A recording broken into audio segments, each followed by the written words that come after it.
I rest a while, I do my thing after that. No, I'm still doing so let's see.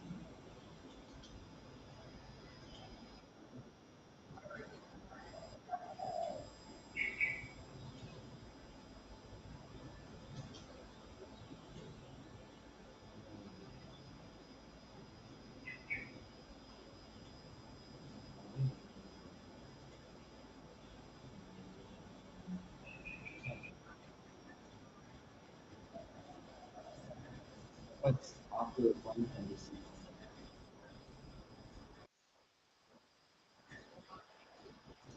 So that's changed. No, I would like to play the one, so then I like that. Maybe for the Singapore one, to understand and get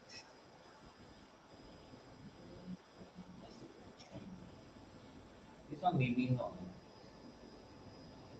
There's another one.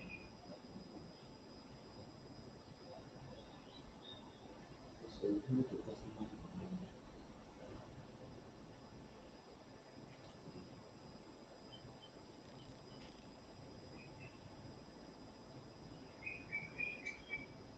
So let's move on and then add. Life is very stream. Oh, this is life with very stream. So I change this to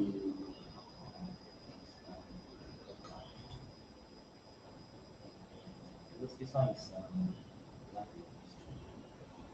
So I change change. Number video is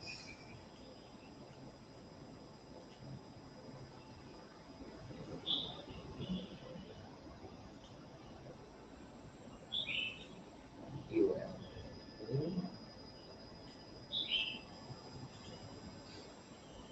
So I will feel member like this know as all the emails. So this one about and I can follow from just let it run. I can have a few different accounts for React.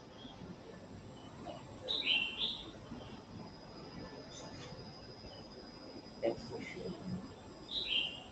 So later I can see this. Another way I can do is to go on this channel and start watching the other which is the creators video creators dashboard. The creators dashboard. So later this part of good job. You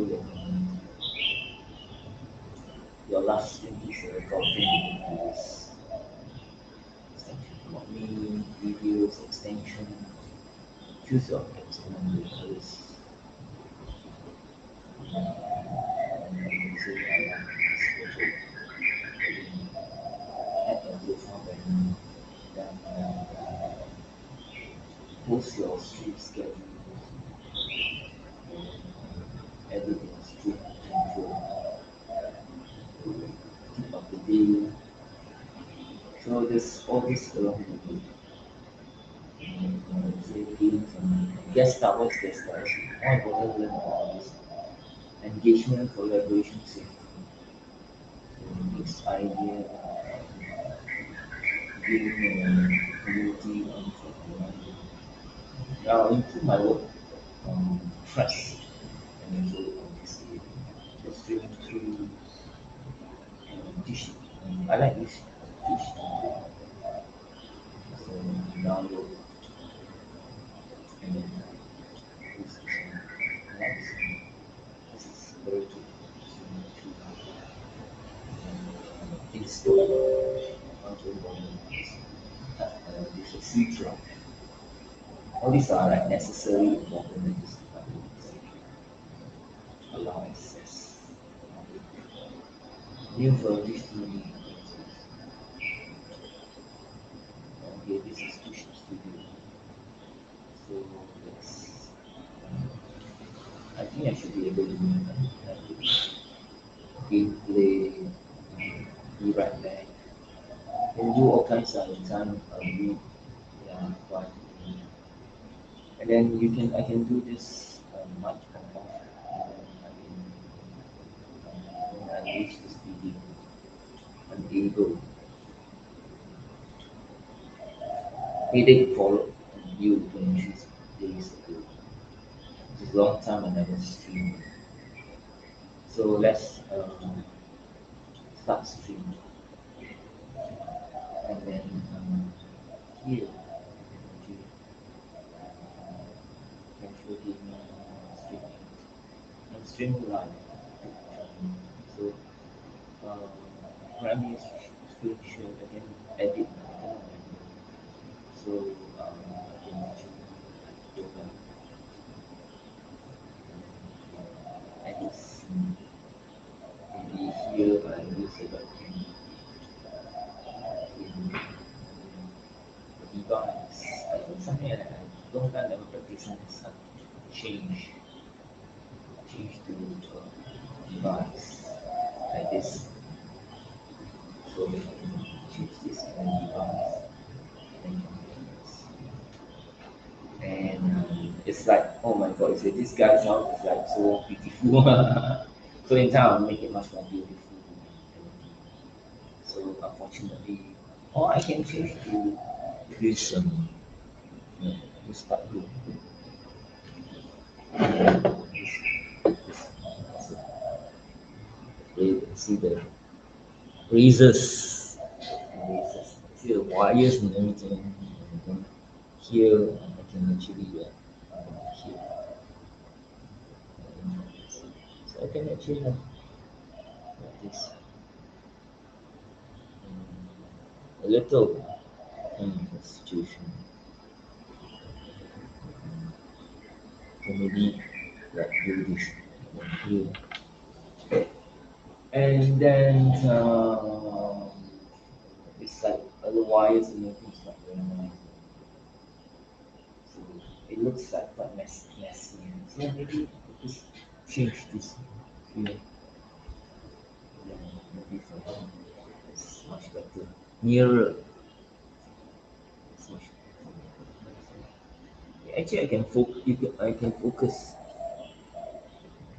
Actually, also the back is and like you can see this kind of situation. So maybe from there people can see it better. It's slightly so not very nice because of the sun. Yeah, let me see on this. Oh my god, this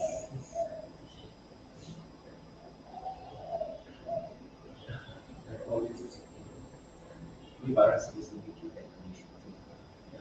This is more for my practical use.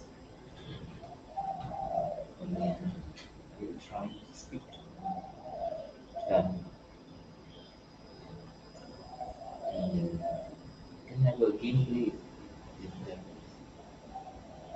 or not a gameplay. Actually reduce the size to smaller so that you will not be so focused.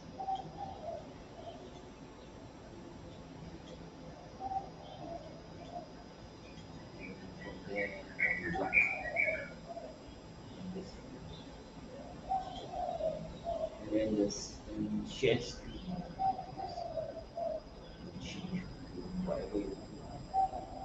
You say you want to do this topic, then you just right. So is it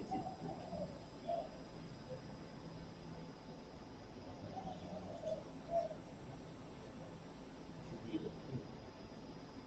他前面你这样注意这个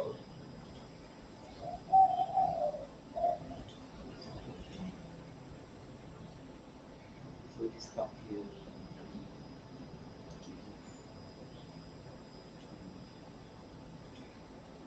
okay, let's add layers. ways to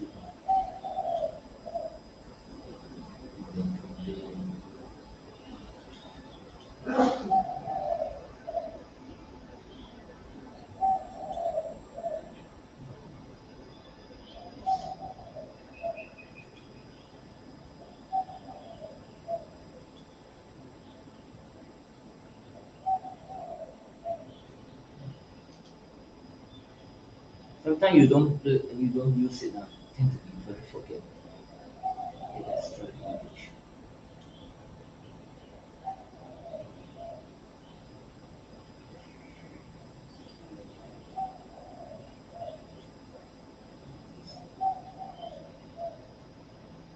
And then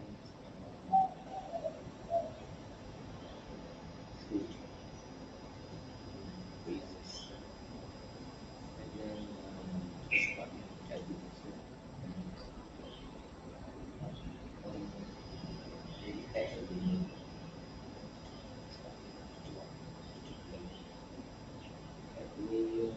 Oh, it can be the videos, right?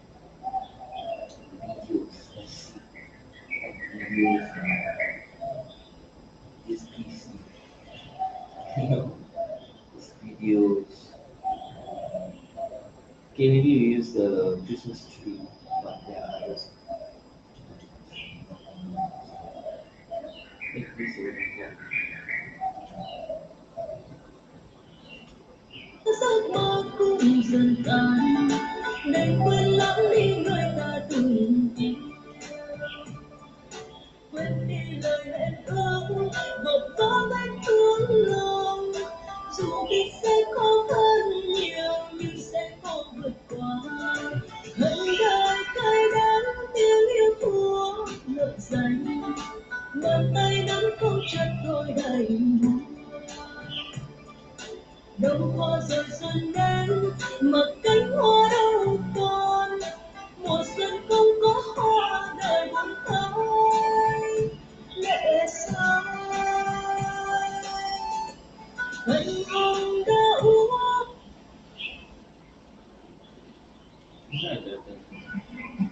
Oh yeah, my Singapore one. I forgot. I didn't.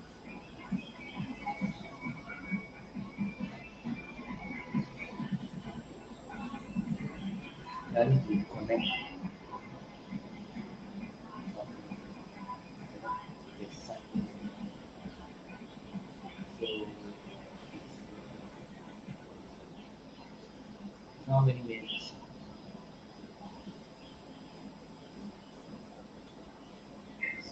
Seven. How many minutes? Let's see. Let's see.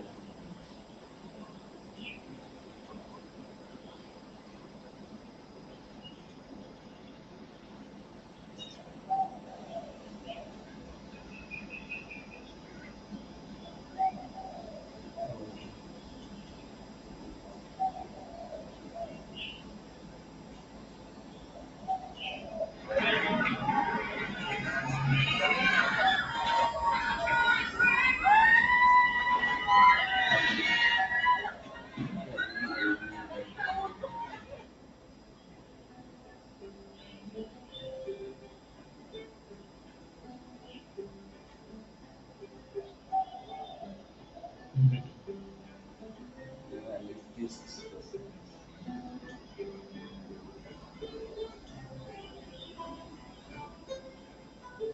Let's see whether got anything to.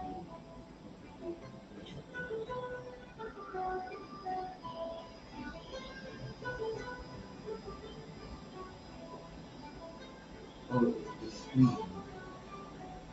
Yeah, because I have different screens.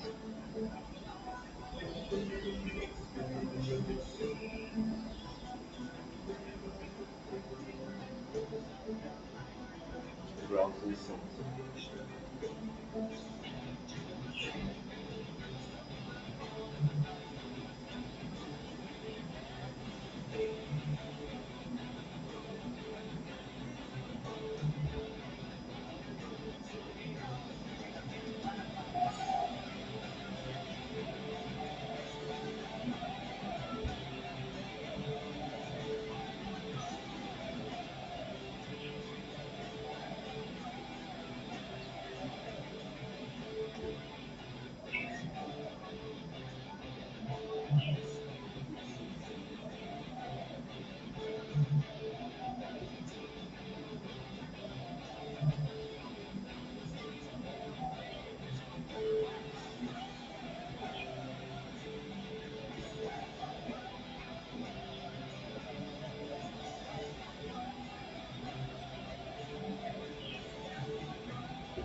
Okay, so I have two cameras, so you can see that you can have one or more cameras, but it's not necessary to overspend. You can have another camera, so you can spend like with the price for $70 can buy two cameras. But it can be 2K lah, like I said, but no time I'll wait for the order because the order is kind of take a long time to reach. This is very strict. So here, so let's look at this here, this part here on the. I don't know where the video is. Strange. It's not. It's some kind of maybe travel just travel and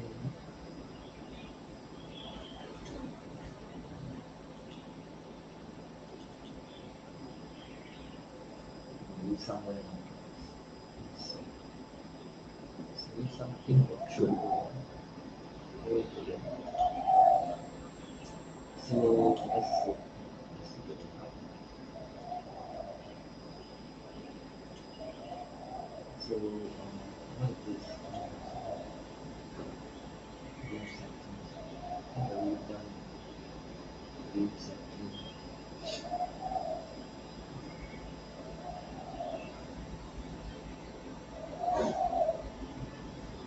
Is reading the entire let's review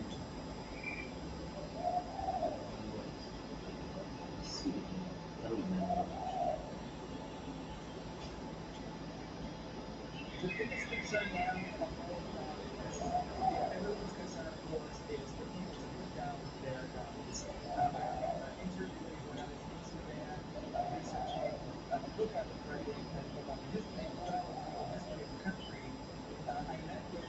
it is.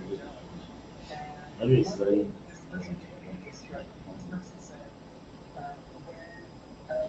sound so cool. So yeah, I supposed to get the drinks.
So,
people later is trying to play politics. Multi play politics.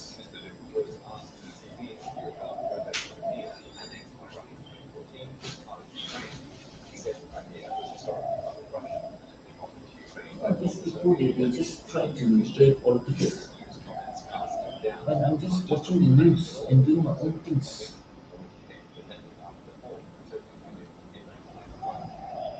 The naughty vices are occurs in just life. You just want to play politics.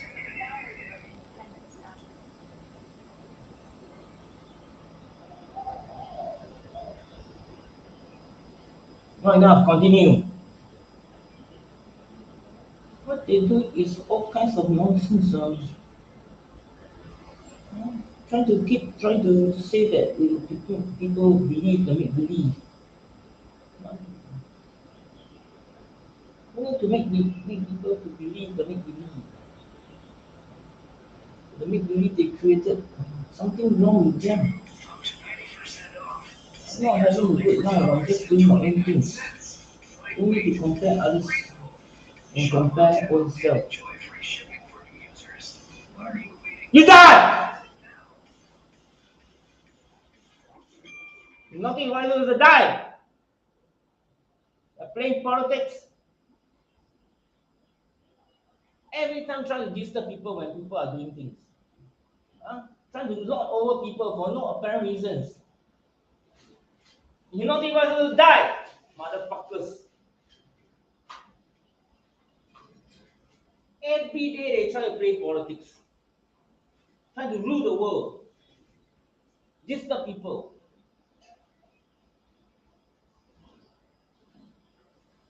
Every day, they try to play politics. People doing their own things, they try to disturb people.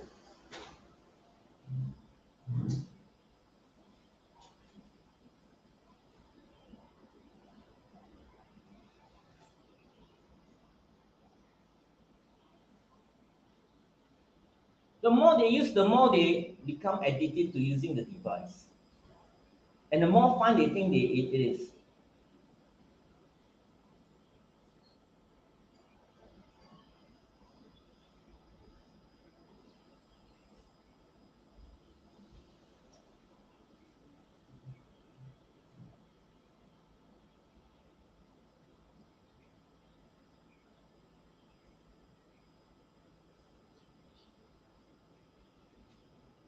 People doing their own things, they come and disturb people.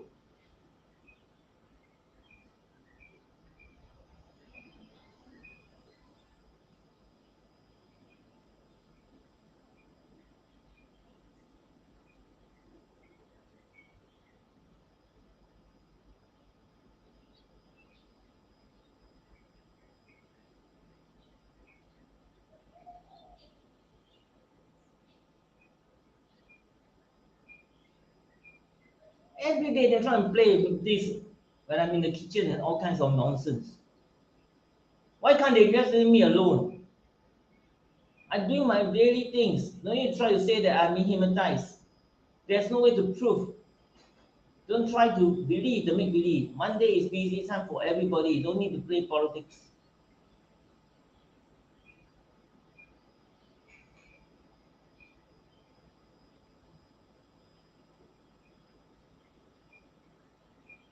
I'm not going out until 12, after 12.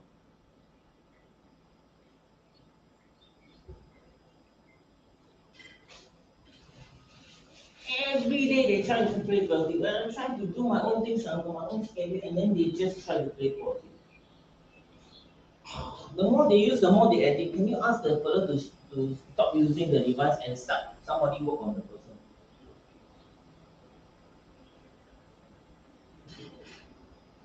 Every day, I got my own things to do. Don't disturb me. Doesn't mean I play my games, I'm very free. My own daily activities don't come and interfere my daily activities. I want to listen to news, they don't want me to listen to news. I want to do this, I want to do that, they don't want me to do. What is going on with them, man? It's my own life. I mean, government people. You're going to government pay me money every month, $2,000.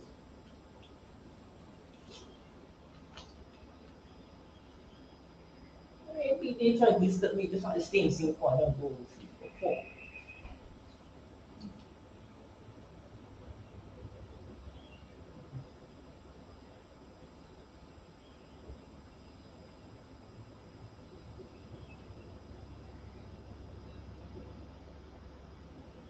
Go fuck off! You didn't say anything at all. I know you're very proud you use the device.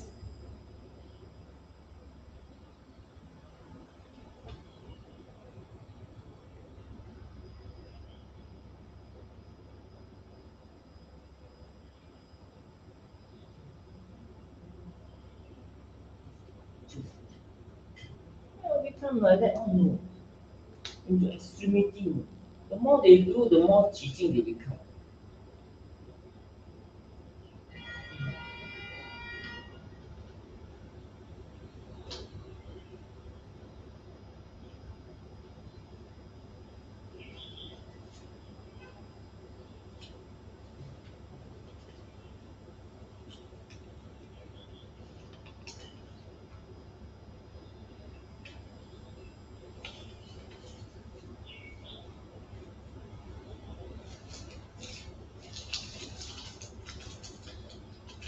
Shut up! Keep your mouth shut! Every day disturb people, trying to play with people's mind. You think it's very fun, is it? Why don't they play their own mind? I can tell you.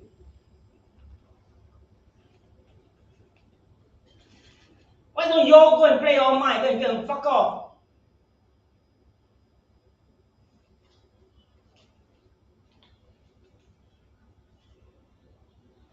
Every day, people want to do their own thing already. And come and disturb people. People every day got things, especially on Monday, people have things to sort out their things and try to do everything because today Monday, office working, opening. And they want to disturb people.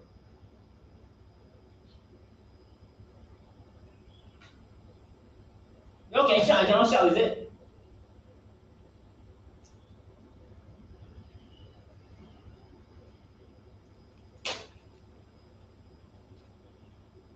People got their own things every day, every Monday, Tuesday, when sometimes they got work to do, they got their own things to do, everything. Other people also got other things to do. Every Everybody got things to do, and they're so free, nothing better to do than come disturb people, and think people are unfree. Don't perceive, go and ask the ChatGPT, is this the right way to do things to people? I got no time for all this. I got my own thing in the morning,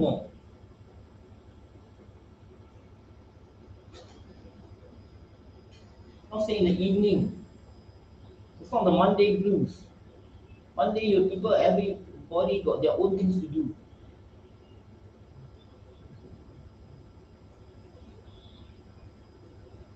You think I'm like going overseas or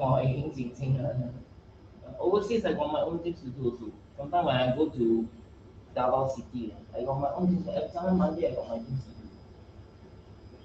And then they try to play politics.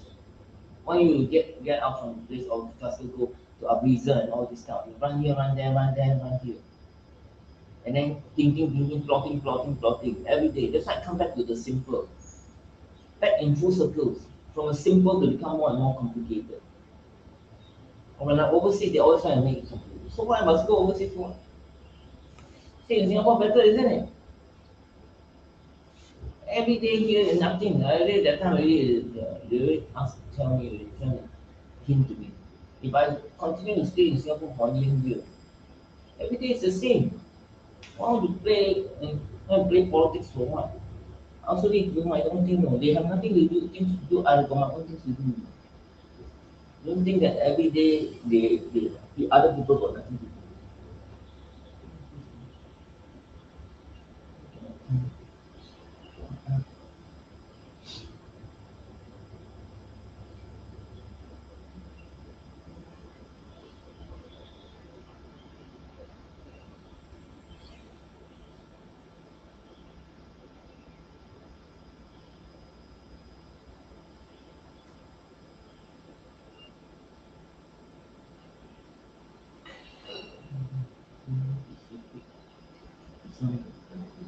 Keep waiting.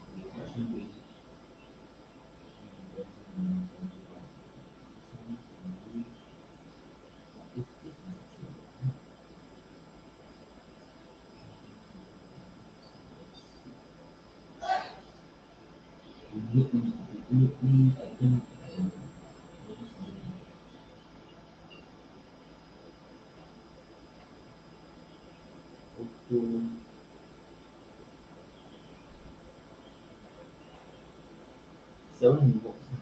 Seven. Three, four.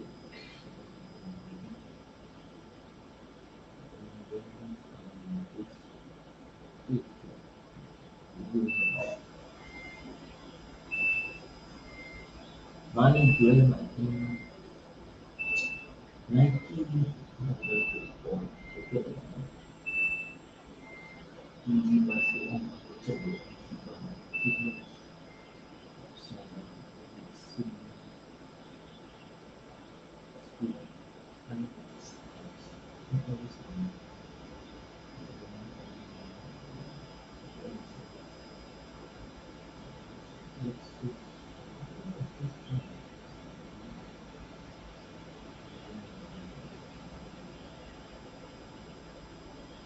The more every time the more they use the more identity become. Next time when you change people, don't always use the same people. Every day the more they use the more they find it so funny. Something wrong and they go ask them to say something.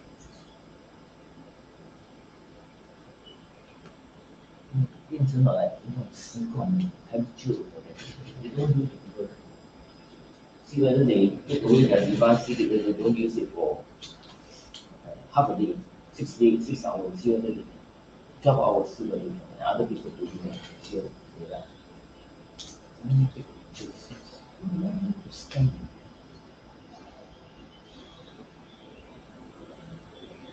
Every day they try to say give people pressure, this and that, and people think people don't need to do other things. But they just want to be relevant in the wrong way. You keep telling people what to do. They themselves got own problem they don't want to do. They got their own tons and tons of problems they don't want to settle. They want to busybody and mind over other people's business. That's all the chance. full storage. I said, now why don't play politics early on Monday, play politics, something wrong with them. You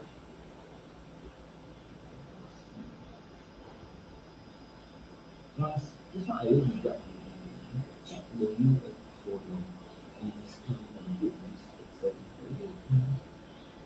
You scan this code with the healthy 365 today to earn by today. So it's actually the scan 365, but you got doesn't matter to you. I think you do it. So I said, why? Because it's really let's see on my see my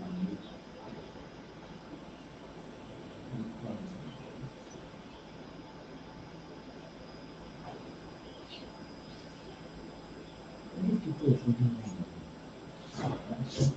every day they like to distance people retired they stay at home. Last time we go to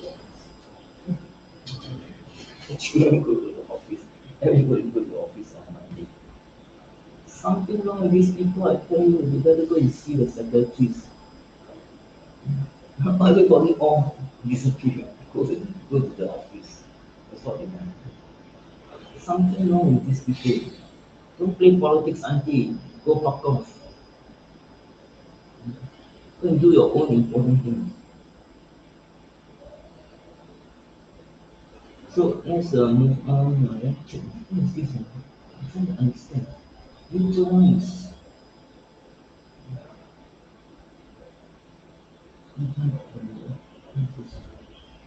okay, this is other one. So that's why you must have more detail to have few points. Because sometimes they have so the many. So they must have more detail from the human there. Like Red Talk, 7-Eleven, maybe not all the branches. Go and check. Since they want to be busy, go and check all the viewpoints. Go and gather all the intel now since there's nothing better to do. Think I play game with you and I'm so free. Now go and check everything, all the viewpoints. Don't have details, now go and do, go and make some money. On DBS one or everywhere. You go and see where all the brands, Guardian, Postbox, uh, everywhere. Go and check. So they're in operation. Go and contact and then go and have details of the viewpoints. That's about improvement one. Why they want to improve? Passion card linked to viewpoints, very good. Now passion card no more, not no more like that applicable, not that applicable. So convert your passion card. So I'm trying to help people, tell people so that they can continue to keep up with not the Jonases, keep up with the higher cost of living. Here I am sometimes along the way I play game not because I'm not sharing. I'm also sharing. People can spam me no problem, but they just silent and observe and see maybe they can learn something from all this. Everything I do every day, there is something to learn. Nothing to do when they work on me. If they don't work on me, there are many things they can learn from. How people live their life, how people do that. Oh, this is how you think, and now you this. They look at everything negatively. They should look at everything positively. Right? If they're not happy, go and check with the ChatGPT. They themselves should go and refer to get a better understanding, try to improve. Since the ChatGPT is so vast, what is true or false, they should continue to try to question and submit what they think as a feedback to improve. Instead of letting ChatGPT take over everybody. Why let ChatGPT take over everybody for one? Try to follow. How about the real life? The real world. If you have the wrong information, knowledge, and wisdom, the way you live outside is different. It affects everybody's daily activities, livelihood, daily consumption. It's not like someone might be able to say, everybody is busy with the operation. Let them do. spend on it. This, of course, we have to task is not pressure. Task is not stress. Task is to maintain, enforce, reinforce, reduce the weakness of the system, and to strengthen. Stress and pressure and stress has no bearing in whatever we do, in our daily activities, our livelihood, our living condition, lifestyle. You see the mentality, the mindset. Don't always think, oh, because of this stress, this pressure others, pressure on self. If you start to accumulate the stress and pressure on yourself, then something is wrong. Then try to find the solution. What is the solution? Why you cannot handle the pressure and stress? Not by any external factor. Let's say you switch off the media. You yourself alone. You yourself doing your daily things. And your daily things, you cannot manage your stress and pressure, good luck to you. You have to continue to learn to overcome whatever things you do in your own to manage your to eradicate your stress and pressure or pressure and stress. That's very important. White hair doesn't mean anything about it. That's why I say if you play politics, 1%, 2%, 3%, 4%, 5%, 1 million people, you can never get things done. For other people, they are the less, hey, hey, hey, wow, and the negative expenses and consequences of others. Trying to play, confuse, and control people make no sense. Is it successful? You look at Philippines as an example. Is it successful? It is not successful. But if you use ChatGPT, it is successful. It is successful on those people that are young people because the young are not exposed to the world completely or many. As they grow through the development stage, as they grow older every day, every month, every week, every month, every year, they have to learn many things in the world. But as they grow, they need all these things, and all this information on can be flowed. When it's flowed, they will be. So you see, which is more powerful now? So I say, human created disaster or human created problems. The lesser devil, it can be overcome. It's human themselves, whether they can overcome or not. You want to go and check, don't Georgie, go outside and go and do whatever illegal they want. No need to tell me. I don't know. You see? No need to say they are hypocrite. They have this type of character, wow, they need to 闹人啊,吓人啊,害人啊, whatever. No need. No. If you have this type of system everywhere, in the end, it will become another Philippines, it become another Malaysia. This is what you want to help China. Is this what you want to help? That they want to help China or they want to help America or any other entities in the world? It makes no sense. The secret society of power, yeah, which has the power. The truck has the power. The political has power. The United Land got power. No power. And real power, yes. Real power, they have. They're not talking. Their power is to make people insane, to make people act up, to mess up the world. But what for? When the world now is outside in the real world, it's messy. And it goes back to them. Hey,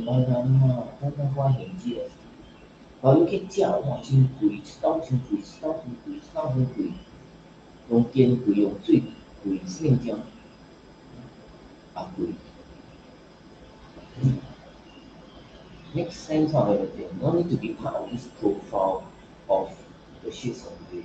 Or no need to be a profile that try to link to the back.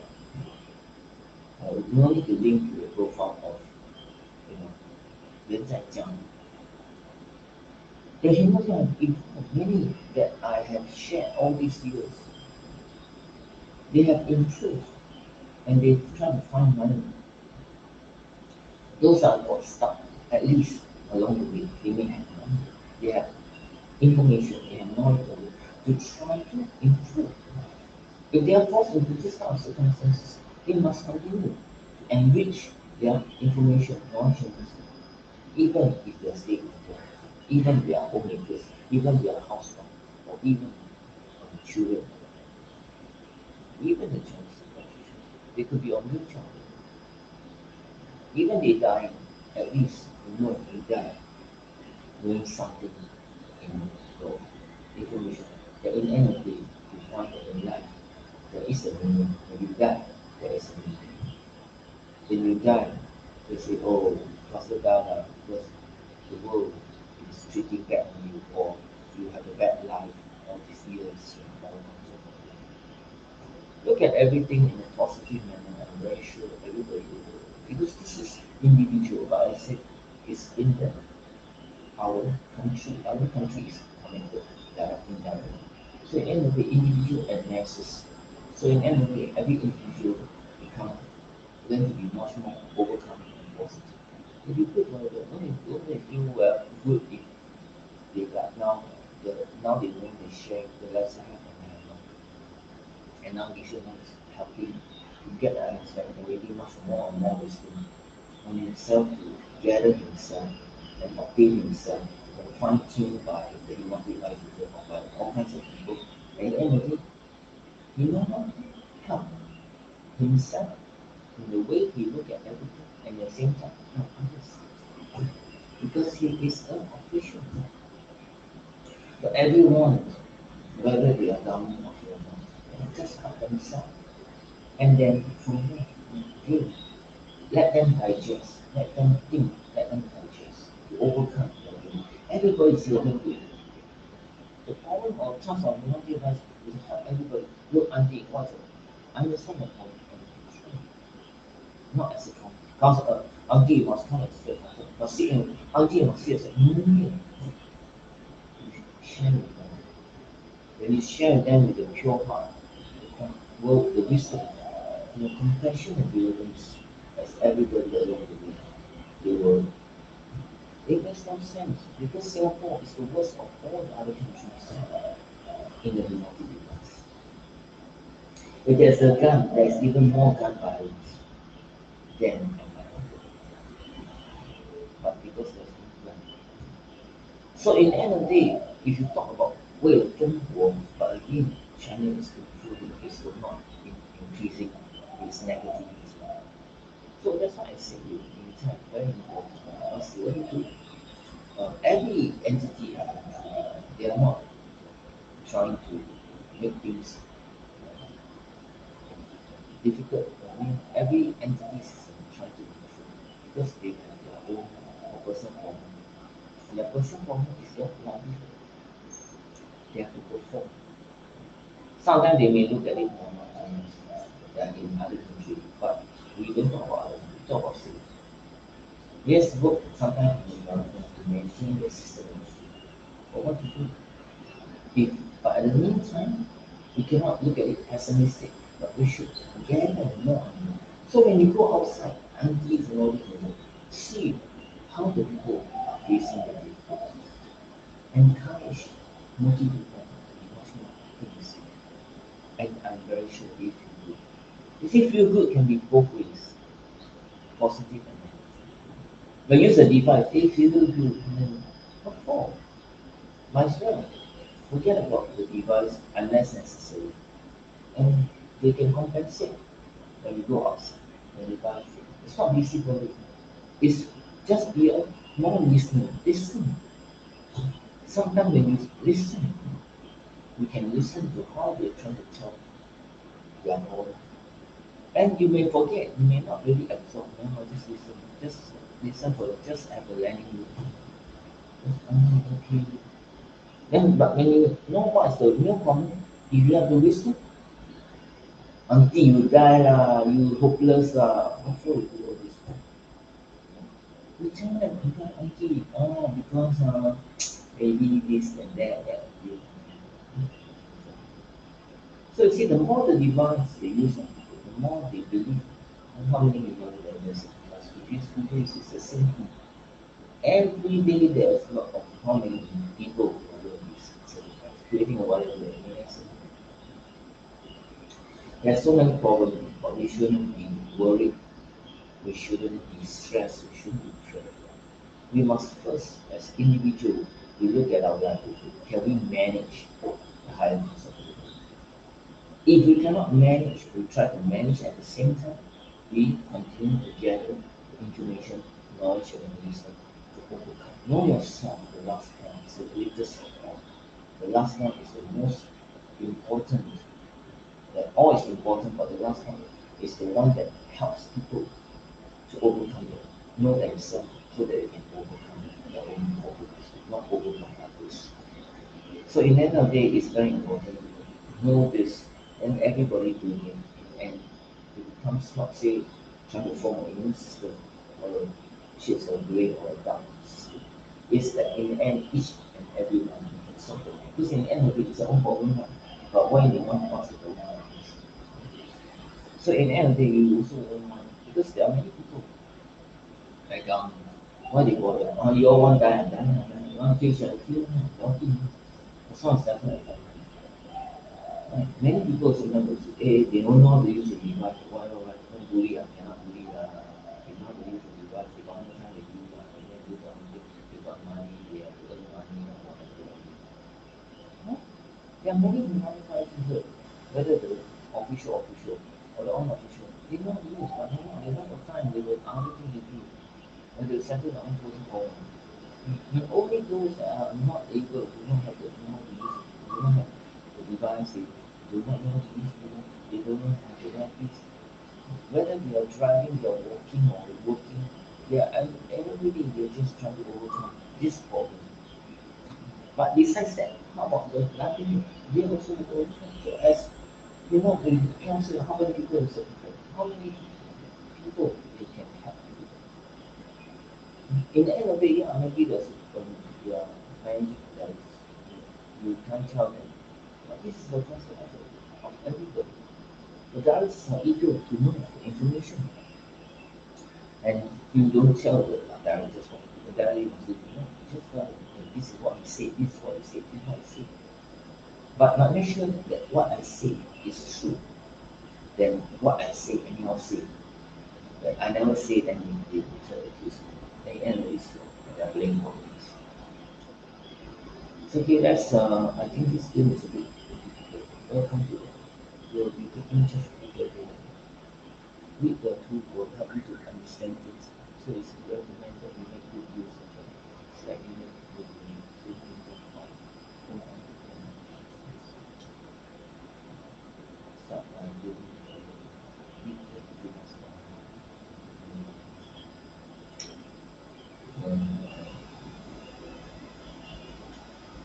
so Italy, what is Italy? So France.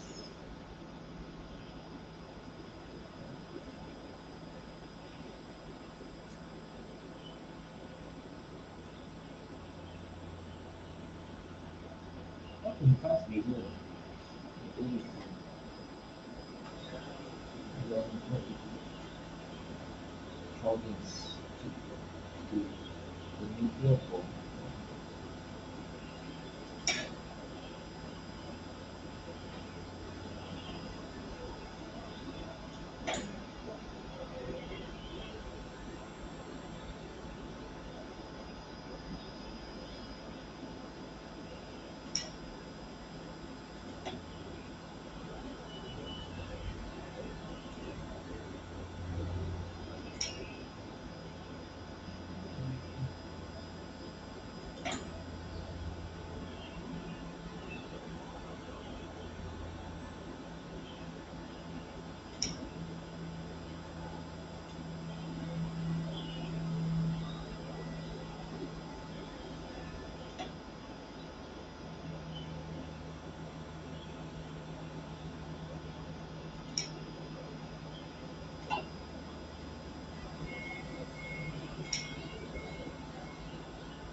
this game is just difficult.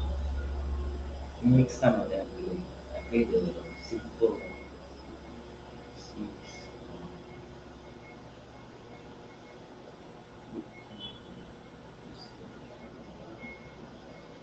And this one I don't play.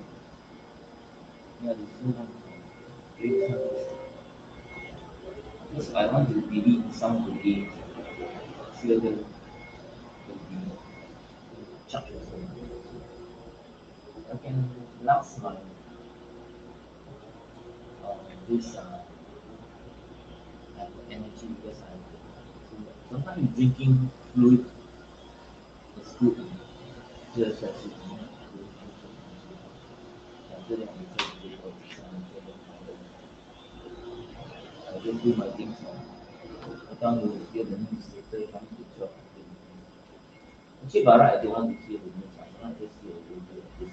But sometimes, like I say, today I just don't want to do so much about the news. Depends on situation. Always I go out, I use the this YouTube, and then the this what YouTube, YouTube, the update on YouTube. Yeah, update on YouTube. Just so politics, history, all this aspect of the news of BLSS, supervised autonomy, and able and then ray tracing again. So all this is the latest one in the page. Of the software available. You can use one piece to I think it's great.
Now, spoiler alert, I did get my hands on the level that was used to create the 2022 concept. More on that gameplay in just a second.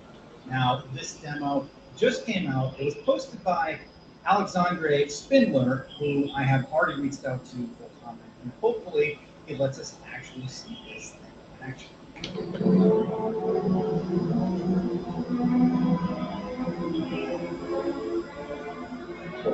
Where the fuck is Oscar? Now, you might remember this from 2022, last year, when he first revealed his concept for what he thought this game would be. Welcome back, everyone. You're with CNA as we for 10,000 years, the Imperium has dominated the galaxy. Well, after seeing this trailer, I was wondering, well, was this just body cam footage put together? He had me questioning if this was real footage or not, and it really speaks to what the Unreal Engine is capable of.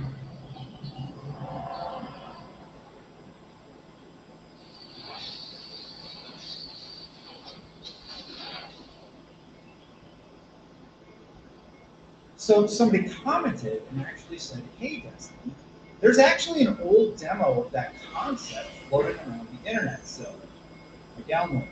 Alexandre actually did get back to me and let me know that this is not their demo. What this actually is is it seems to be a file uploaded by Blu-ray. Now, this technically isn't the on-record game. What this is the 2022 level that was utilized for Alexandre Spindler's demo.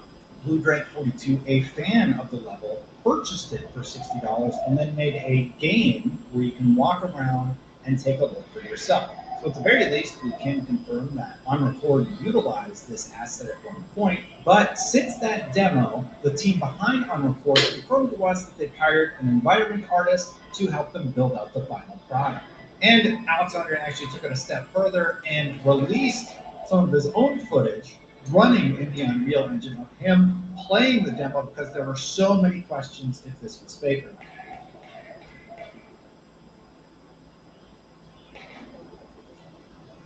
This is just a really clever presentation of gameplay within the Unreal Engine. And I think it looks really, really neat. It kind of hits that uncanny valley area of gaming where, I don't know, it just shows the potential of what the game can be.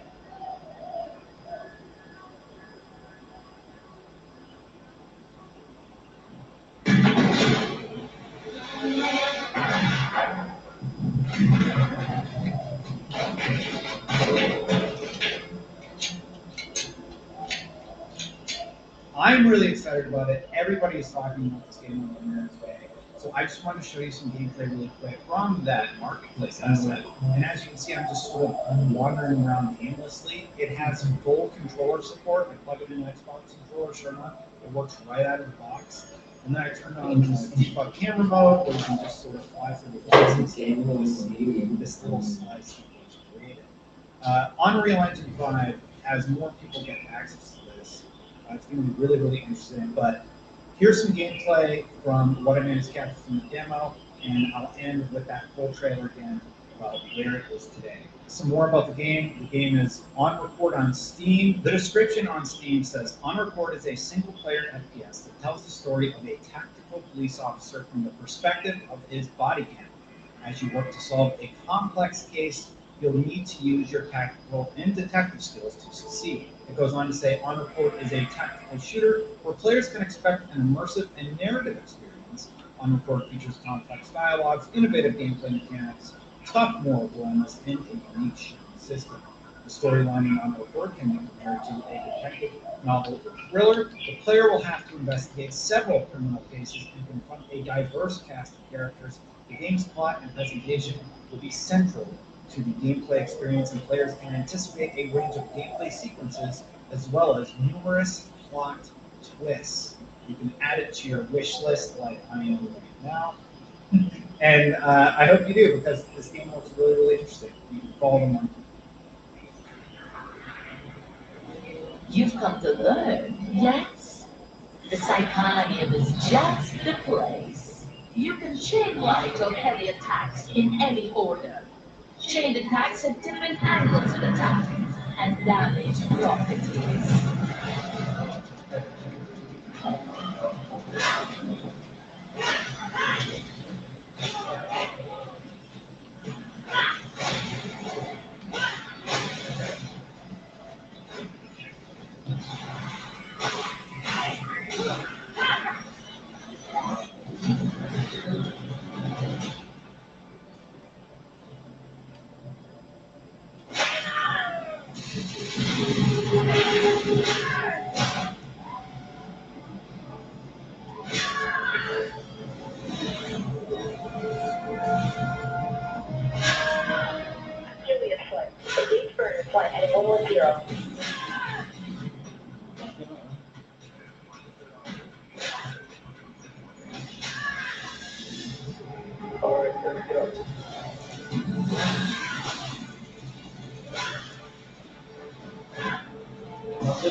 Others have a special ability that changes their behavior.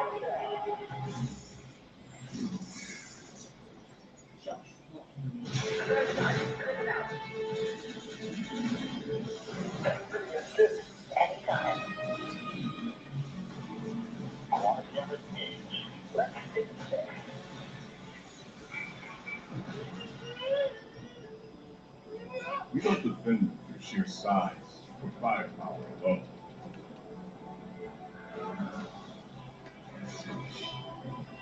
We ally ourselves with those who share our core beliefs. Make sure the real heroes make it to where they're needed most. At Crusader Industries, we know that lifting up others benefits us all.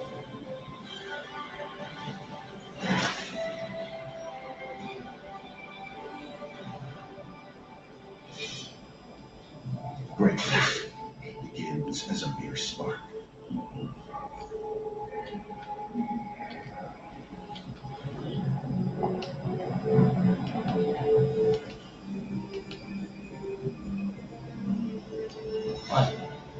Forged in conflict.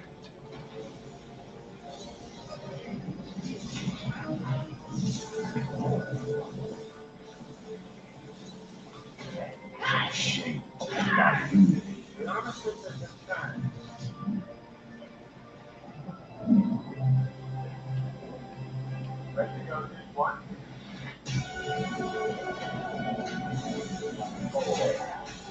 Driven by progress.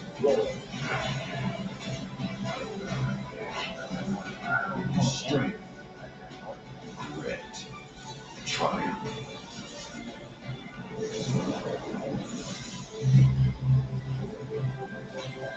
That greatness is in all of us.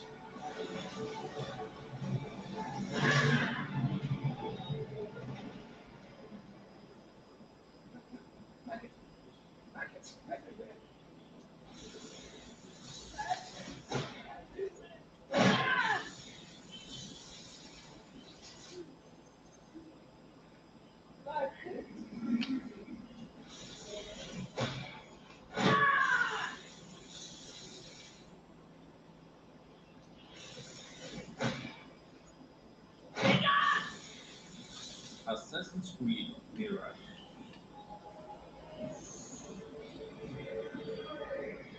My son, my name is Howard. Are you ready to give up who you once thought you were? I am. I'm not playing.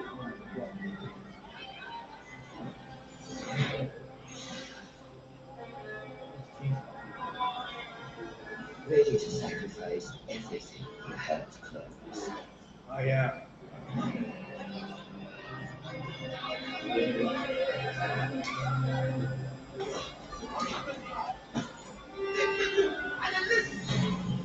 Are you ready to leave your life behind and walk the path of shadows?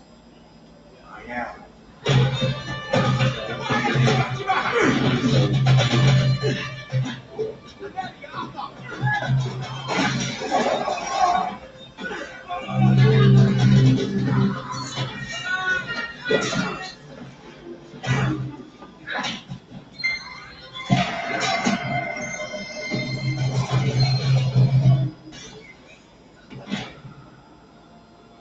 Then out of the dark, you will come into the light.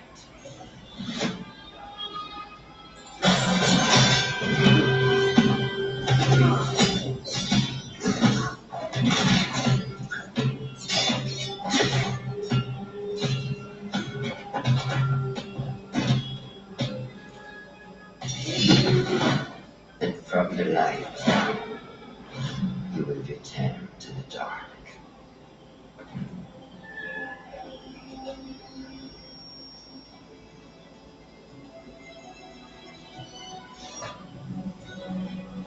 Never forget the tenets you have sworn to uphold.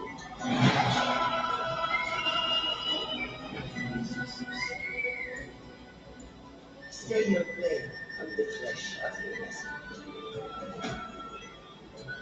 Hide in plain sight. Never compromise the brotherhood.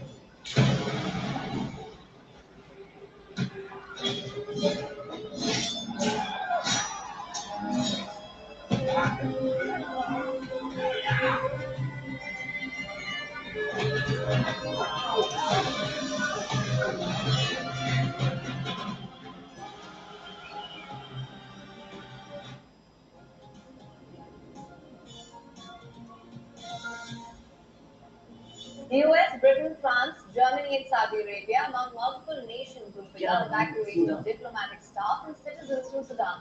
India assures all-out efforts for safety of its citizens. 2 Indian Air Force jets on standby in Jeddah. What's this?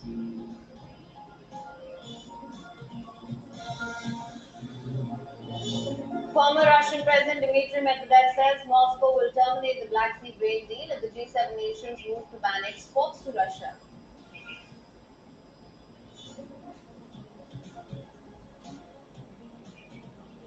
The EU Environmental Agency study shows toxic air is killing 1,200 children across Europe every year. The agency says the level of key air pollutants in many countries remains stubbornly above the WHO guidelines.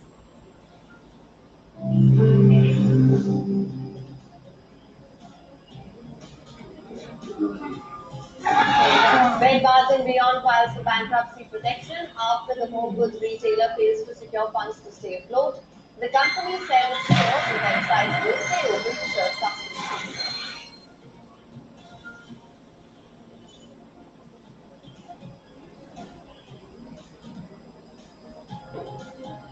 Barcelona is close to a 27th La Liga title. The Catalan Giants beat third place Atletico Madrid 1-0 to extend their lead in the top of the table to 11 points.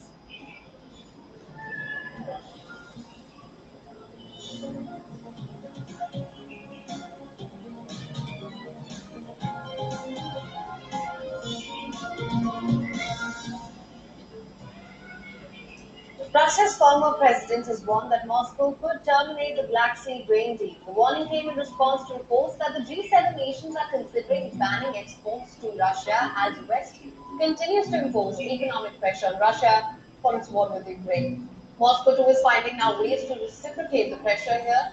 The warning was given by former President Dmitry Medvedev on Sunday. He said that if G7 nations move to ban exports to Russia, then Moscow would scrap the Black Sea grain deal.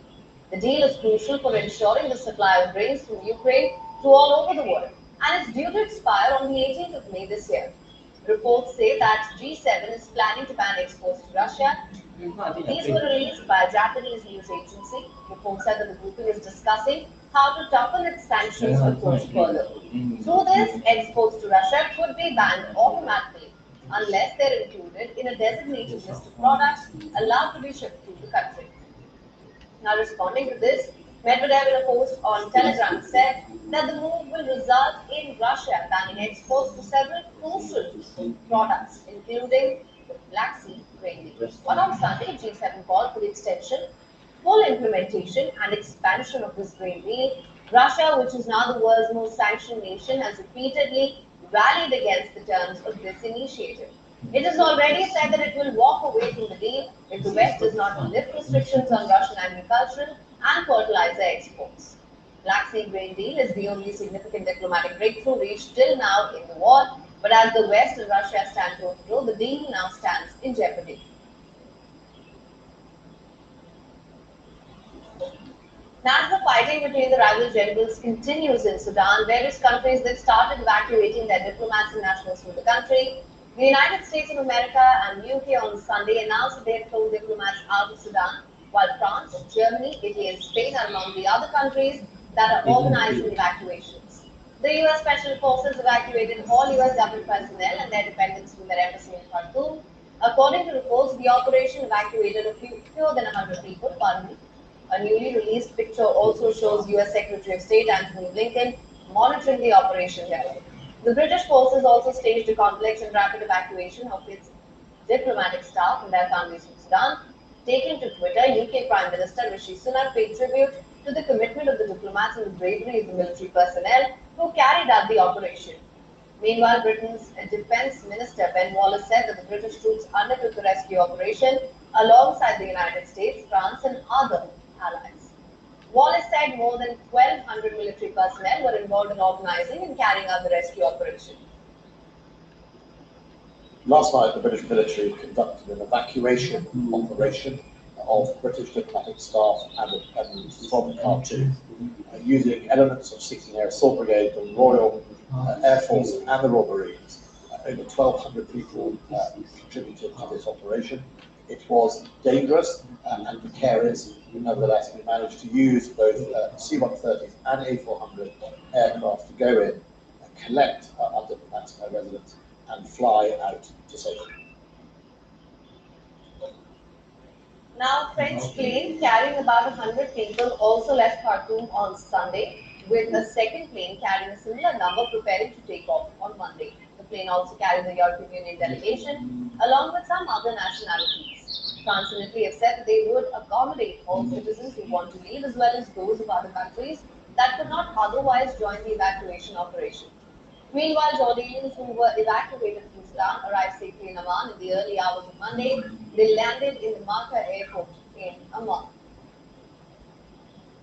المواطنين الذي تم إجلائهم اليوم بنحكي على 343 مواطن أردني، بالإضافة إلى عدد من الضحايا أشقائنا من دولة فلسطين ومن الجمهورية العربية السورية والجمهورية العراقية، وكان لدينا مواطنان ألمانيان قدموا معنا، ونحن كنا مفتحين على أي طلبات كانت تقدم لدينا، ولكن لسوء الحظ انه جزء كبير منهم لم يتمكنوا من الوصول الى بورت السودان لينضموا الينا. لا طويل شويه، تحركنا من منطقه الخرطوم الى منطقه على بعد حوالي 200 او 300 كيلو، وطبعا كانت هاي التحرك ضبط وكان شوي امور صعبه يعني، لكن الحمد لله كنا متكاتفين برعايه السفاره الاردنيه، والحمد لله رب العالمين تمت الامور بنجاح. The Spanish government also said that around 100 people were evacuated from Sudan. According to the Foreign Ministry, the Spanish evacuation managed to take off from Khartoum airport at 2100 GMT. There are some Indian nationals who are also among the 66 citizens of 12 nations who have been evacuated from Sudan to Saudi Arabia. Indian Foreign Affairs Minister Dr. S. Shankar spoke with the Saudi counterpart while the evacuation begins from Sudan. New Delhi has also sent a naval ship to Port Sudan and 2 military planes to Jeddah as part of the preparations for evacuation of people.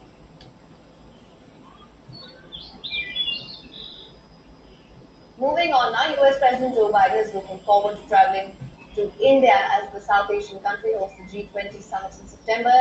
The United States Assistant Secretary of State and South and Central Asia, Donald Wu, said 2023 is going to be a big year for India-US relationship. The official said that India's leadership in the G20 further broadens its capacity to stand as a force for good in the world.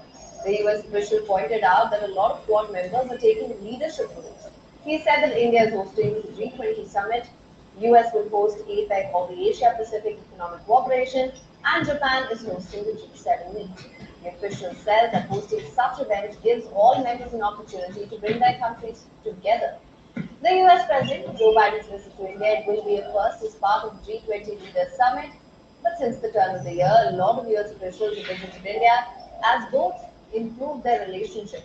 Previously, senior leaders from US administration like Secretary of State Antony Blinken, Treasury Secretary Janet Yellen, and Commerce Secretary visited India and also attended India-US Forum in Delhi. Moreover, according to sources, the Indian Prime Minister Narendra Modi is expected to visit the United States in the coming months. Meanwhile, given its position as the G20 president, India has been at the forefront of promoting a constructive agenda for G20. Donald praised India's Union Minister for External Affairs Dr. S. Shankar for his engagement with the members of the Quad Forum during ministerial meetings in New Delhi. And as the two nations strengthen their relationship, the United States is on track to issue more than 1 million visas to Indians, assuring the Biden administration is committed towards processing all student visas for Indians. The US official, Donald Wu, also said that the United States is prioritizing work visas, that's the H-1Bs and L visas. This comes after there have been growing concerns in India over the long waiting period for first-time visa applicants, especially for those applying under business and tourist categories.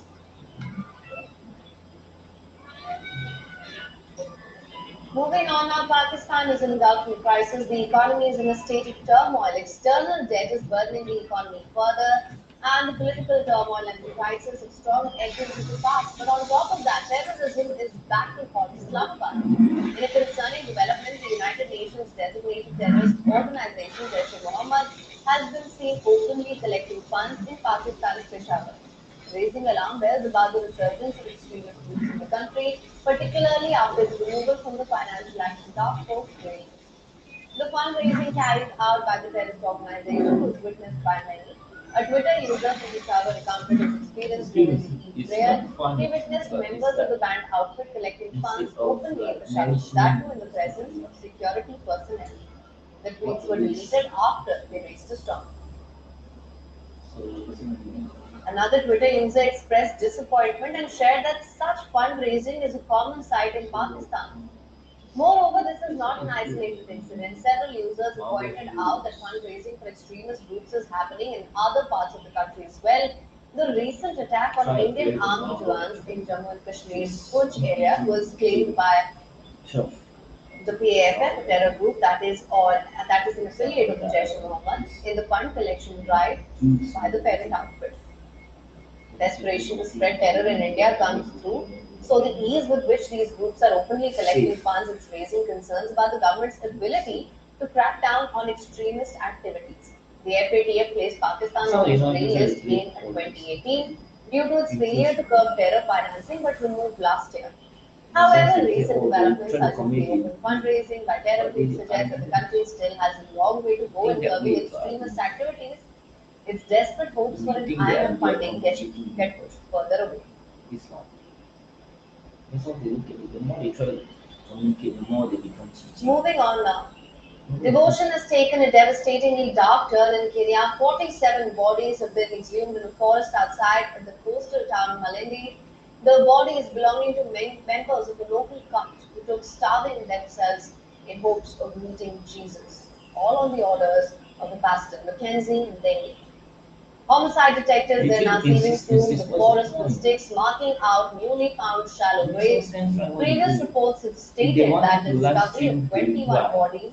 Now that number has jumped to 47, and if investigators are to be believed, that number might go up even further. The location of the marked graves is adjacent to where the Kenyan police rescued members of the Good News International Church last week. The process began on the 20th of April, and by the 21st, 3 bodies had already been found. Followers of the church were instructed to starve themselves Whatever it is, they just try to dominate me. in order to meet Jesus. We can't have people who just wake up one day in the name of a calling to, drive people on a suicide path. Every church, every mosque, every temple and synagogue must belong to a registered, structured framework. Relatives of the missing people across the country have turned up at the scene of the crime in hopes of some catharsis. One of them was Abbasadeh, who was in search for his wife, son, mother, and father-in-law. She left her phone, everything at home with a letter, not knowing they are going to Malindi. So when I get to search her phone, I see someone. I've told them they are going to see Jesus on date 8, and she went with him on date 7. So it's when I get to connect where I'm going to look for them. So then I tracked her flight. It only booked a one-way ticket to Malindi, which she should have a return ticket back to Nairobi.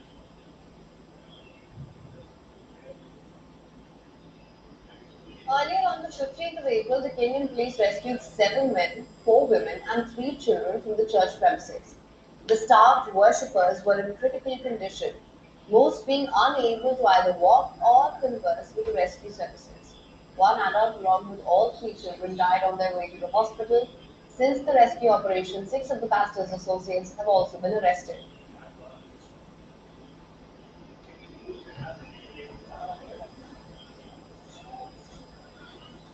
We went there based on an information that there were some people who were cited by members of family having been stabbed somewhere and were just about to die. We rushed there and we were able to rescue about 15 people. And among the 15 people, 4 died as we were proceeding to hospital because the area is very vast and vehicles could not get where they are. So as we are trying to get them to where the transport was, 4 succumbed. Mackenzie Nthengi, pastor and cult leader of the Good News International Church, turned himself in last month and was charged with the death of two children in the custody of their parents. Released soon after on a $700 bail, has been arrested again after the first set of bodies was discovered. A case is due for the 2nd of May, with an initial hearing set to be held today.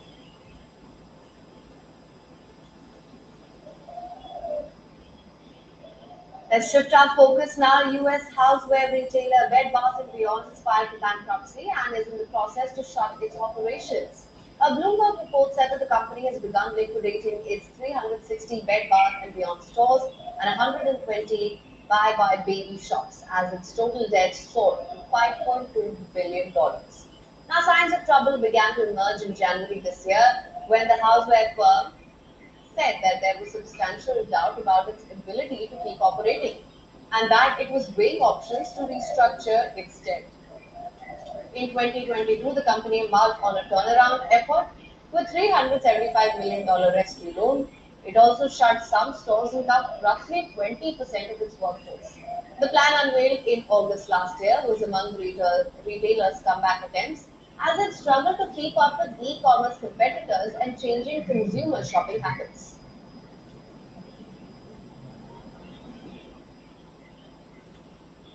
Moving on now, Chennai Super Kings beat Kolkata Knight Riders by 49 runs at the Eden Gardens to seal their fifth win of the season in the Indian Premier League. Chennai got off to a flyer with Rutraj Gaikwad and Devon Conway laying the platform with a 73-run stand for the first wicket. Surya Sharma provided the breakthrough for Kolkata, dismissing Gaikwad in his first over.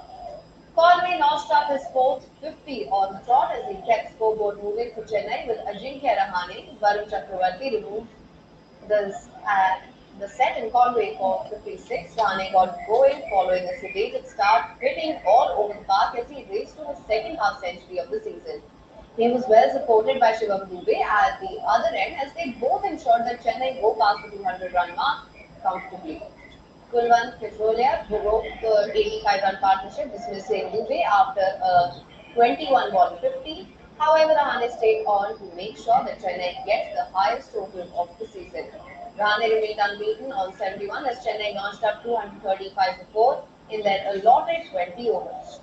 Akash Singh knocked over Sunil Narine in the first over of the 236-run chase. Kolkata was in trouble, but Tushar Deshpande sending Narang Jagdeesan back to the dugouts shortly after. With both the openers falling inside the first 8 balls, Moeen Ali was in action straight away, striking in his first delivery, trapping Venkatesh Iyer in front for 20. Kolkata was 17 for 4 after 8.2 overs after Ravindra Jadeja dismissed skipper Nitishant. However, Jason Roy held firm as wickets kept crumbling at the other end. His incredible blitz on the crease was brought to an end by Manish Dikshana and Rinku Singh also put up a fighting knock with an unbeaten 33 ball 53. But that wasn't enough as Kolkata was pretty far away from the target. And all-round efforts of Kolkata being restricted to 186 for 8.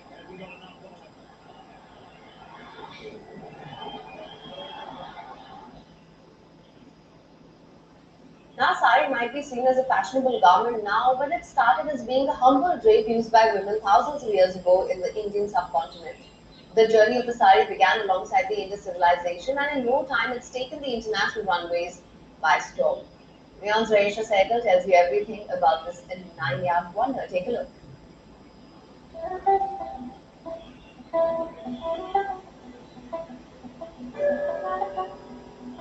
Sari might be a fashionable garment now, but it started from being a humble drape used by women thousands of years ago in the Indian subcontinent. It is one of the world's oldest and perhaps the only surviving unstitched garment from the past. But the question is, how did this garment, both contemporary and conventional, make its way into our lives? Well, episode of Beyond the Runway, and today we will tell you everything about saris.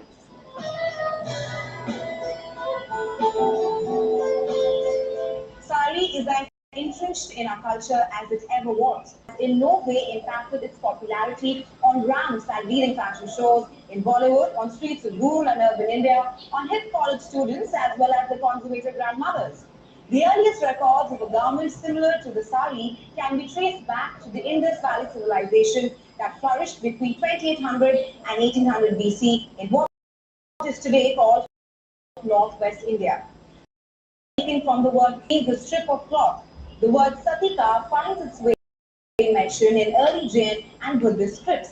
Satika was a three-piece ensemble comprising the antiya, the garment, the udari, and the Sanapatta.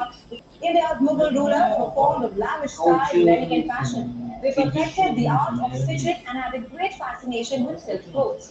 The modern style of draping saris originated during this period. Interestingly, the Persians were also the first to introduce the art of stitching into India. As the British introduced industrialization in India, synthetic dyes made the official entry. The local traders started importing chemical dyes from other countries, and along came the new techniques of dyeing and printing, which gave Indian sari a new and a very unimaginable variety. The development of textiles in India started reflecting in the design of sari. They started including figures and flowers.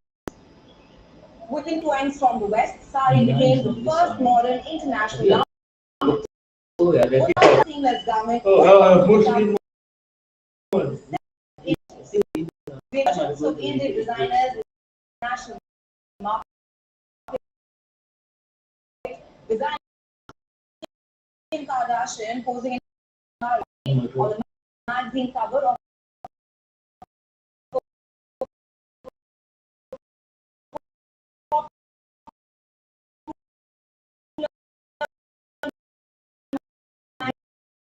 who chose the sari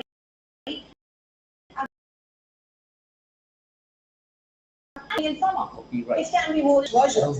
It can be folded and tucked to be shorter. With so many such advantages, the sari went on to become the most suitable attire for South Asian women. This is precisely the reason it is worn by politicians and farm workers alike in the region. Throughout the history of textile development in India, the sari continues to be produced on handlooms, power looms, and in gigantic mills with the most modern machinery across cities in India. No wonder it is called the six-yard wonder. On to news now from the world of entertainment. Now, the Super Mario Brothers movie continues to remain a monster at the multiplex as it crosses the $400 million mark in the United States and $866 million globally. The movie adaptation of the Nintendo game is playing more like an all-audience blockbuster than an animated tentpole, thanks to its multi-generational appeal, and will become the first movie of 2023 to join the billion-dollar club.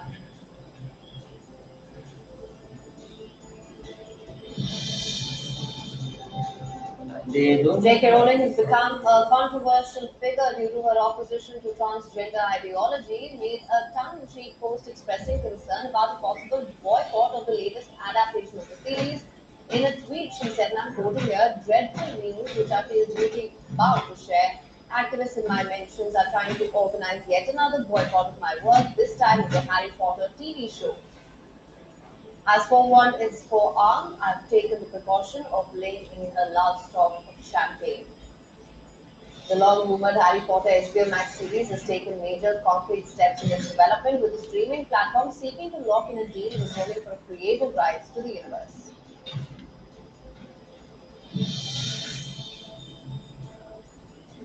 Now, one of her co-workers has also come out to support her. Actor Jim Rodman has backed J.K. Rowling's position on transgender issues, pledging to confront her critics if it came to it.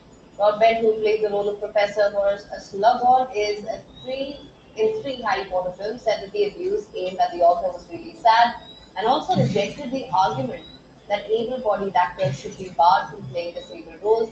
Now, this is a practice in the industry known as crippling.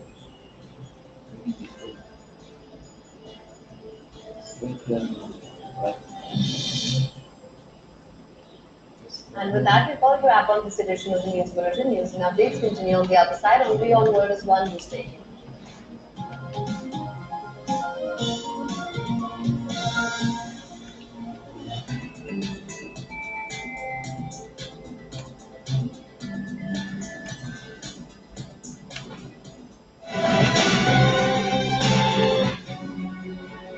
Broadcast tells you stories which others won't.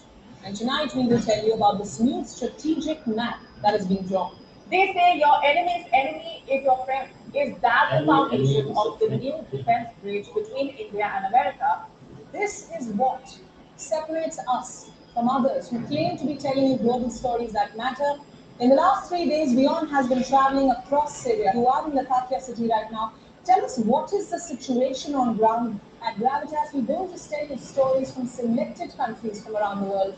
2 years since the Myanmar military coup, the people of Myanmar continue to live in a nightmare because it does not suit their propaganda or because they are too scared to speak truth to power.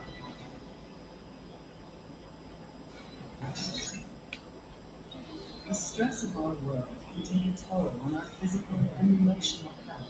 Here, in New York's Catskill Mountains, lies a luxurious place of healing called Yo One Wellness Center.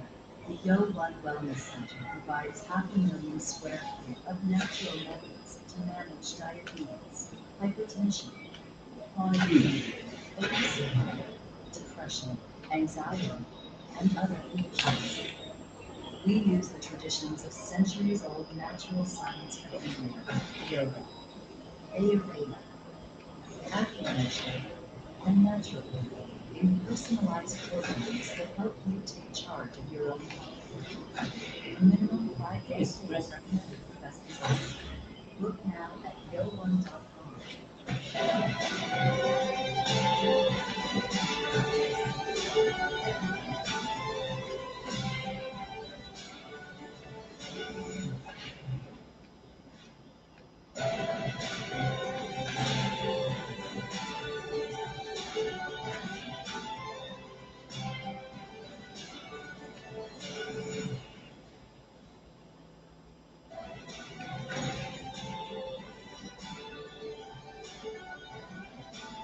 No,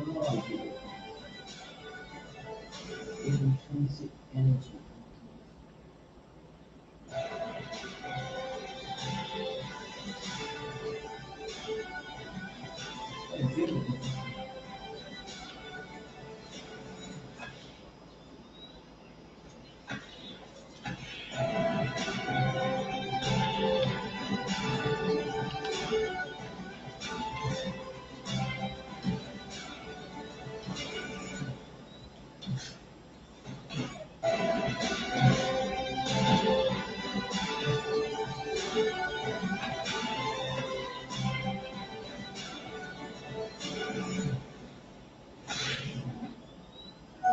Stay connected with the world through WEO.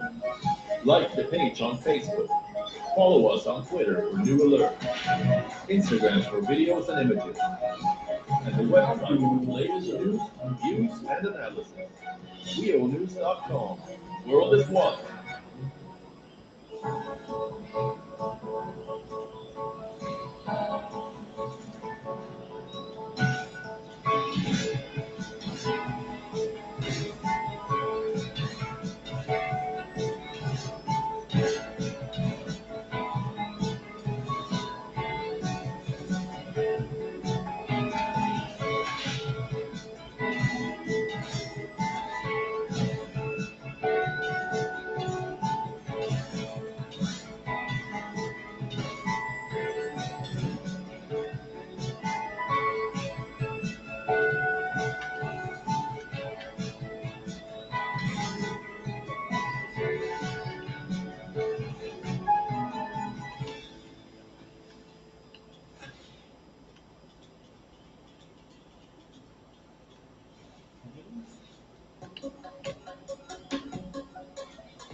Gravitas tells you stories which others won't.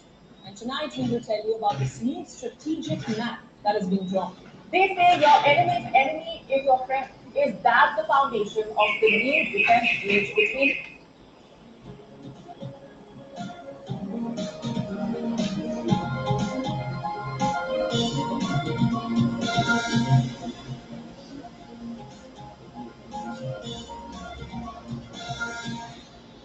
Welcome back to Beyond Worlds One. Thank thank you so much for staying with us. My name is Ruth Corso, and here's what we have lined up for you. It's the news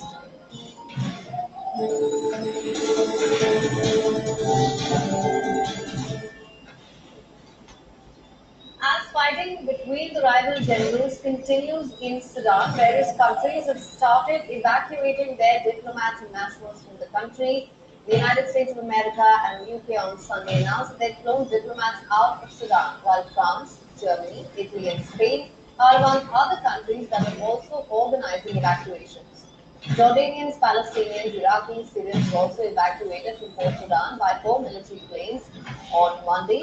Earlier on Saturday, over 150 people arrived in Saudi.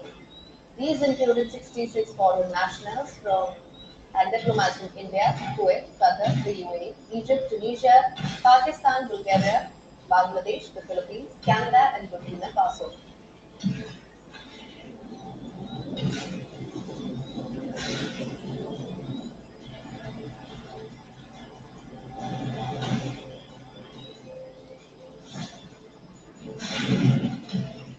Russia's former president Dmitry Medvedev has warned that Moscow could terminate the Black Sea grain deal. The warning came in response to reports that the G7 nations are considering banning exports to Russia. The deal is crucial for ensuring the supply of grains from Ukraine to all over the world. It is due to expire on the 18th of May this year.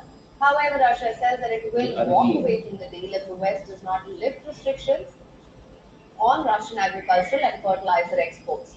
The deal is significant diplomatic breakthrough reached till now in the war. However, it now stands in jeopardy.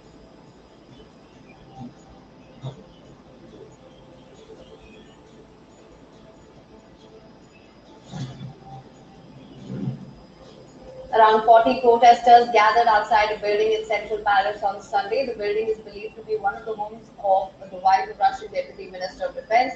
Ukrainian media reported that she is separated from her husband and is able to travel freely around Europe.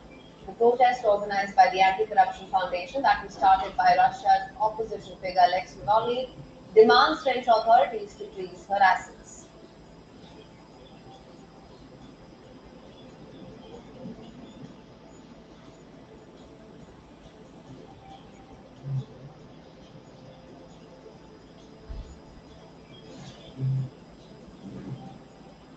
Russian Foreign Ministry has announced that over 20 German diplomats are being expelled from Russia. This comes as a tit-for-tat move in response to the mass expulsion of Russian diplomats from Germany. Ministry's announcement came shortly after Russian Foreign Ministry announced, and I'm quoting here, another mass expulsion of employees of Russian diplomatic missions in Germany. The statement by the ministry says that maximum number of employees in German diplomatic missions in Russia will also be significantly limited. Reports in German media stated that 34 of the 90 German diplomats remaining in Moscow had been told to leave Russia.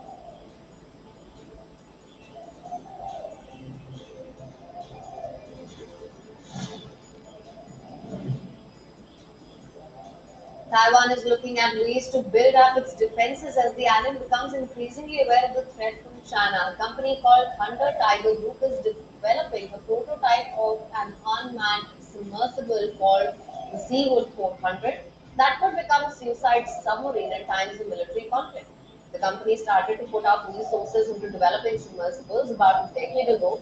Now, with the prototype of Seaboard 400, the growing cross-strait tensions, the company is making a gradual entrance into the defense market.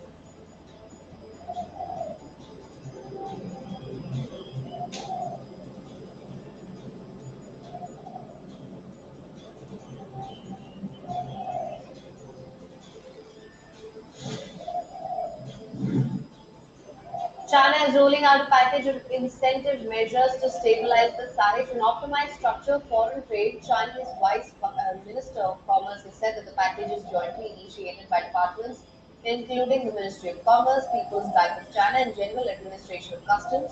According to him, to stabilize trade in key product categories, more support moves will be hammered out for automakers to establish and improve international marketing service system. He said banks and insurers are encouraged to expand cooperation in policy financing and credit enhancement and to enlarge the insurance coverage of industrial chains.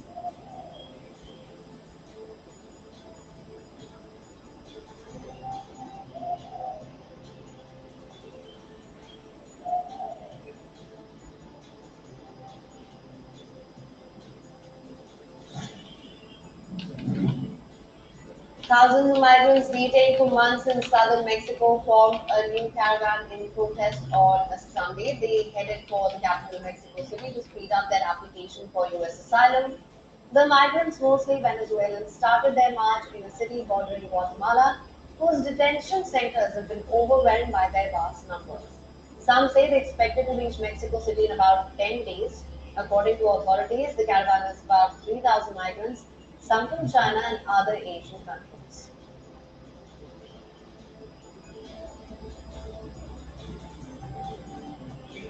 Brigava justiça e por eso caminamos.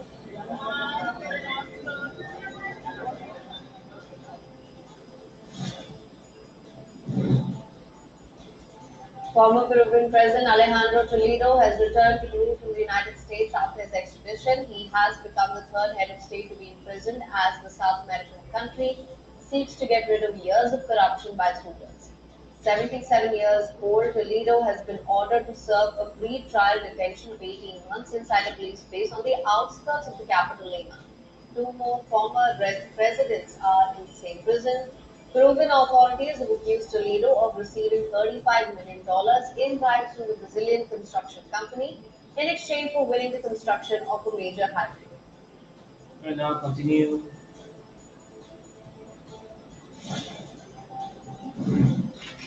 Brazil's government has released a new footage of the Fujian riots in capital Brasilia, in which supporters of former President Jair Bolsonaro stormed government buildings. The footage shows how rioters rattling Brazilian flags access president's office by force.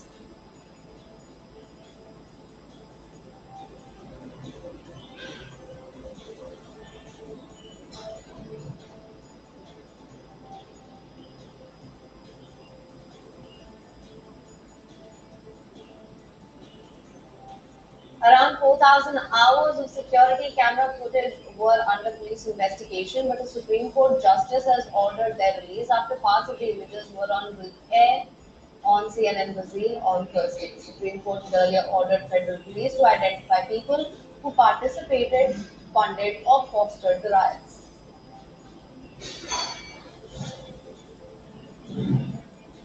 Two people have been badly burned in an apparent gas explosion at an apartment block in Brazil's Sao Paulo state. Civil defense workers and firefighters reached at the scene and inspected the building to ascertain which parts were safe enough to allow in residents to collect their belongings. The two who were badly injured suffered burns to 70% of their bodies, while two others suffered minor injuries in the explosion, which damaged about 10 homes. According to local media, part of the apartment block was used as tourist accommodation offered for rent on internet platforms.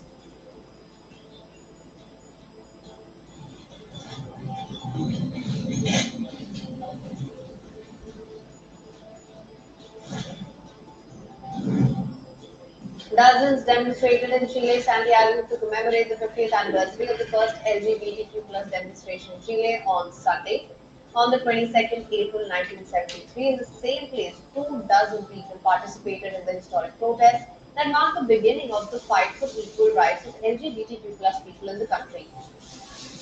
Chile approved same-sex marriage in December 2021, and it was implemented in March 2022. 1 year later, 2,586 marriages were registered in Chile. 55% of them were of women, according to official data as of March 2023.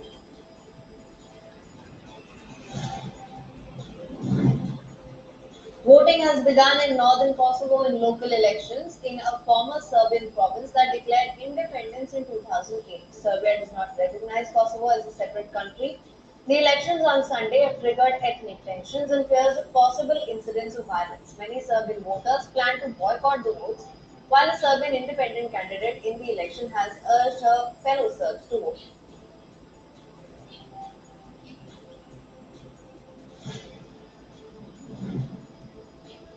Millions of smartphones across the UK sounded an alarm on Sunday as the government carried out a test for a new national emergency alert system. The system is intended to warn about dangerous situations, including fires, flooding, or attacks. The alarm was scheduled to ring at 1400 GMT on all devices that were using 4G and 5G networks. It rang for 10 seconds and displayed a message notifying home users that no action was needed. According to reports in local media, some users reported that their devices did not display the message or make a sound, and others that the alarm sounded early. They are not surveilling, not monitoring. They're just trying to make sure that everybody is A burst strike sparked an engine fire on the plane shortly after it took off from an Ohio airport on Sunday. The airliner returned safely, no injuries reported. According to the authorities, firefighters quickly doused the plane as the fire erupted. It wasn't clear how many passengers and crew members were on board the aircraft. Airport officials have said that the facility remained operating as usual and the fire only caused a minor flight delay. The Federal Aviation Administration will further investigate this incident. so birds strike. This kind of thing sometimes before they take off during the flight, or even if any time people. A new report by the European Environment Agency suggests that most vulnerable to air pollution are children, with 1,200 children dying each year in Europe because of it. An expert working with the agency said that Europe is failing its children. The level of key air pollutants in many European countries remains stubbornly above the WHO guidelines, with the offensive air pollution sinking their claws into children right when they are in the womb. It continues to deteriorate their health as they grow up. So don't underestimate Russia.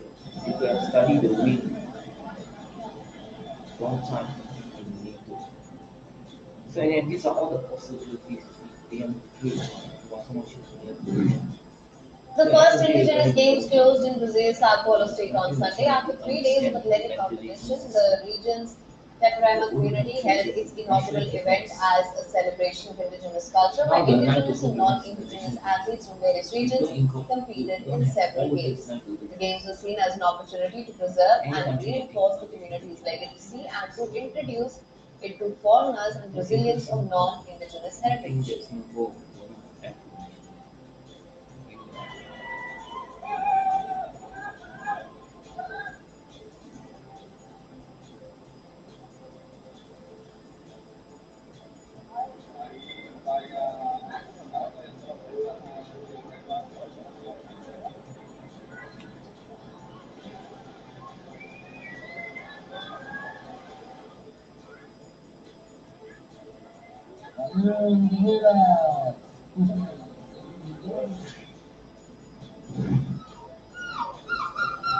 The Belgian coastal town staged a seagull imitating contest on Sunday in an attempt at changing the image of what many regard as pests. About 50 entrants, including first-timers and returning contestants, were judged on their skills at imitating the gull's features and movements. A 21-year-old architecture student from the Netherlands, who was a first-timer, won the crown for the best seagull imitation. It's just their practice, their cultures. So is there anything nothing wrong? China 他们神经病，how people do it all this. You can be from China, you can be from any country. You can all these pussy, everybody says it.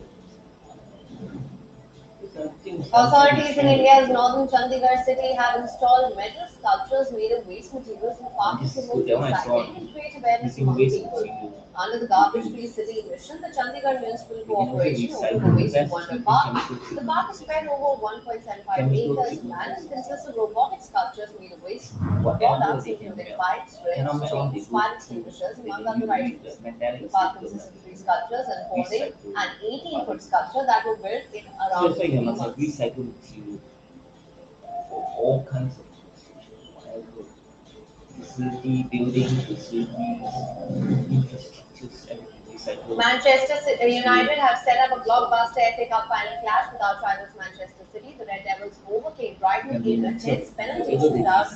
The semi-final was scrappy and the chances were at a premium. Both goalkeepers excelled, with David De Gea making some fine saves, while Brighton's Robert Sanchez brilliantly turned away Marcus Rashford's deflected effort in extra time. Neither team was able to score in 120 minutes, and the game went to penalties. Both teams scored their first 6 spot kicks before Solid, March Miss, and Victor Leno settling in the start of the United States. All this, like I said, is beyond universe. What you can do, not discussed. Beyond what you can do. Barcelona edged close to a 27th La Liga title. The Catalan Giants registered a narrow 1-0 win over third-place Athletic Madrid. Ferran scored the only goal of the match as he calmly slotted home from a Rafinha cross late in the first half to end Atletico's 13-game unbeaten run in the league. Barcelona goalkeeper Marc-Andre made some brilliant saves from point blank range to deny Antoine Griezmann in each half. The hosts are now extended their lead at the top of the table to 11 points with just 8 games remaining. Every day. As long as they use. The guy vacuum back, vacuum this. Reigning NBA champions Golden State Warriors held off a fourth quarterback comeback from the Sacramento Kings to level the playoff series 2-all. The third-seeded Kings trailed from 102 to 99 after 3 quarters, but were handed momentum by the Stephen Curry era. Leading by 5 with 45 seconds left, Curry called a timeout with none left and had to hand over possession. Kings reduced the score to 126 for 125, but Harrison Barnes missed a buzzer-beating three-pointer chance to win the game.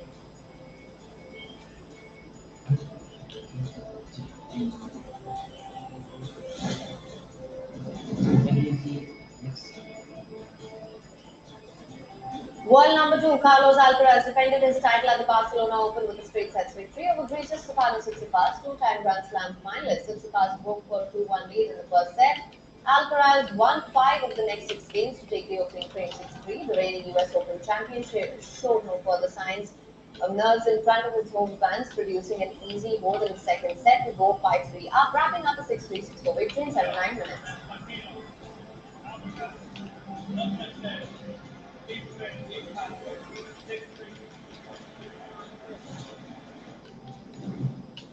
World number 1 Iga Swiatek cruised past in Arena Sabalenka in straight sets to defend her Stuttgart Open title. Three-time Grand Slam champion Swiatek, who was playing her first tournament since recovering from a rib injury, raced to a 4-3 lead in the opening frame, courtesy of true break of serve, and clinched the set comfortably on her second set point.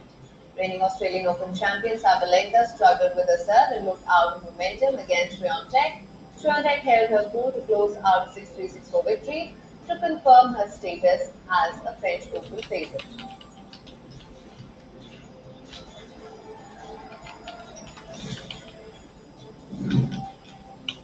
Royal challengers Bangalore carried forward their winning momentum as they beat Rajasthan Royals by 7 wickets in the Indian Premier League. Centre back first, stand-in skipper Virat Kohli was adjudged the leg before to Trent Bolt, in the very first over. However, Glenn Maxwell's 77 off 44 balls, while Faf du Plessis' 39 balls 62 guided Bangalore to a fast score of 189 for 9. In reply, Rajasthan lost out opener Jose Butler to a golden duck, but solid hand by Devdutt Padikkal and Yashasvi Jaiswal got their innings back on track. The pair added 98 runs for the second wicket before both departed in quick succession to be restricted to 182 for 6.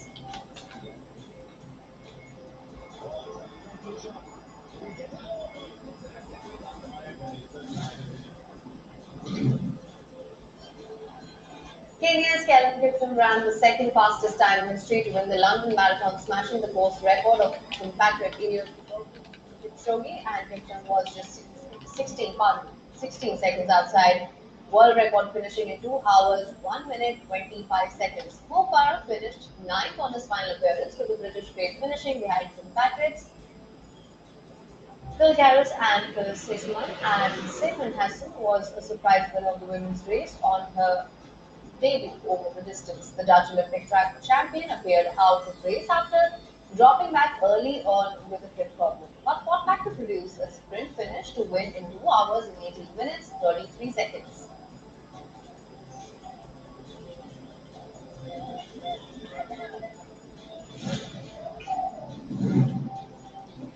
Moving on now, the Super Mario Brothers movie continues to remain a monster at the multiplex as it crosses the $400 million mark in the United States and $866 million globally. The movie adaptation of the Nintendo video game is playing more like an all-audience blockbuster than an animated film, thanks to its multi-generational appeal, and it will also become the first movie of 2023 to join the billion-dollar club.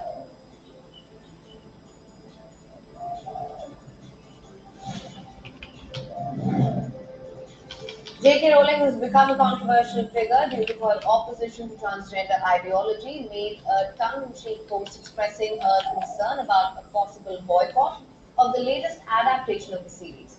In a tweet, she said, "Dreadful news, which I feel duty bound to share. Activists in my mentions are trying to organize yet another boycott of my work, this time of the Harry Potter TV show."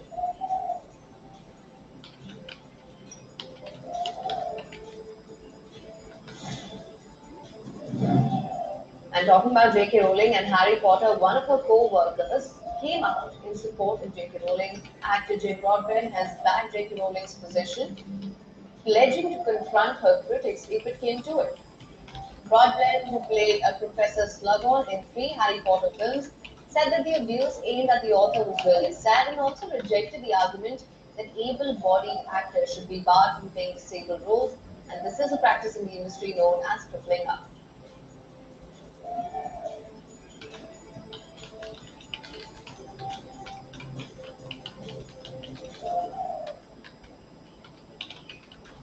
Well, with that, we call it a wrap on this edition of the News Bulletin. News and updates continue on the other side of Beyond World is One. Do stay tuned.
Wheel, now available. Gravitas tells you stories which others won't. And tonight we will tell you about this new strategic map that has been drawn. They say your enemy's enemy is your friend. Is that the foundation of the new defense bridge between India and America? This is what separates us from others who claim to be telling you global stories that matter. In the last 3 days, Beyond has been traveling across Syria. You are in Latakia city right now. Tell us, what is the situation on ground at Gravitas? We don't just tell you stories from selected countries from around the world. 2 years since the Myanmar military coup, the people of Myanmar continue to live in a nightmare because it does not suit their propaganda or because they are too scared to speak truth to power.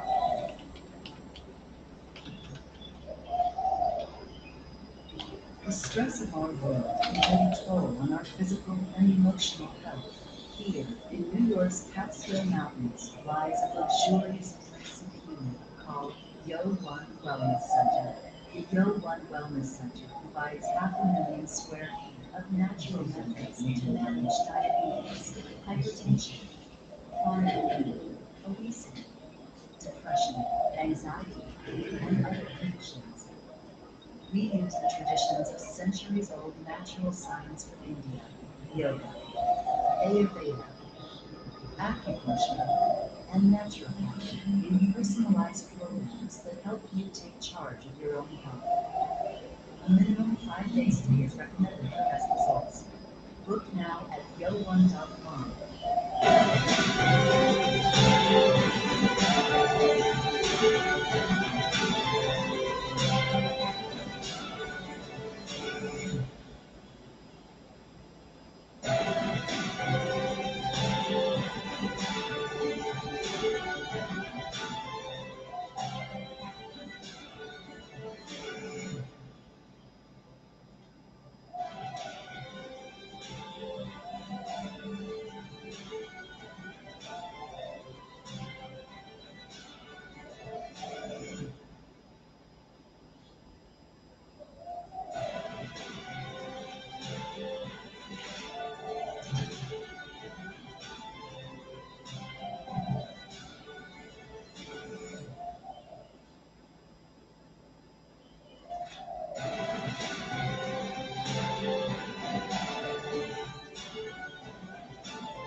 Stay connected with the world through WEO. Like the page on Facebook. Follow us on Twitter for new alerts. Instagram for videos and images. And the website for the latest news, views, and analysis. WEOnews.com. World is one.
Gravitas tells you stories as others won't.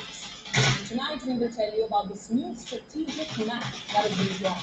They say your enemy's enemy is your friend. Is that the foundation of the new defense bridge between India and America? This is what separates us from others who claim to be telling you global stories that matter. In the last 3 days, Beyond has been traveling across Syria. You are in the Kafia city right now. Tell us, what is the situation on ground at Gravitas? We don't just tell you stories from selected countries from around the world. 2 years since the Myanmar military coup, the people of Myanmar continue to live in a nightmare. Because it does not suit their propaganda, or because they are too scared to speak truth to power.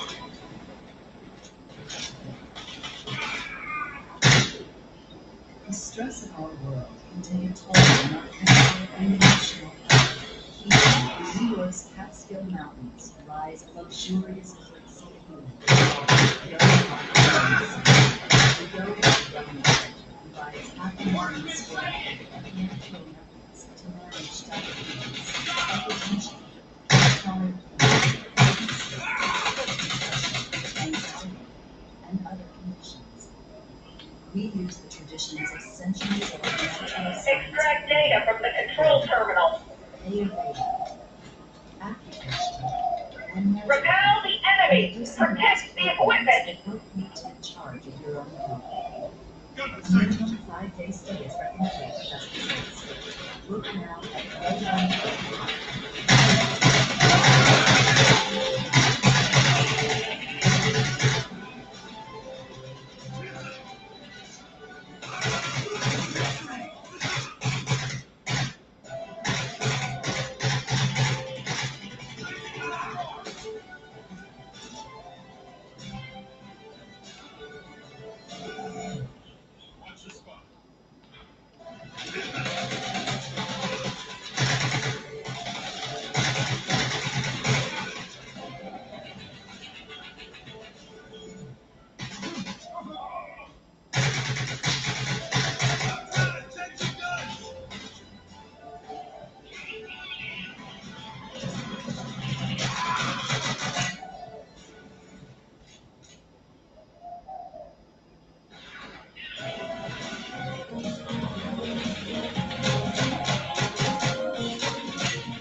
Hello, very warm welcome. You're watching Beyond World is One with me, Eddie. Let's go live and with a quick check on the headlines that we're tracking for you at some.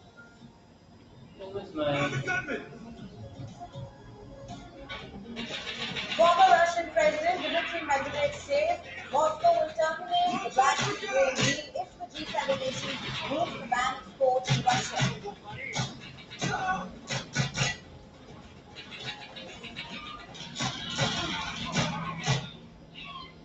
China's envoy to France reportedly questioned status of post-Soviet Ukraine and EU condemned remarks, the outstanding diplomat not to parrot propaganda.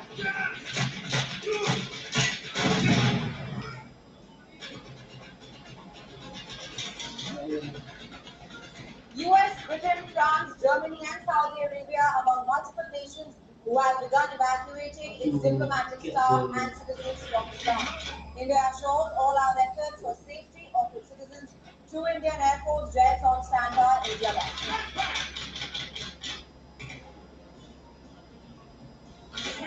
Investigate the next hangar. A plane catches fire shortly after takeoff from Ohio Airport. A bird strike reportedly sparked the engine fire. Authorities say the airliner returned safely with no injuries reported. It's armed the bomb.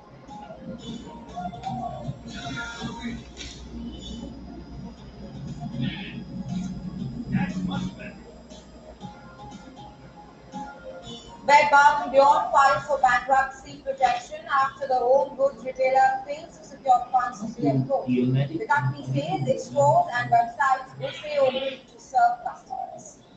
It's really fun.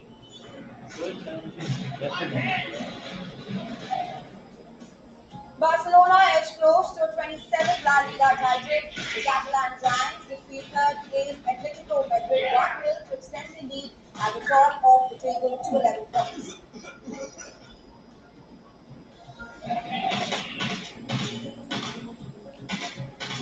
Reigning NBA champions Golden State Warriors defeat Sacramento Kings after overcoming a 6-30 timeout, switching Western playoff series to home.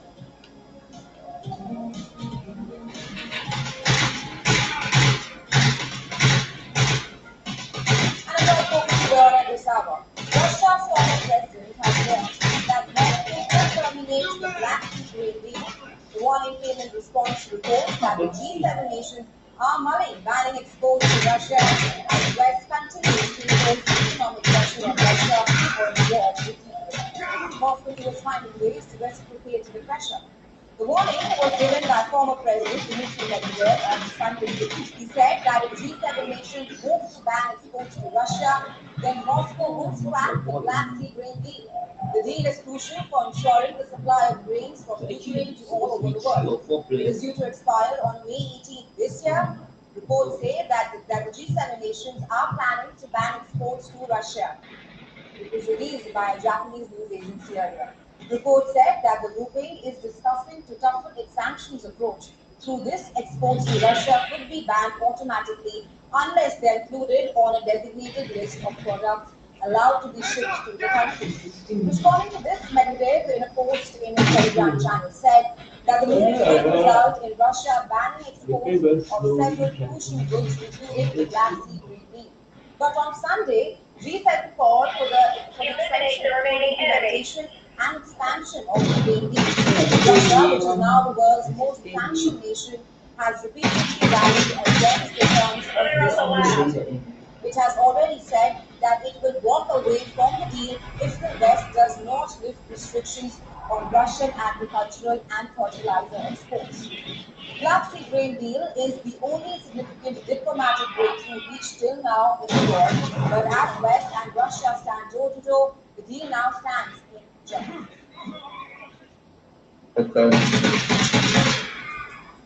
On this, we're now being joined by Peter Kuznick, who joins us live from Washington, D.C. Kuznick is a professor of history and director of the Nuclear Studies Institute at American University. Thank you so much for joining us today, Mr. Kuznick. Glad to be with you.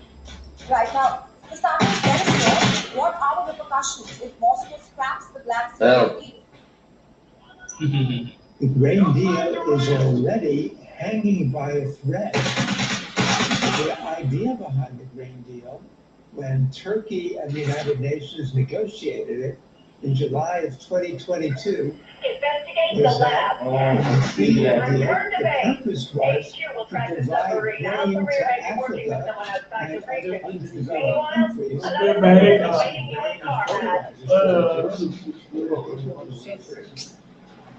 The reality, as Russia keeps stressing, 45% of the grain has gone to Europe and only 3% shortages of everywhere.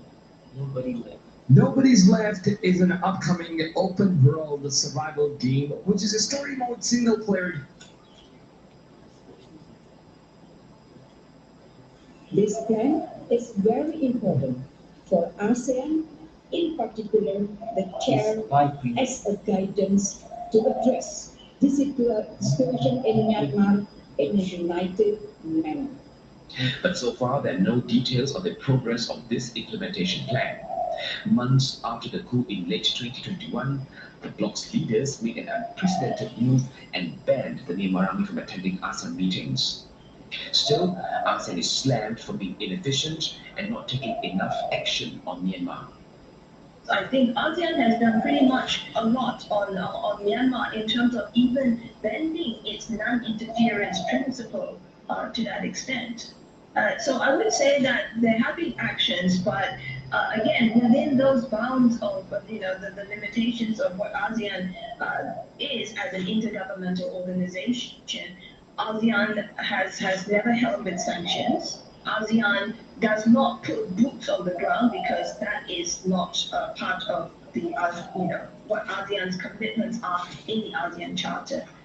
For now, ASEAN will stick to the 5-point peace plan when dealing with the Myanmar crisis.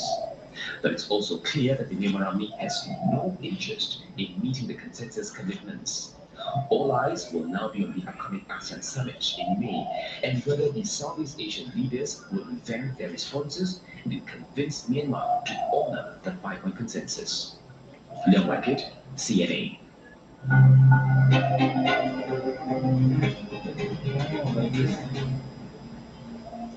Ukraine has slammed comments made by China's ambassador to France when he questioned the sovereignty of post-Soviet countries. Ukrainian presidential aide Mikhailo Podolyak called the remarks absurd and said that their status is enshrined in international law. Chinese ambassador Liu Xiaoye on Friday said ex-USSR countries don't have actual status in international law because there is no international agreement to materialize their sovereign status. Mr. Liu was asked in a TV interview about whether Crimea, annexed by Russia in 2014, was a part of Ukraine. He said Crimea was historically part of Russia and had been offered to Ukraine by former Soviet leader Nikita Khrushchev. Mr. Liu's comments cast doubt on not just on Ukraine, but all former Soviet republics which became independent after the fall of the Soviet Union back in 1991. France declared its full solidarity with all the allied countries affected. The foreign ministry said the countries acquired their independence after decades of oppression. On Ukraine and Crimea, it said the entire international community, including China, recognized its borders in 1991.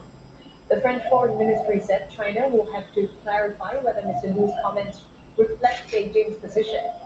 The Baltic states of Estonia, Latvia, and Lithuania have also expressed anger, while these states were formerly part of the Soviet Union. Latvia's foreign minister called the remarks unacceptable and asked Beijing to retract Mr. Liu's statement. Former Russian President Dmitry Medvedev has warned Moscow will terminate the Black Sea grain deal should the G7 move to ban exports to Russia. Well, the UN brokered agreement has allowed Ukraine to export millions of tons of grain since last July. Reports last week said the G7 was considering a near total ban, extending sanctions against Moscow for its ongoing invasion of Ukraine. Russia says it has agreed to extend the deal only until the 18th of May.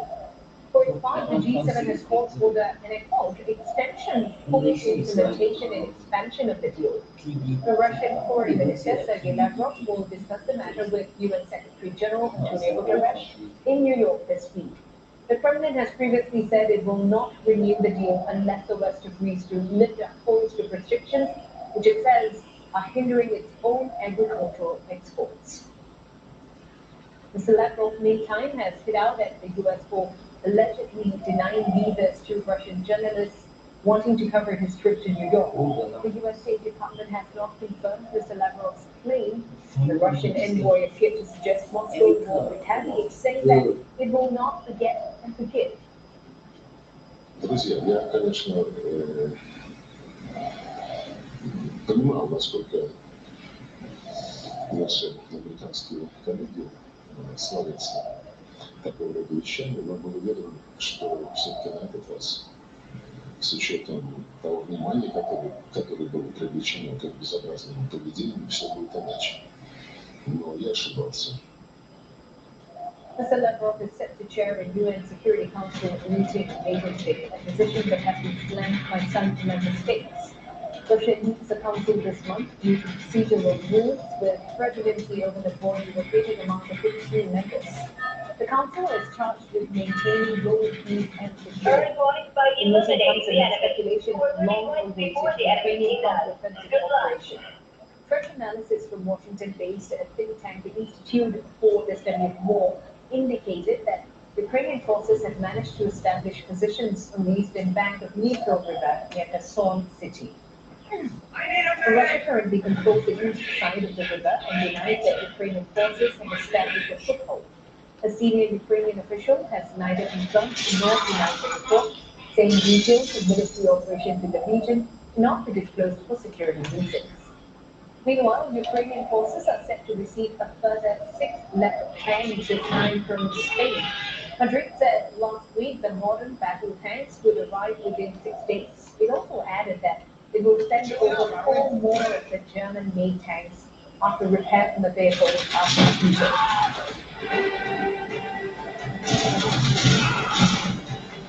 What is available?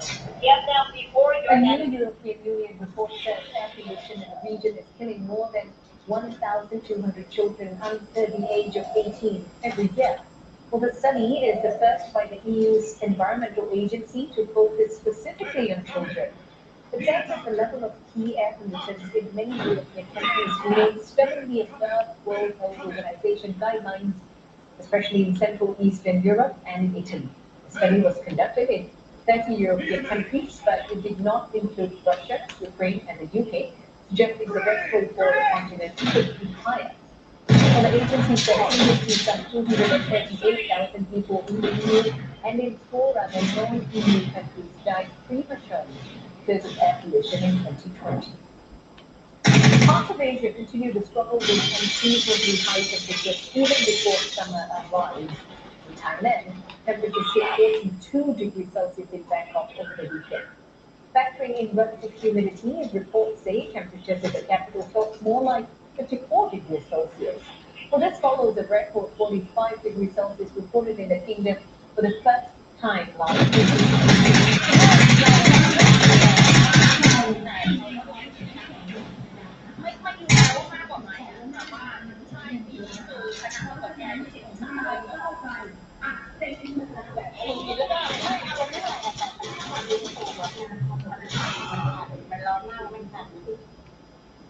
Thai authorities have urged people to avoid outdoor activities and to stay indoors to prevent heat stroke.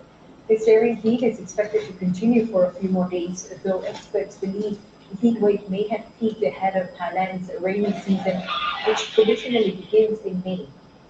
Meantime, Malaysia is experiencing 3 consecutive days of hot weather with temperatures hitting 37 degrees Celsius. The country's health department classified this as a heat wave. Authorities have urged the public to drink lots of water, wear light-colored and thin clothing material, and reduce the intake of caffeine or alcohol during this period. They've urged the public to stop open burning, which could increase the risk of haze. As temperatures soar, power consumption has also spiked in recent weeks.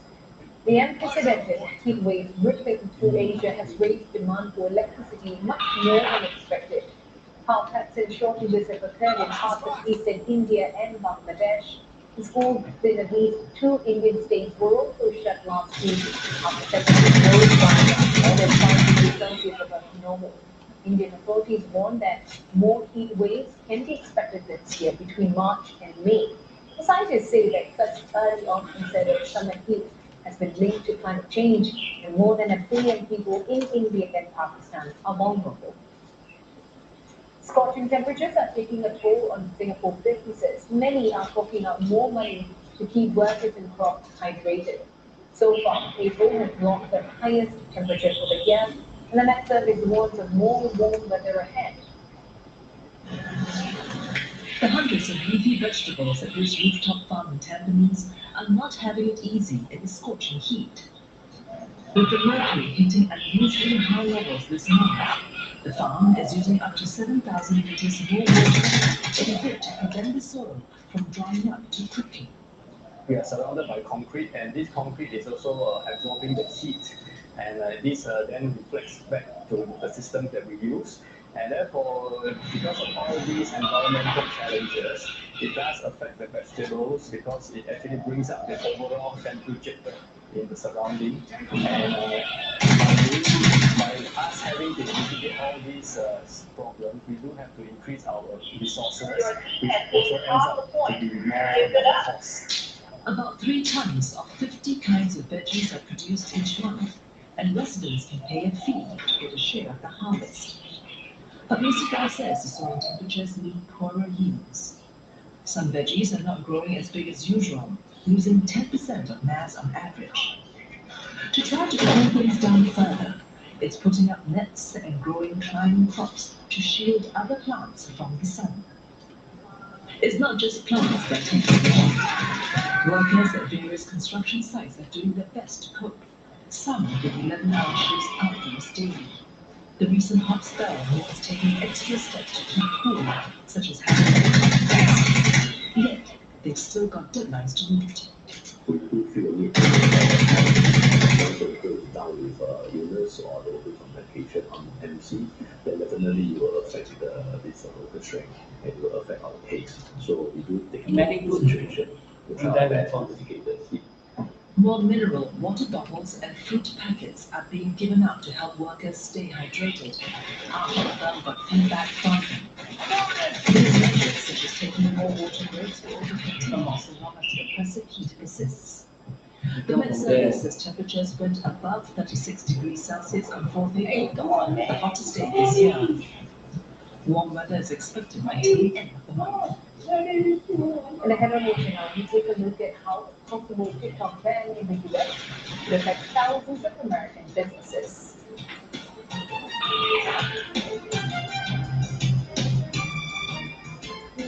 This month, traverse from a high-octane Avengers organisation to a calm-loving expansion wonder.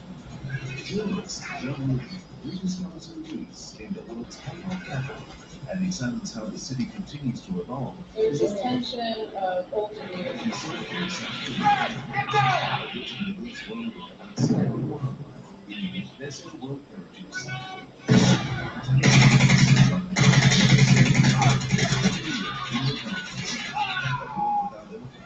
who are the trailblazing environmentalists making it the perilous mission to save these species. The massive study this May on CNN.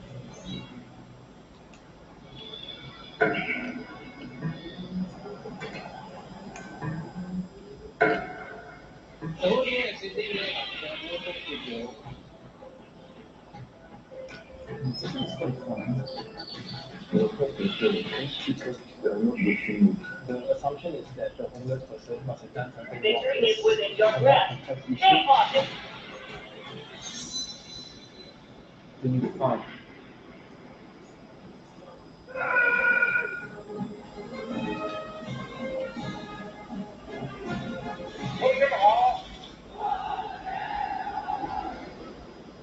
The PLA Navy is making tremendous and impressive progress. 把这个根茎掌握在自己手中，这代表着我们把核心的供应链掌握在自己手中。The goal over the next 5 years is to continue this expansion of nuclear power to build about 6 to 8 nuclear power unit generations approved every year.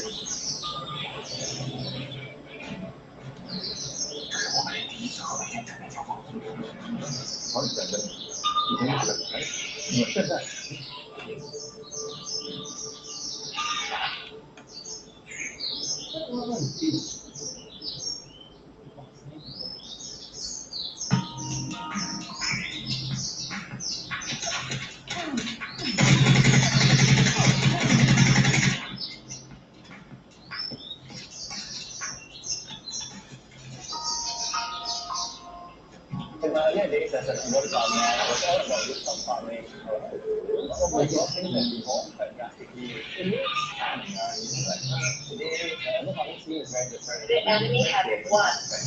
Oh my god. We are entering a great new world. Honestly, it's more fun. Yeah, I'm here to back this wave of digital days. And today I'm with three farmers growing wow. On Friday, sometimes it's children.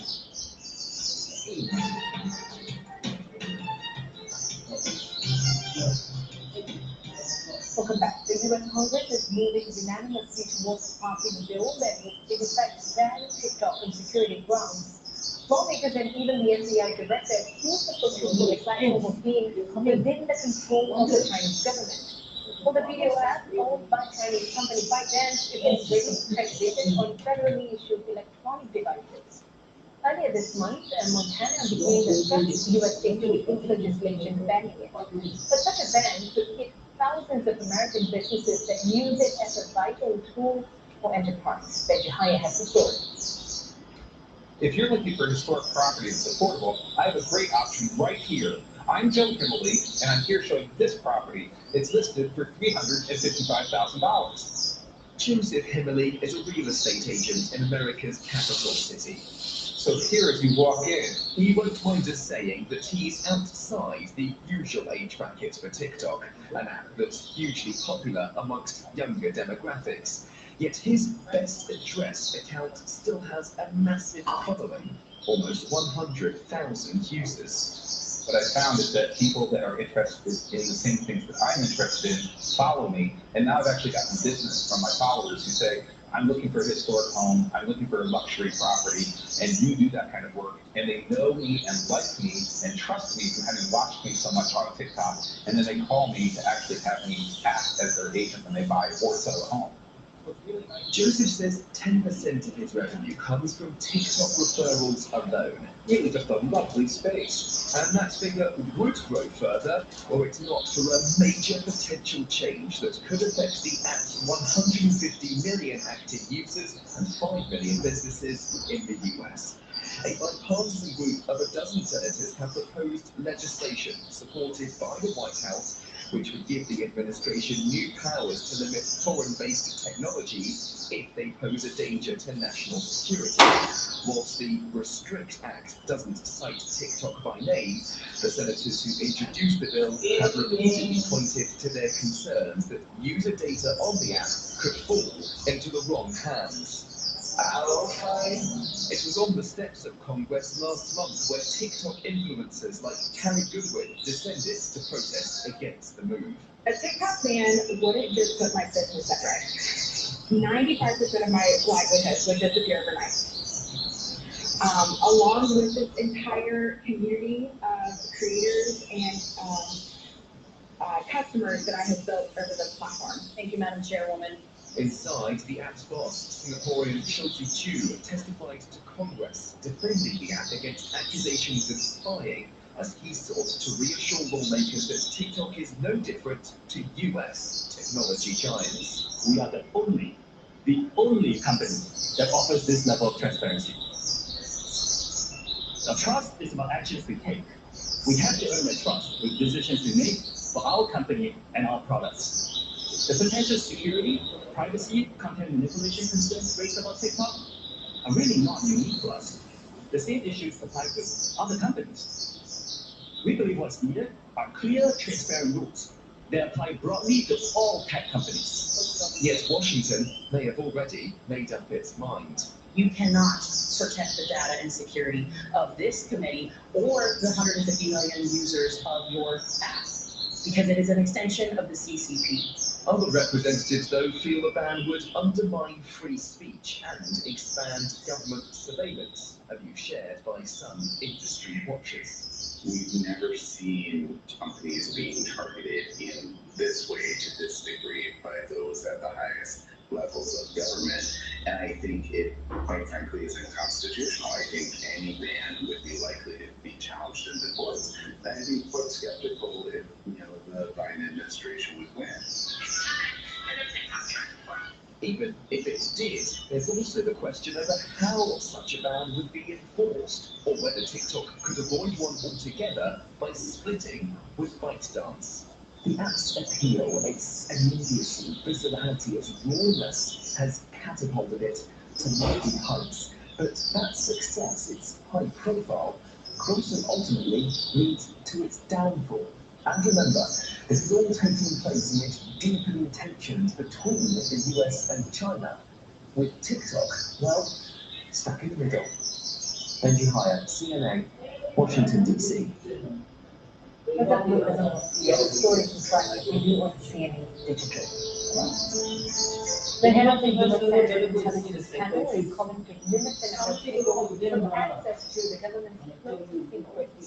Senator Mark Warner also recommended Central President be in charge of the classification process and he relatively independent weeks. Anti-Kremlin protesters have staged a rally in Paris, urging the EU to slap sanctions on the socialite wife of the Russian Deputy Defense Minister. They're accusing Timur Ivanov, the Deputy Defense Minister, of bypassing the measures. He had divorced his wife to allegedly protect her from the sanctions that allowed her to live in Europe. Brazilian government officials are using their president's visit to Europe to raise awareness to fight against the racial discrimination faced by the Brazilian community. President Luiz Inácio Lula da Silva has said that he aimed to address Brazil's legacy of slavery when he was elected.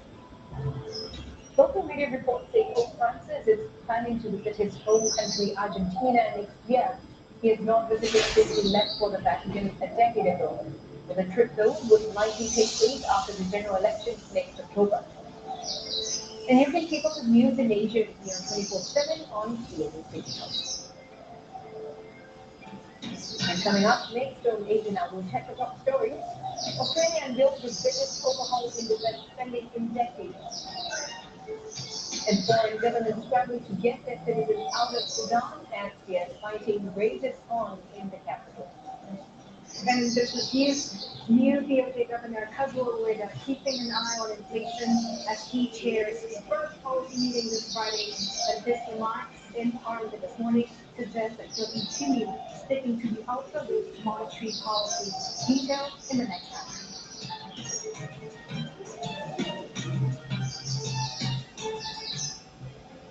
Warm memories wherever you go. Warm, sponsored by Qatar Airways. Warm,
sponsored by Qatar Airways.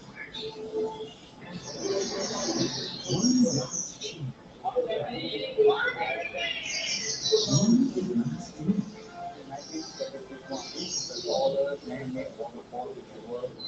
One last cheer. Victor is elected, whether he performed or not, we are not so sure. One last fight at the Jubilee Foundation. Losing the Sunday on CNN.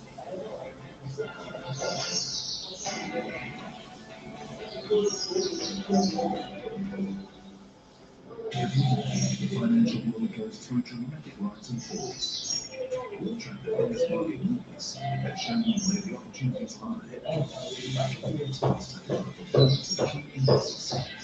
Our Sophie analysis to help you understand what's in global economies. The daily business news you need only on CNN. This segment is brought to you by Tempo. This is Asia Now. Good afternoon. It's 4 p.m. in Singapore and Hong Kong, 11 o'clock in Jakarta, and 9:30 in New Delhi. I'm Alexia Silvanati. Headlines this hour.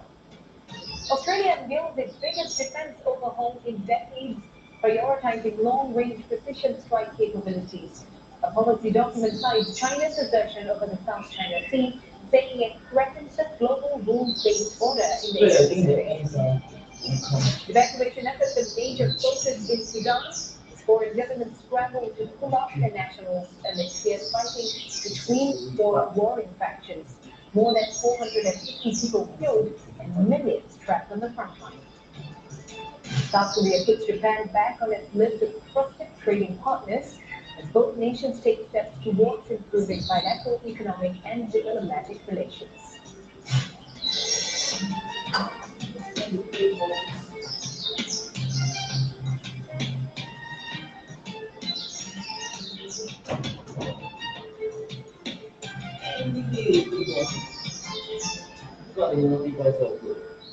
Australia's Albanese government has announced a review of its defence strategy that's seen as the most significant update in nearly 40 years. Canberra will prioritise long-range precision strike capability and domestic manufacturing of guided weapons. Prime Minister Anthony Albanese says the review demonstrates the world where challenges to the nation's national security are always evolving. The scale and significance of the Defence Strategic Review and my government's response shows the strength of our determination to keep Australians safe. The defence posture that we have had for the last few decades has served our nation well. But in the circumstances that we now face, that defence posture is no longer fit for purpose. The Defence Minister, Richard Marles, says implementing the Defence Strategic Review will cost nearly $13 billion. The review calls for Australia to develop the ability to strike targets at longer range and domestically build guided weapons. Another priority is to develop a stronger network of bases, forts, and barracks across the country's north to deter adversaries. For the final report does not name China as a direct military threat, but it did state that Beijing's moves in the South China Sea threatens the global rules-based order in the Indo-Pacific in a way that impacts Australia's national interests. We have Roger Maynard joining us live from Sydney to give us more details. Roger, thank you so much for joining us. Mr. Marles outlined several elements to recast the mission of the Defence Force. What are the key areas we should be paying attention to, especially when it comes to budget?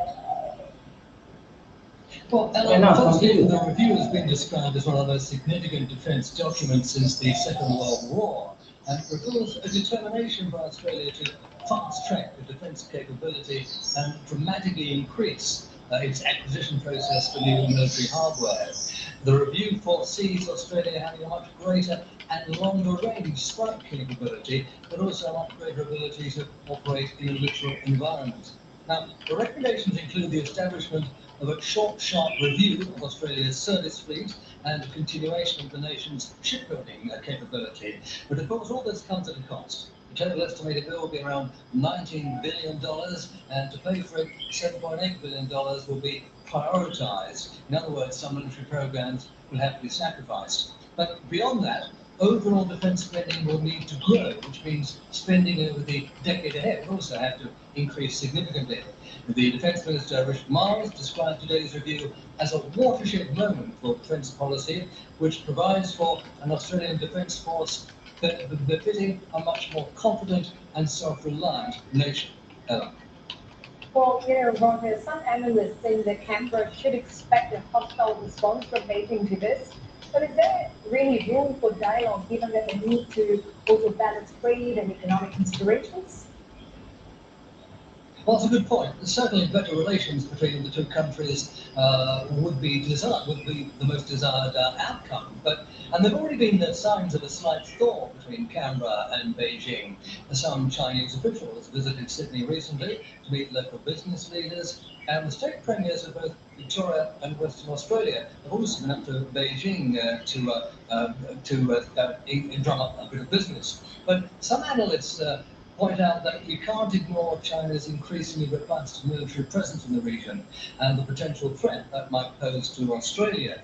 Now, put simply, this defence review recognises that the Indo-Pacific has become a much more vulnerable region in the wake of an increasingly assertive China. Though the unclassified version of this review doesn't actually mention China by name, it's clear that's the biggest concern, and that the waters northeast of Australia need to be protected accordingly. Now, the Prime Minister Anthony Albanese said that Australia was confronting one of the most challenging strategic circumstances since World War II, both in the region and indeed around the world. The aim is to build a more secure Australia and a more stable and prosperous region in the years ahead, he explained. As for the detail, well, Defence Minister Mars admitted that Australia's new defence strategy was designed to deter any adversary which seeks to project power against Australia or the country's interests throughout the northern approaches. Now, these are strong words, but they represent a much tougher stance by Canberra than we've seen for many years. Well, thank you so much for that. That was Roger Maynard in Sydney. Well, we've all analysed the significant overhaul of Australia's defence strategy with Rebecca Shrimplin, Director of Defence Strategy and National Security. The Australian Strategic Policy Institute later this hour. Foreign governments are scrambling to evacuate their nationals from Sudan as fierce fighting continues amid a string of ceasefires collapsing. Japan is reportedly proceeding with its plan to pull out some 60 of its citizens. NHK says 3 planes from the Self-Defense Force are in neighboring Djibouti, ready to move. Japanese citizens in Khartoum are apparently making their way by land to one of Sudan's borders. And this follows missions by other countries. The US, UK, and Canada have evacuated their diplomatic staff. France said its operation was complicated as evacuees had to cross the front line of fighting in Khartoum to board their planes. Others, such as Italy, Germany, Greece, and South Korea, already have evacuations underway or are planning to do so. Malaysia is waiting for permission from Sudan to land in the country. The list is getting longer by the hour, by air, land, and sea. Surrounding countries have become staging posts for the missions, and some foreign governments are using airports in Djibouti and Egypt. Saudi Arabia evacuated via Port Sudan on the Red Sea, pulling out some 150 of its nationals and others to Jeddah over the weekend. Well, U.S. Secretary of State Anthony Blinken monitored his country's evacuation operation from his office in Washington, D.C. The Special Forces flew helicopters into the U.S. Embassy in Khartoum, airlifting fewer than 100 diplomatic staff and their families. Both the U.S. and UK have no plans to evacuate their remaining citizens, numbering about 16,000 Americans and several hundred British nationals. We recognise what an incredibly difficult and scary situation you find yourselves in. I can assure you that we are working across government and with our international partners to try and find a way to support you, to try and bring this fighting to an end. And China is considering an evacuation. Its embassy has asked 1,500 nationals in Sudan if they want to leave. Beijing is pledging all out efforts to ensure their safety. 请在苏丹，尤其是喀土穆地区的中国公民，务必密切关注所在地安全形势和驻苏丹使馆发布的通知信息，保持冷静，提高警惕，做好安全防范。有任何需求，及时联系使馆，使馆将全力以赴予以协助。 The fighting raged across the country over the weekend despite an agreed 3-day truce for the Eid holiday. More than 420 people have been killed since unrest erupted over a week ago. Both locals and foreigners are desperate to leave Sudan. One Nigerian student accused her own government of not doing enough to help. We look like we are cursed or something. Like you see other countries, they're appointing their nationals, they're eager, they're showing that care, they're valuing their lives. But for us, our own country is just full of excuses. There is no hope of survival. Everyone is just running helpless straight here. Secretary Duffy tells us if there's any chance that the Biden administration will reconsider evacuating Americans from Sudan. The United States has said that it's too dangerous to carry out a border evacuation. Senator Mark Warner, who sits on the Senate Intelligence Committee, was speaking to ABC News, and he said that the majority of those estimated 16,000 Americans still remaining are Sudanese Americans, they're dual nationals, many of them working in the aid industry and on aid missions, and so the efforts are underway to try to help them get out through overland corridors is something that they're looking at. He said that the US is working with international partners in the Middle East, in Europe and in China to try to facilitate some of those efforts. Now, obviously, comparisons are being drawn between the efforts to get diplomats out of Kabul versus diplomats out of Khartoum. And a retired colonel was speaking also to ABCs this week, and he was saying, this is a retired colonel called Steve Gaynard, and he was saying that in some ways it's harder because the US doesn't actually have a presence on the ground in the same way that it had in Kabul. But on the other hand, it's easier because he said that this isn't America's not involved in this fight. It's not America's fight, and actually it's in the interests of the two warring sides to make sure that they help America and other foreign governments to get their people out safely. And so the Pentagon is saying that those overland routes could be monitored through surveillance strategies. A route could be opened from Khartoum to the port of Sudan with naval assets, it says, in place to help those Americans who are making their way to the port of Sudan to then go forward from there. Now, earlier we spoke with Marty Masood, professor of politics at the University of California, Santa Cruz. He tells us what are some of the biggest challenges of conducting evacuations from Sudan at this moment.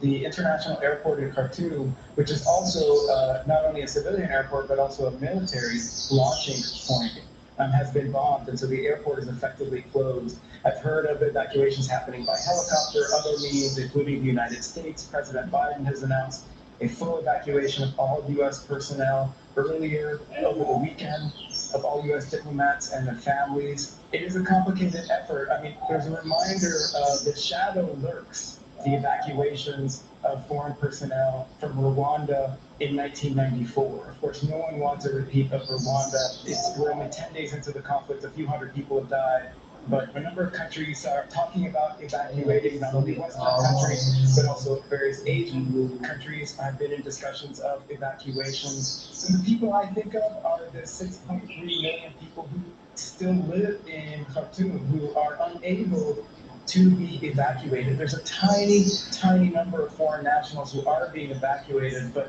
I think attention should be paid to those who are stuck inside in the crossfire between these two warring military generals. There are a variety of reasons why they can't leave. It's unsafe. Any ceasefire, there were 3-hour ceasefires that couldn't hold. The end of the Islamic holy month of Ramadan just happened over the weekend. 3-day ceasefire had been planned, but that also failed to hold. It's difficult for people to go outside, get food, get their families. I know people with toddlers who are trying to feed their children, and lots of shops are closed or they have no food on their shelves.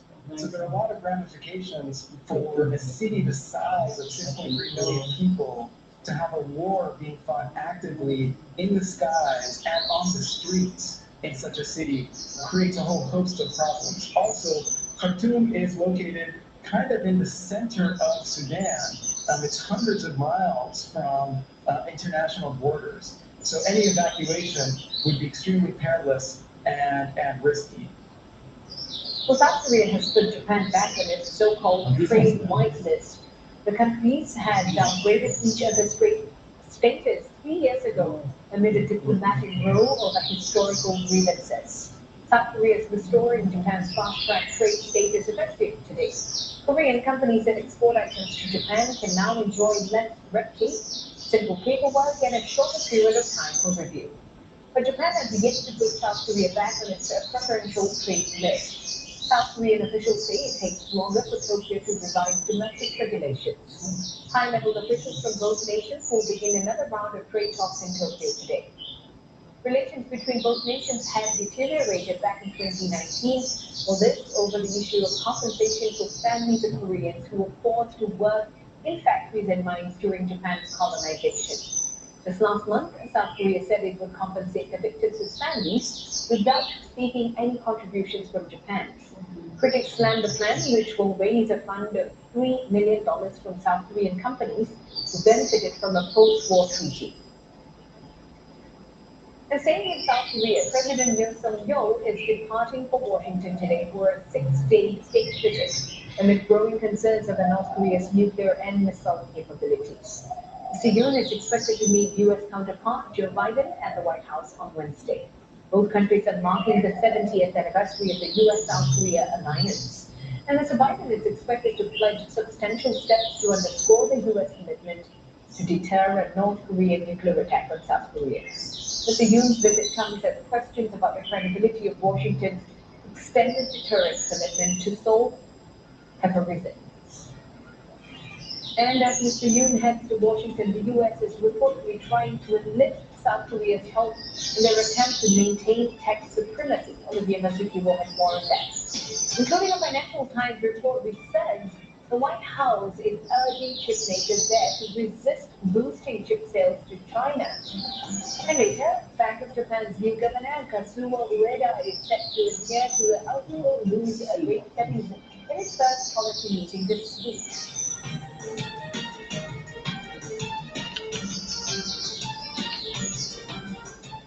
There is a lot riding on Thailand's new important polls. ประชาชนง่ายจะเห็นว่ามันมีปัญหาในด้านการเศรษฐกิจจริงสภาวะการดำรงอยู่จริง From a burgeoning debt crisis. มีหนี้สินประมาณถึง5แสนได้ It's hard to get a handle on why debt is so high. To democratic reforms. คนโดนจับในตอนนั้นก็มีจำนวนมากแต่ที่รณรงค์ให้มีกฎหมายรัฐธรรมนูญ What's at stake in Thailand's election? Insight, Thursday on CNA.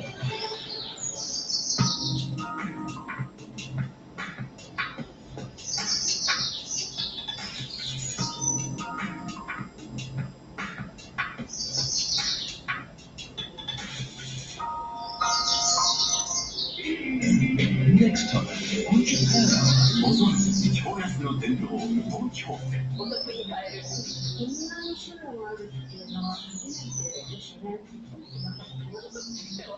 結構じわりじわりとだと思うんですけど。もう今これね、10回ぐらいの場所で。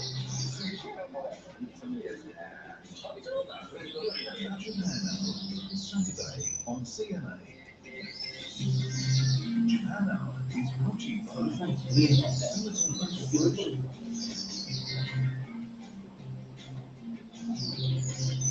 and solitaires now available with different fonts.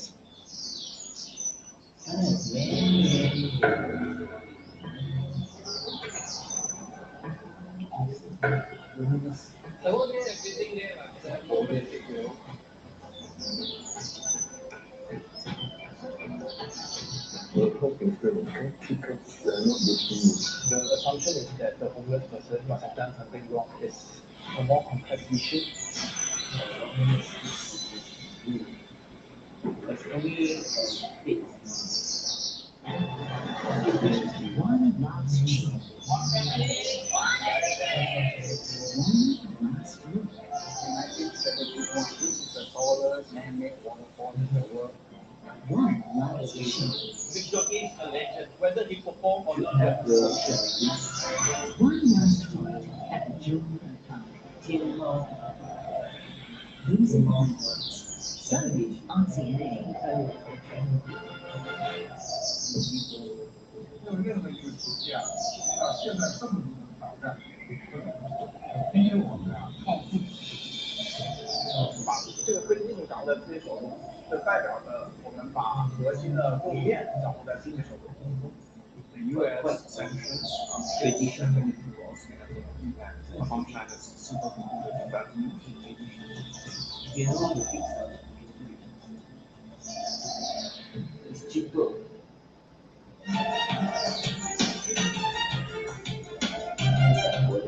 Welcome back. You're watching Asia now here at CNA. It's time for a business update with all the diversity. Cheers, Ella.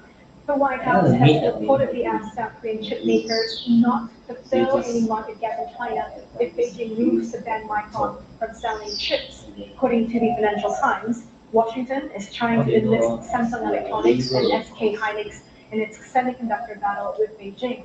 The U.S. request comes as President Yoon Suk-yeol prepares to travel to Washington for a state visit later today. Remember that China launched a national security review into Micron earlier this month. U.S. officials and business executives see the probe as Beijing's retaliation against President Joe Biden's tough actions that serves to chip away at China's semiconductor ambitions. It is still unclear, though, if Chinese authorities will take punitive actions against Micron after the probe. But the stakes are high for the American chipmaker, as mainland China and Hong Kong generated 25% of its $30 billion revenue last year. Check on shares of South Korean chipmakers for this hour. Industry leader Samsung Electronics slipping deeper in trade, and we're seeing more than 2% all for its compatriot SK Hynix. And in the broader market, the Kospi started the week lower as caution descends over major companies' earnings this week and geopolitical concerns also on investors' radar. South Korea will be handing out its advanced GDP data for Q1 tomorrow. Economists expect a slight slowdown in the annual rate to about 1%, and that's with continuing headwinds from weaker global growth. But there's a hope for a turnaround into growth on a quarterly basis that has early-stage recovery in China likely help boost exports out of South Korea. Speaking of China, British stocks started Monday morning with a downbeat tone and still continuing that weakness up till this hour, following a relatively calm week on Wall Street, where traders took a wait-and-see position ahead of key earnings reports from tech titans, saying they're going into lunch break, losing about 0.6%. And elsewhere in the rest of the region, Asia-Pacific stocks off to a slow start in a week packed with economic data and central bank meetings. And in Sydney, the ASX 200 still way down by mining stocks at the moment, just inching below flatline. And India's Nifty 50 off to a positive start, helped along by shares of Adani Ports and Adani Special Economic Zone. And that's as the company began its debt buyback program of up to $130 million. This is the Adani Group's first bond buyback after it was targeted by U.S. short seller Hindenburg Research, which sent its dollar bonds crashing. One analyst we spoke to earlier said Asia still offers a safer environment for investment as the U.S. Federal Reserve is likely to hike interest rates in May one last time before hitting the pause button. So the Fed, yes, that's kind of one of the major drivers, if not the major driver of stock markets and bond markets at the moment. I think there's quite a large disparity going on at the moment between seeing where the Fed are going to pause, which will likely be next month after we get another 25 bip rate hike, but also versus where the Fed are likely to pivot. And I think that's where we really differ to consensus at the moment. There is the expectation that once we hit this terminal rate of 5.25, that very, very quickly into the second half of the year, we'll start to get significant rate cuts from the Fed. We're not really seeing that at the moment. That's not our expectation. So we're certainly more hawkish than the market is at the moment when it comes to the Fed. When we look at how that translates into Asia, historically, high rates are not particularly good for emerging markets. Having said that, I think the inflation dynamic here in Asia is a lot more contained than what we're seeing in the US and certainly Europe. Central banks here move much quicker, and the inflation dynamic here is much more in the progress of central banks. So I do think in this current environment, Asia is probably a safer investment than what we're seeing in the US. And of course, we are now in earnings season, and we're going to see some significant earnings projections over the next couple of weeks. Bank of Japan's new governor, Kazuo Ueda, is set to chair his first policy meeting this Friday. He's been indicating that he will adhere to the ultra-loose rate settings overseen by his predecessor. Just this morning in Parliament, he said that the central bank's inflation forecast must be, quote, quite strong and close to 2% in the coming year to consider tweaking yield curve control. He said that given the inflation still exceeds 2%, the BOJ must maintain monetary easing. But investors will be watching for signs of a change as inflationary pressures in Japan broaden. Tokyo releases its price data this week, just hours before the DOJ decision on Friday. Data from the capital city is the leading indicator of national trends.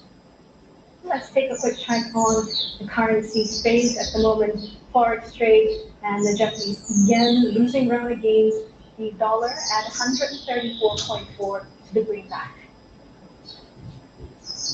As for prices in Singapore, inflation likely slowed in March as fuel and food-related costs continue to soften. Economists surveyed by Bloomberg see that the consumer price index, or CPI, dropping to 5.5% on year last month from 6.3% in February. Now, core inflation, which is the central bank's preferred gauge, likely eased to 5.1% on year in March from a 14-year high of 5.5%. Speaking at a summit in China last week, MAS Managing Director Ravi Menon said core inflation has peaked and is projected to near 2.5% level by the end of the year. But he clarified that it's still too early to declare victory on inflation, and he pledged to remain vigilant against any signs of resurgence. The Monetary Authority of Singapore left its policy settings unchanged early this month as economic activity slowed in the first quarter. The decision came after 5 successive tightening moves since October 2021. The MAS said that the effects of the earlier tightening were still expected to further dampen inflation. And that's the wrapping business. Ella, over to you. The updates in business and coming up on Asia now. Australia unveiled its biggest overhaul in defense spending in decades, shifting its focus on long-range striking capabilities and building munitions at home. We'll take a closer look at the review with Rebecca Shrimpton, Director of Defense Strategy and National Security at the Australian Strategic Policy Institute. And a new report warns air pollution is killing more than 1,000 children annually across Europe.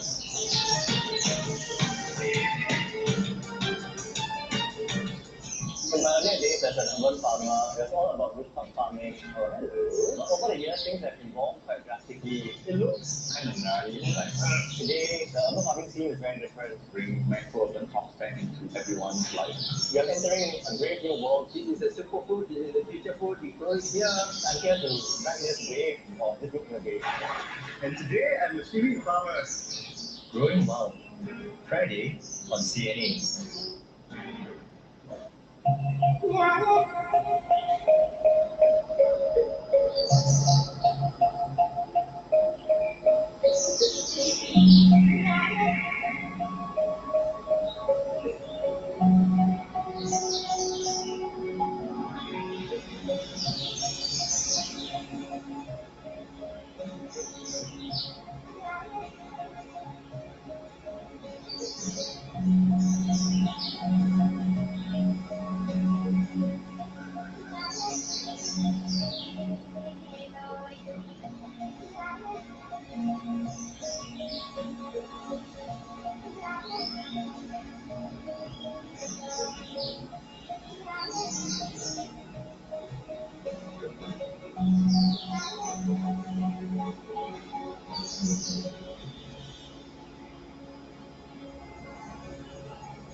This way, traverse from the high octane of Asia's urbanisation to the calm realm of its natural wonder.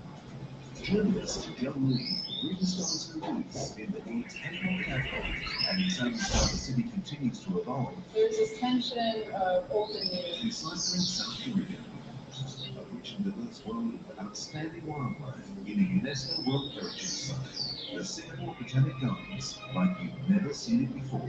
1 year in the gardens. A world without elephants or turtles. Who are the trailblazing environmentalists making it their life's mission to save these species? The mass extinction. This May on CNA. One last cheer. One last cheer. 1971, this is the tallest man-made waterfall in the world. One last cheer. Victor is a legend. he performed or not, we are not quite sure. One last flight at the Jordan time.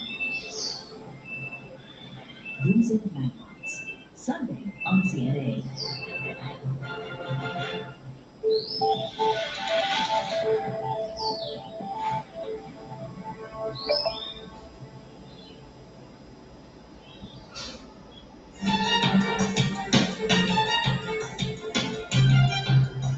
On this hour's top stories, Australia unveils its biggest defense overhaul in decades, prioritizing long-range precision strike capabilities. A policy document cites China's assertion over the South China Sea, saying it threatens the global rules-based order in the Indo-Pacific. Evacuation efforts a major focus in Sudan as foreign governments scramble to pull out their nationals amid fierce fighting between warring factions. More than 450 people killed and millions trapped on the front line. And South Korea puts Japan back on its list of trusted trading partners as both nations take steps towards improving bilateral economic and diplomatic relations. Now, circling back to our top story, Australia has announced the most significant update of its defense strategy review in nearly 40 years. It will cost up to nearly $13 billion to implement. Prime Minister Anthony Albanese said the overhaul reflects a world where challenges to the nation's national security are always evolving. Well, for more on this, we're now joined by Rebecca Shrimpton, Director, Defense Strategy and National Security from the Australian Strategic Policy Institute. Rebecca, thank you so much for joining us. Well, I'm going to kick start by asking you this question. What's your reaction to the recommendations from the review, key takeaways? So I think this is a very solid document in terms of its assessment of Australia's strategic environment. I think what it does very well is put into stark relief the urgency with which we need to act. We have been a little bit too passive for a little bit too long. And what it's done, interestingly, is really refine important strategic framing concepts. And by that I mean it is moving away from this idea of a balanced force that we've had for many decades now into one that is much more focused. And while it still defines our primary area of military interest in and around our region, as you can expect, that's quite expansive for the military, all the way from the Indian Ocean through Southeast Asia and down across the Pacific. It also really talks about the importance of partnerships, and those partnerships extend, of course, to our key ally, the United States, to the UK, our long-standing friend and partner and AUKUS partner, and it also calls out that we need to cooperate more with EU and NATO. So it does talk about national security for Australia as being a global endeavour, but one where we really need to focus the ADF on having increased precision, lethality and strike, certainly within our own region, and that is all with an intent to deter conflict. And that's a really important central concept as well, the idea that this is all about deterrence by denial. Well, Rebecca, some defense watchers have said that the review is not about China, but it also is not about China. But the report did state that Beijing's moves in the South China Sea threatens a global rules-based order in the Indo-Pacific. What's your take on this? Do you think China is a key motivation? China is most definitely a key motivation in Australia's strategic assessments and Australian strategic policy. That has been something that we have not shied away for now through several government documents, including of the previous document. In fact, I think this document was very careful in the way that it talked about China. It talked more about competition and about the increased risks of miscalculation. But you're absolutely right that it did very clearly call out those two things that are causing great concern, and it is very important that our public understands. So again, important for a document like this to call out, and that is increased aggression. And we saw, as Australians, a very clear example of that against some of our aircraft in the South China Sea with a very dangerous incident last year. We have also seen that in terms of the risk we're seeing manifesting in the way China is undermining the rules-based order. It is rejecting many long-held So look, it's not wrong to call out China, but it doesn't only call out China. It calls out an increasingly unstable and increasingly dynamic and a very fast-paced strategic environment in which almost everybody is militarising. But correctly again, it does point to the fact that this really does come back to the fact that China is undergoing the most massive military modernisation of any nation in the world, and it's moving at speed. Right, with the urgent geopolitical segment that Australia is currently facing, defence becomes really a form of last resort for domestic aid to the civil community. How does this fit in with Australia's broader evolving Indo-Pacific strategy? That's an interesting one that you picked up on, and I think a very important point. I think defence has found itself, because it's so capable and so ready, they're almost a choice of first resort or tool of first resort when it comes to not only regional disasters and disaster response, and I would always still want to have the ADF able to respond to those contingencies. It's entirely appropriate. What we're really talking to here is the way that the ADF has been used in domestic floods, fires, and other kinds of responses. It's a very, very expensive choice, and it does take those personnel away from the core tasks that they have internationally of defending Australia's interests here and abroad. So I think it's important that this document said, look, we do need to stop relying on the ADF. It is where we should be investing in civilian capabilities that can be more local, that can be a lot cheaper, and in some cases a lot more effective.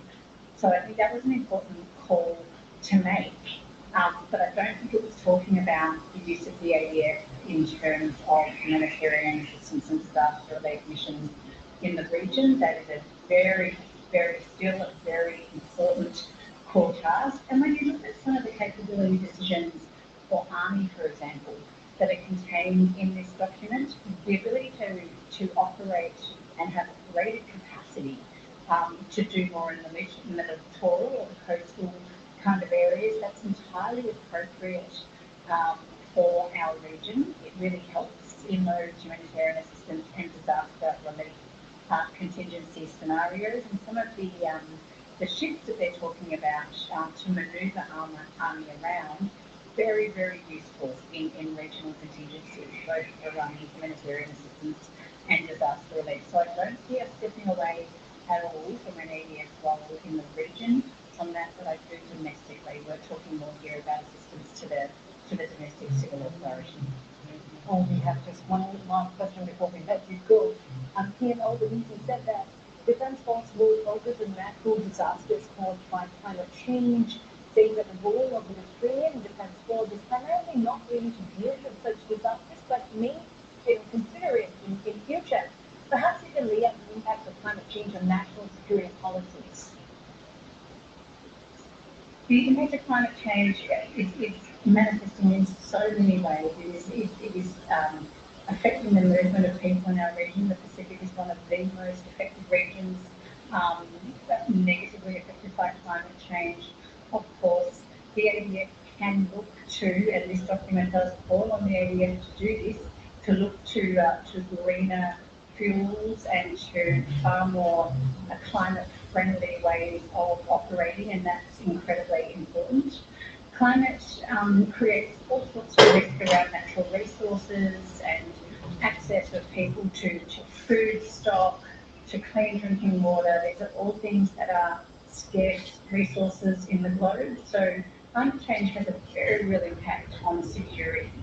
And that's why you will not see the ADF resigning from its responsibilities, both in really greening up the way it operates and the way that it runs itself, but also in the roles that it sees for itself in responding to climate crisis-induced security events.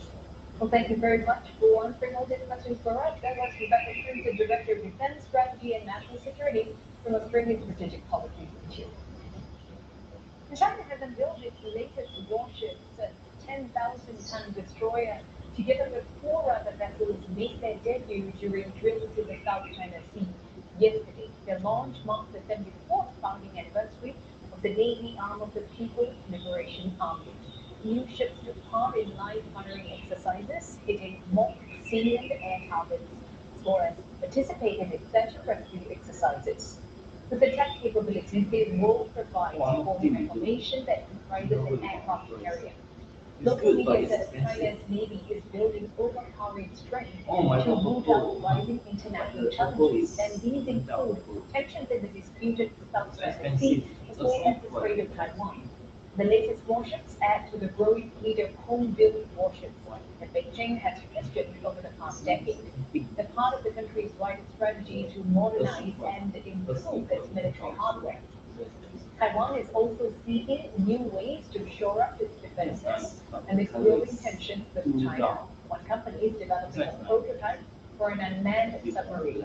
And the firm believes its Seabolt 400 can serve as a deterrent if deployed in large numbers. 因为因应现在目前的整个不管是国际形势或者是台海这个部分的一个关系，然后我们为了要将这个载具做到它的规模能够做到军用的，所以我们也朝向军民通用这样的一个方向来发展。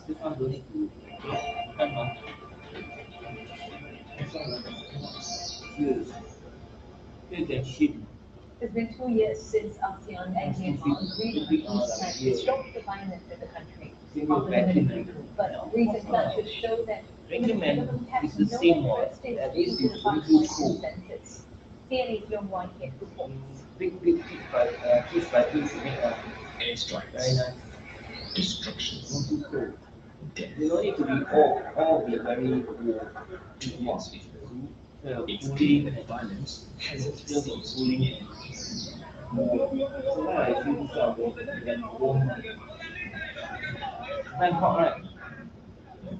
These scenes are painful reminders that ASEAN's peace plan, known as the 5-point consensus, has not made any significant progress. Plans adopted in this ASEAN 5 in Indonesia 2 years ago.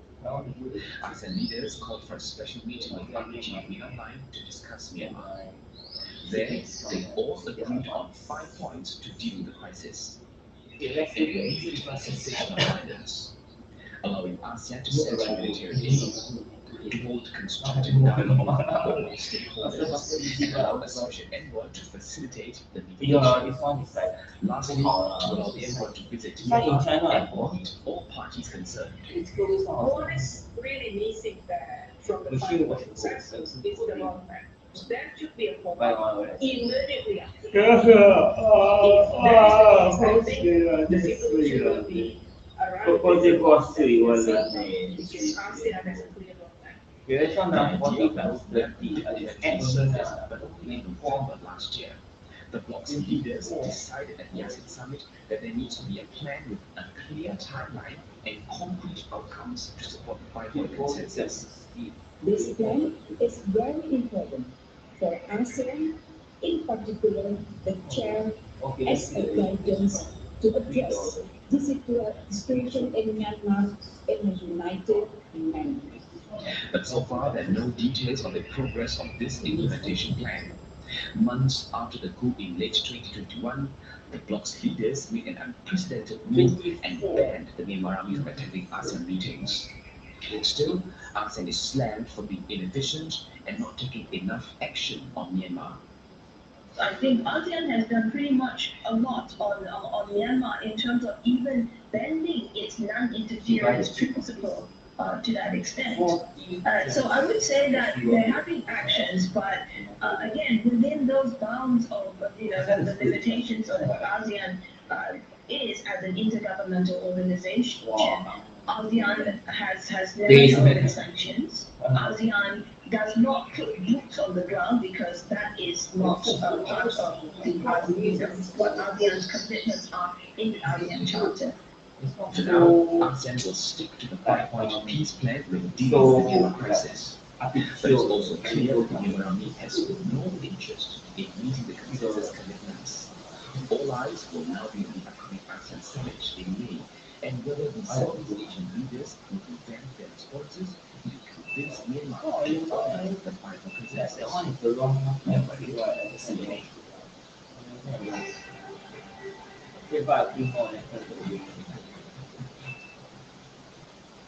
The parts of Asia continue to struggle with unpredictably high temperatures even before summer arrives. In Thailand, temperatures hit 42 degrees Celsius in Bangkok over the weekend. Factoring in relative humidity, reports say temperatures in the capital felt more like 54 degrees Celsius. And this follows a record 45 degrees Celsius recorded in the kingdom for the first time last week.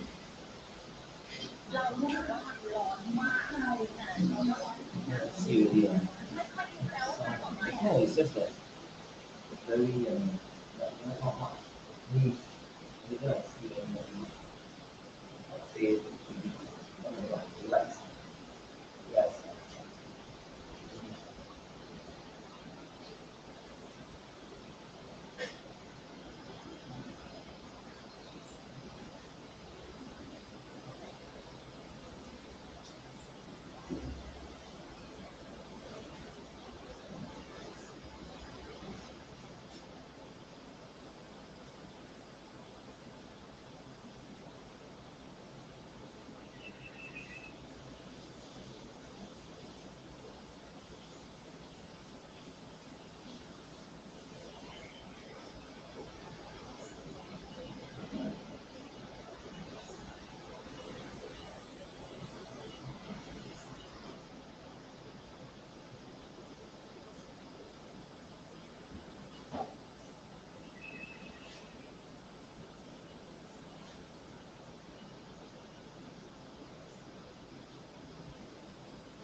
never buy everything on move out.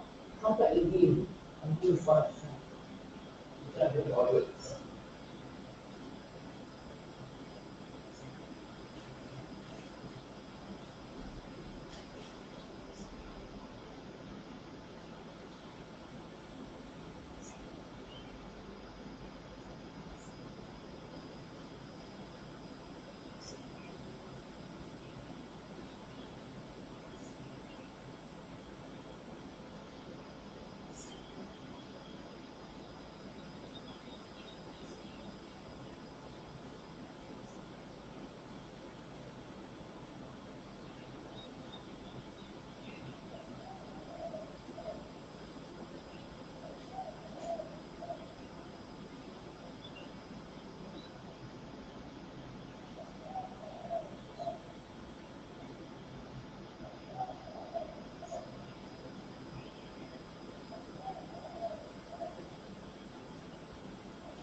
it's not very good.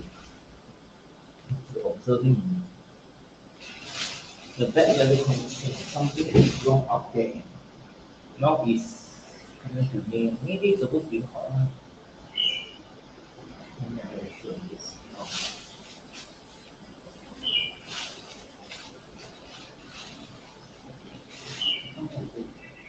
All this is all this is no idea. Because I go to this yellow solution is blue. This one is not. Like this one is because of the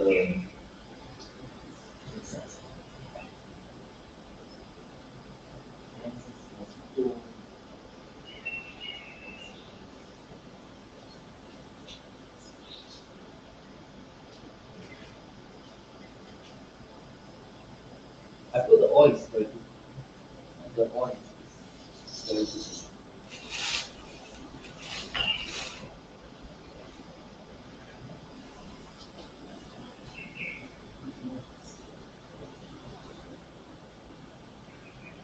So ever since I came back, it looks better. When I go to other time, it's all the food is everything now I look better. Smoke, lucky I never go out. I go out and was not and lost. When I get hungry, then I'm hungry like I don't have to eat food. I'm not interested in food. I don't like to I say what? I just don't like to always talk about girls and all this. If you can take care of me, you can take care, don't take care, fine, it's quite time. More important now trying to understand how to adapt to the new weather and condition.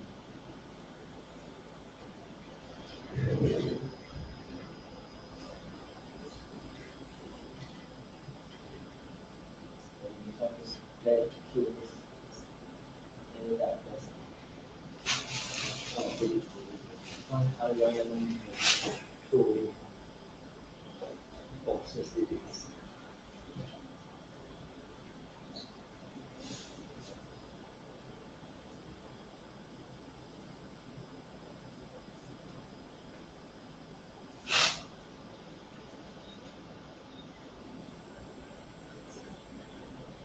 After that, the bad ones,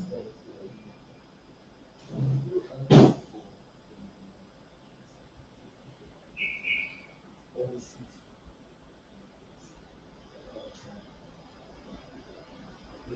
Can go some order also.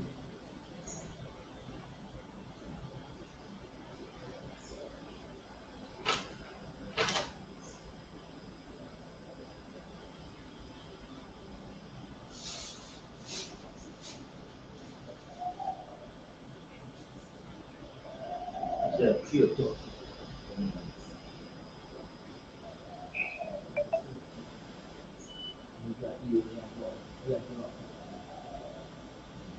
I don't go out. I go. After that, I walk or take the bus. So here they do. So I walk. See the weather. If it's not very good, I don't go out. Stay. Tomorrow can buy what in the check. Take shower. Take lunch. And dinner.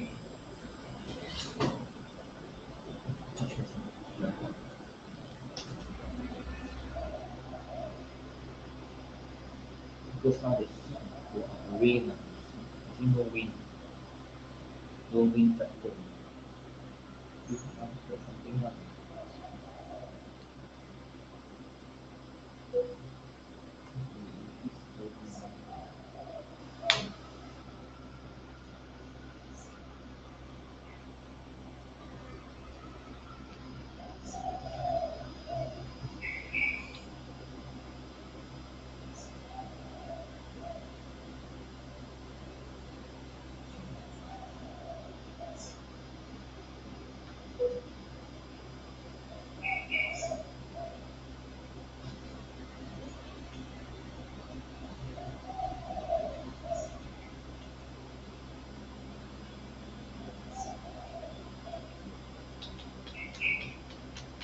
how the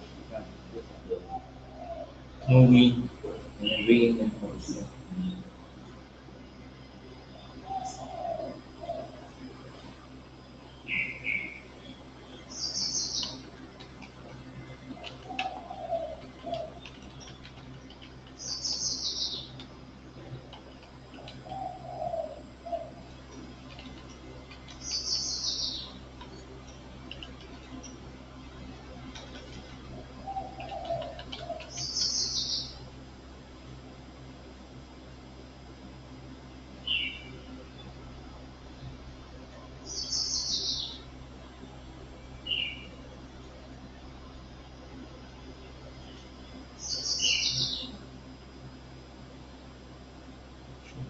Social news, whatever.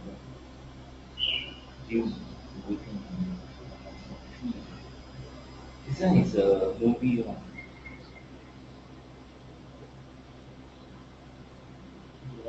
Let's see what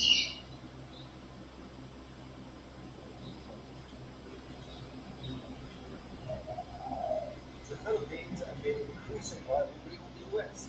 One minute grants Washington 4 military bases. So how's the Philippines going to strike a balance in its relations with the two superpowers? This is Inside Story.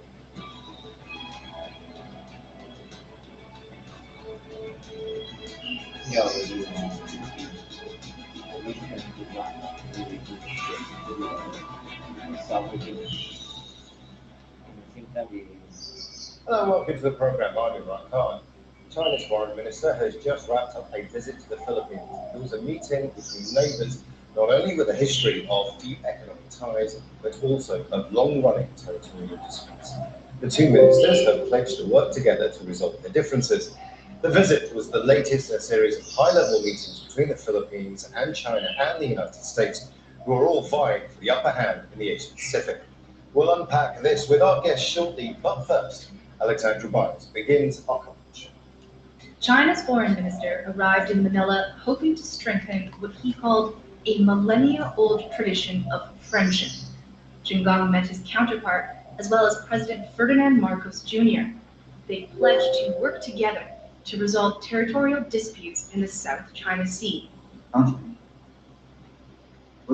Amid the fluid and turbulent regional situation, a healthy and stable China-Philippines relationship is not only meeting the aspirations of our two peoples, but also in line with the common aspirations of regional countries.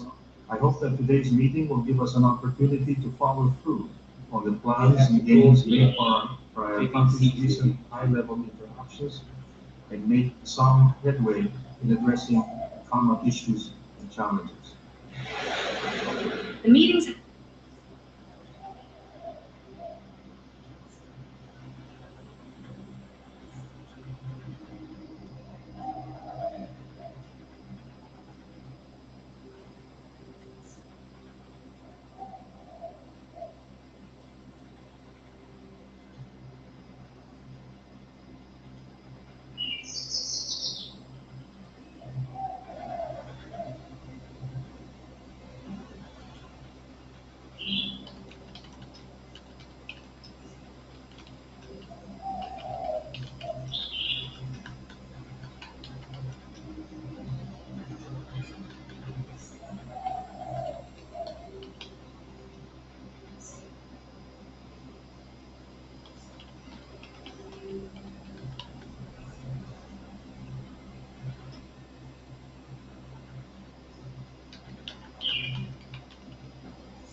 Yes, 18 months.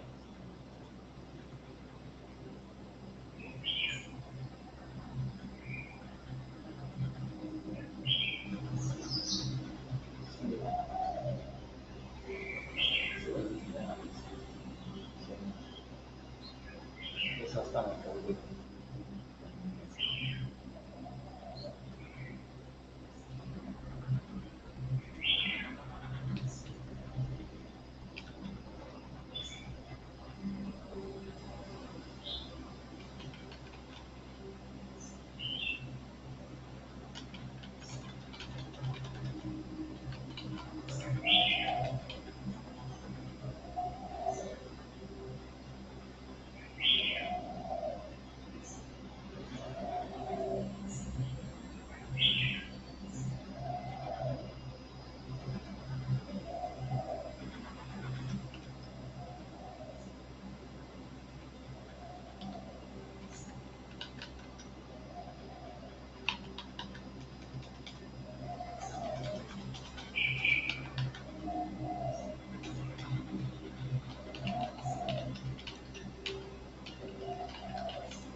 It happened as the United States and Philippines are staging the largest joint military drills they've ever conducted.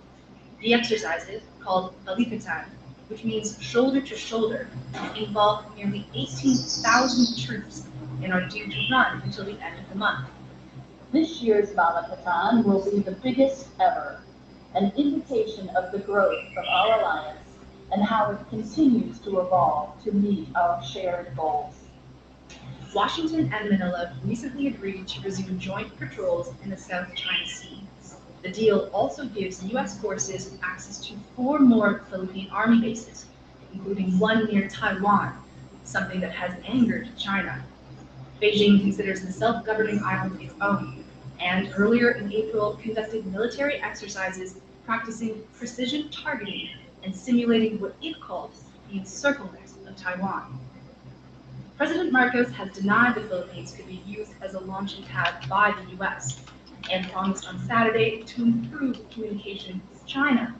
But as regional tensions simmer, the question is just how long he'll be able to maintain that balance. Alexandra Byers, Al Jazeera, for Inside Story.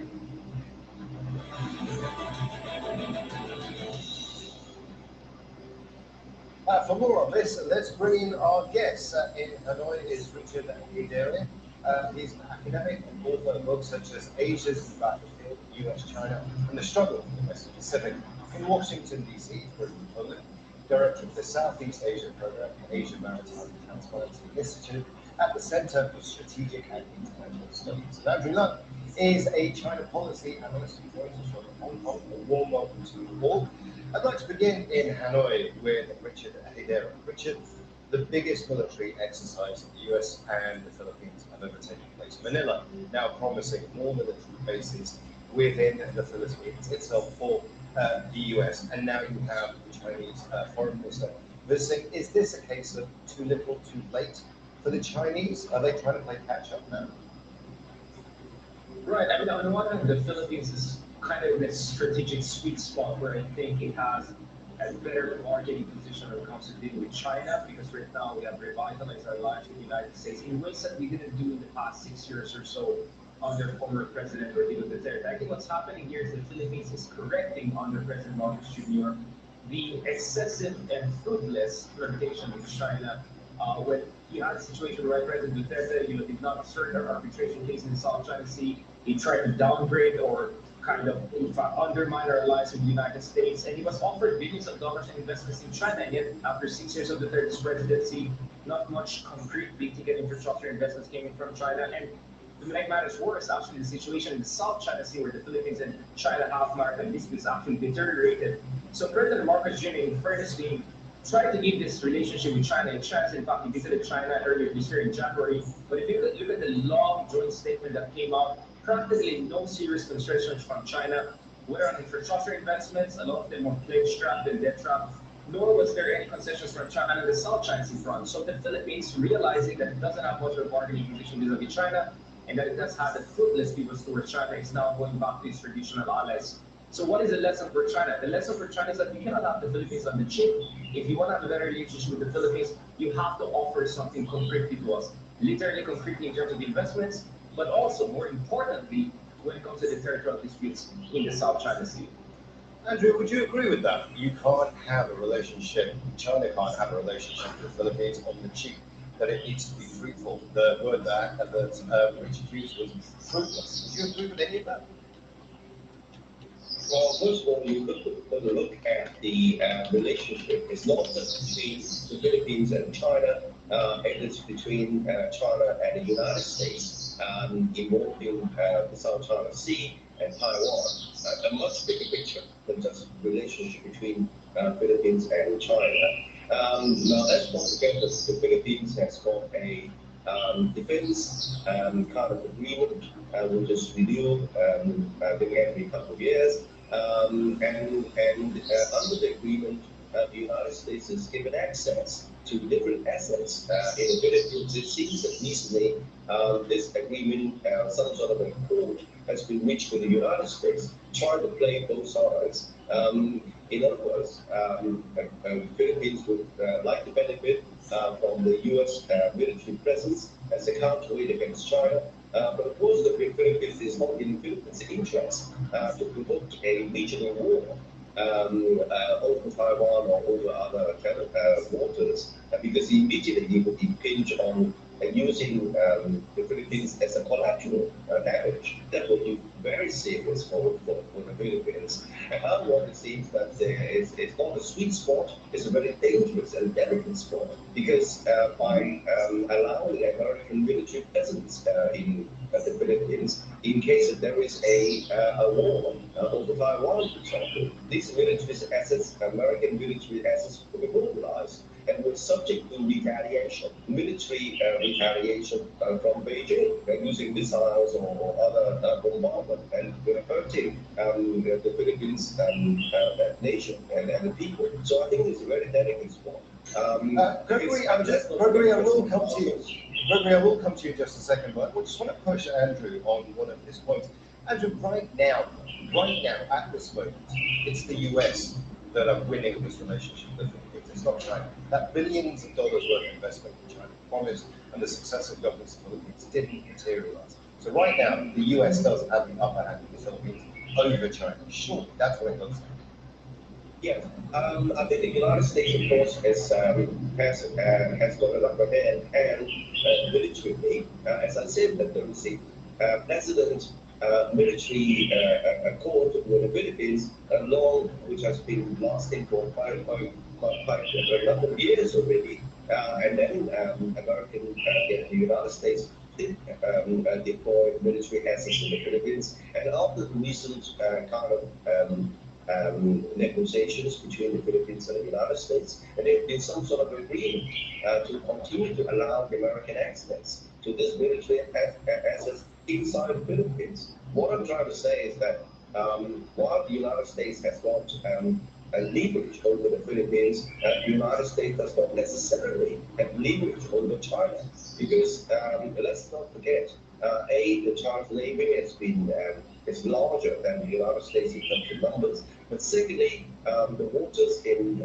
over the Taiwan Strait is much nearer to China than the United States, and of course, China has got the anti-access, area denial missiles, or aircraft killer missiles, and also remote control drones and underwater assets that can deny the intervention by the United States. But on the other hand, this is no formula to prevent a hot war. And whenever a hot war happens, then the military assets inside the Philippines could be collateral damage. That's the point I'm trying to make. Well, let's bring in Gregory Pollock here. We've just been talking about Navy, we talked about maritime, clearly the Philippines and archipelago of islands. But these are two countries that cannot actually agree on even what to call it. China calls it the South China Sea. The Philippines calls it the West Philippine Sea. It's crucial what's going on when it comes to the maritime, when it comes to both navies in the area.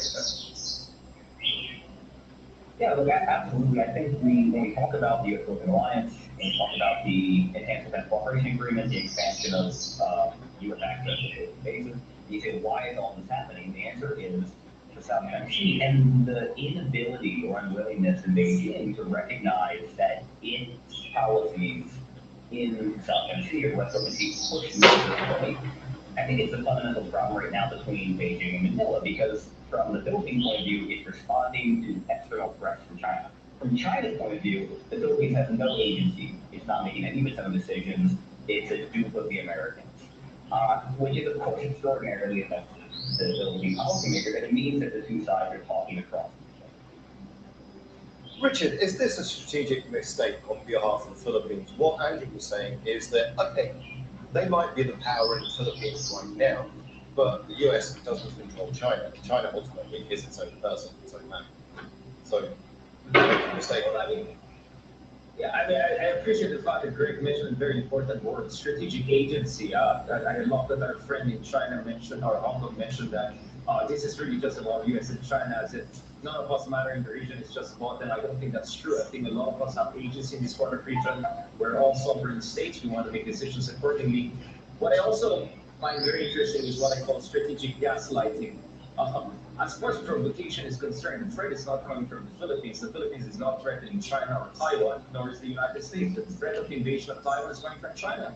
The bullying happening in the West Philippines Sea or South China Sea or whatever you want to call it, it's not from the Philippines, it's not from the United States. So countries like the Philippines gave it a chance. Under Duterte, we should have got the gold medal for loyalty to China. We did the best we could do under President Duterte to make the situation better for China, and yet we really didn't get much in exchange. So I think right now China has to do some soul searching. You know, they may have the biggest maybe in this part of the world, but you know, US is not alone. US has Japan there, US has South Korea there, US has Australia there. It's not just the Philippines. And by the way, the Philippines It's just trying to be in a position of preparation. And Philippines wants to have efforts in the region to deter invasion of Taiwan because Taiwan is closer to the Philippines than most Southeast Asian countries.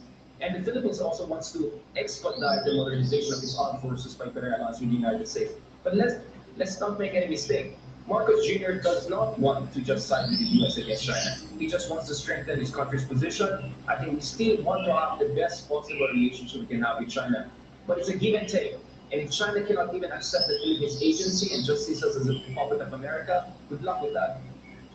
Gregory, but post the Second World War, the Philippines did have a pretty great relationship with both China and the US. In fact, it prided itself as being one of the places that controlled all of the superpowers, including regional superpowers. So has something gone wrong here, do you think, since Duterte was in power? Do you think something has broken? Yeah, not just since Duterte. I mean, you're right that from the mid-1970s, the Philippines did pursue very positive relations with China until the 1990s. And in the 1990s, you began to see the acceleration of the South China Sea. China occupied Mississippi in the Philippines as the economic zone. It began more frequently harassing Filipino fishers in Scarborough Shoal, which the Philippines had administered since the end of World War II. And that really took off under the Aquino government with the seizure of Scarborough and then the island building campaign that caught international headlines. So what we see in public opinion polling and lead opinion polling is that China has gone from being seen as a partner and a economic opportunity in the Philippines to being seen as an external threat, first and foremost.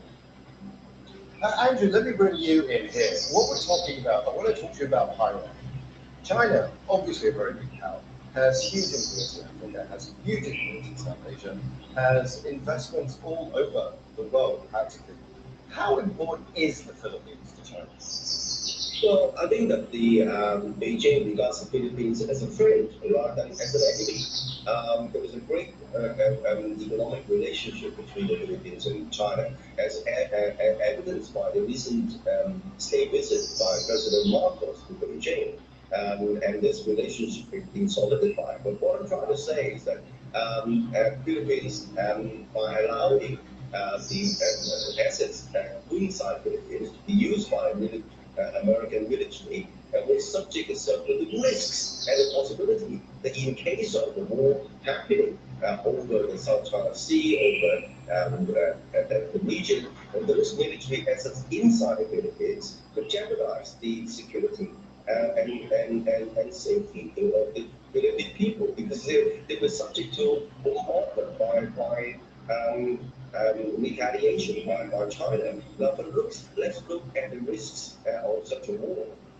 And actually, China doesn't want a war over the South China Sea, and China doesn't want Taiwan to be united with China peacefully. But this is endorsed by three serial white paper published by Beijing. The last one immediately following the Nancy Pelosi visit, all stressing the preference for peaceful unification. But the fact remains that most Taiwan people do not want unification, but neither do most of them want independence. They want to maintain the status quo. But while the United States is trying to play the Taiwan card, trying to create more and more diplomatic space for Taiwan to play, as if Taiwan was a separate country, and also allowing more and more senior American leaders to visit Taiwan as if Taiwan was a separate country. So this is part of hollowing out the one China policy. And then if Taiwan should be allowed to declare formal independence, it would trigger a war. So I think that this war, as far as the Philippines is concerned, is not a party to it. But unfortunately, by allowing the American military assets inside the Philippines, these assets could well be used by the United States for this war. And by using this military assets, it would subject the Philippines to bombardment by retaliation by Beijing in case such a war happens. This is what I'm trying to say. Gregory, there is an interesting parallel to be drawn, and I want to talk about Russia and Ukraine. One of the warnings that the Russians gave the Ukrainians was, don't get too close to us. You know, one of the warnings they gave the West was, this is in our sphere of influence. just do not get involved. This is Russian sphere of influence. China seems to be doing the same thing with the South China Sea. It seems to be saying to the West, to NATO, to America, that this is our sphere of influence. We're talking about Taiwan. They always mention Taiwan, as Andrew just did.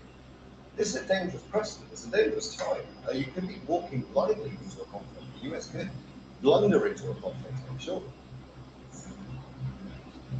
I don't think the U.S.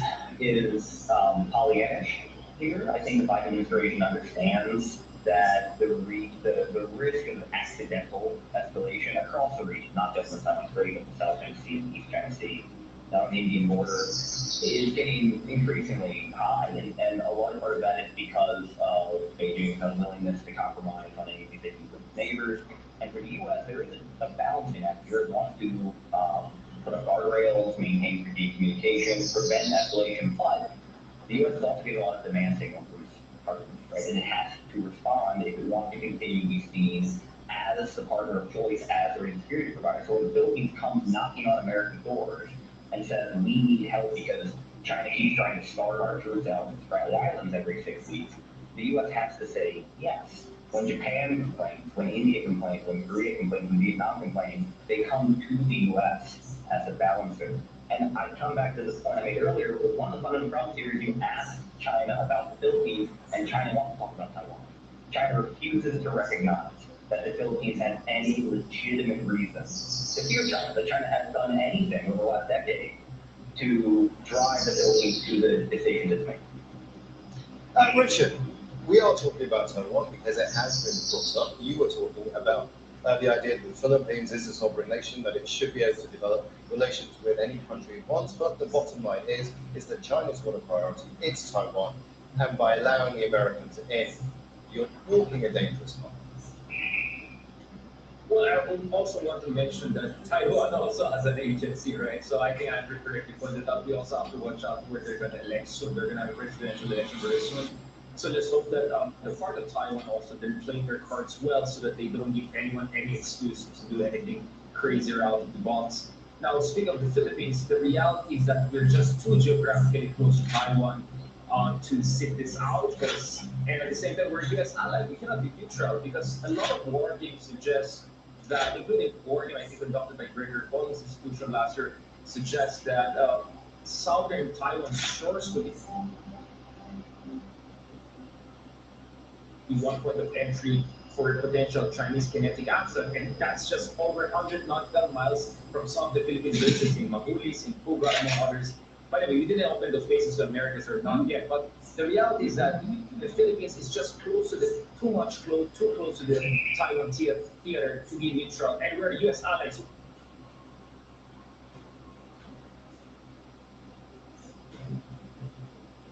We're not going to be neutral. So imagine a situation, there's a war between US and China, American troops are getting killed or wounded, and then we say we're neutral. So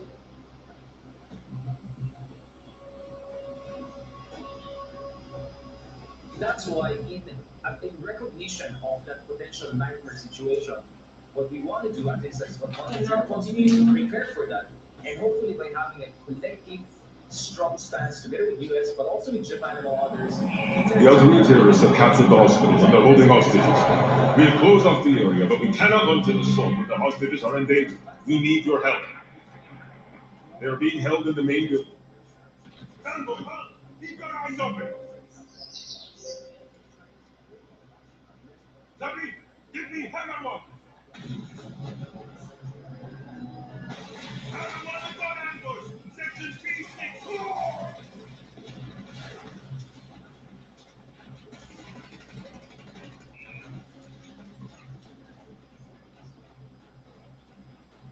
Move it in. Cover me.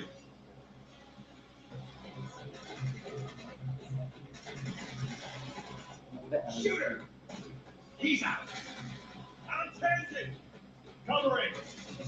Ah! Smoke. Are you alive?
Q.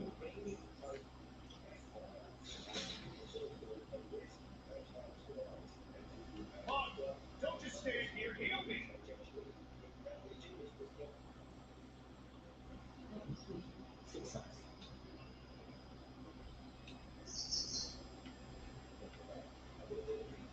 Don't just stand here, heal me!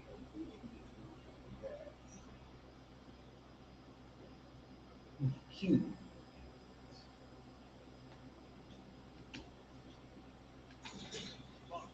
Don't just stand there, heal me! Healing really well.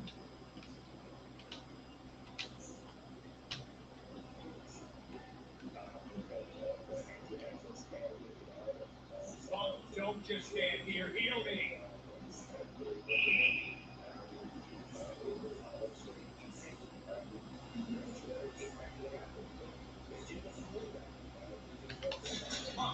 Check the door.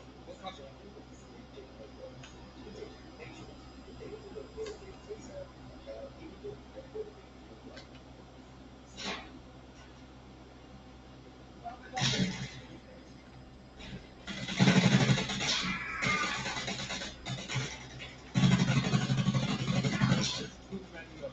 We gotta do it the smart way. Monk, Stern may need medical help. Heal him while he's distracting the enemy.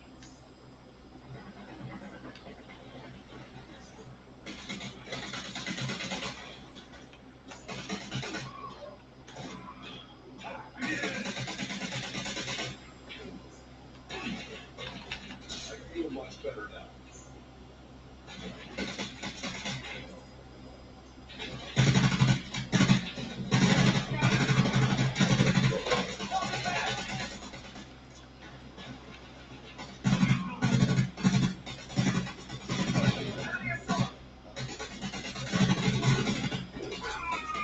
The way to the hospital is clear. Move.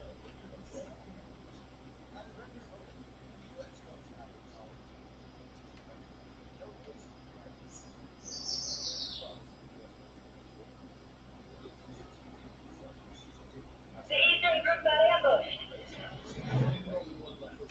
Split up. Deluxe and Stern will go through the cargo bay, and Wolf and Monk will take the basement and look for a way in.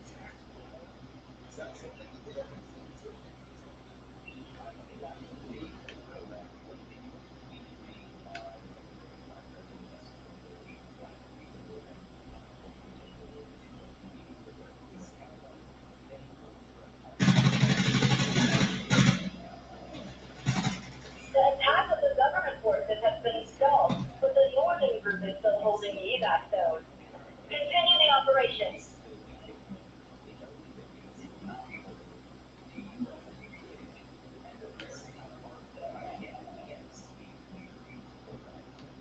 The hospital, even the sewers are good. Just you wait for the shootout to start.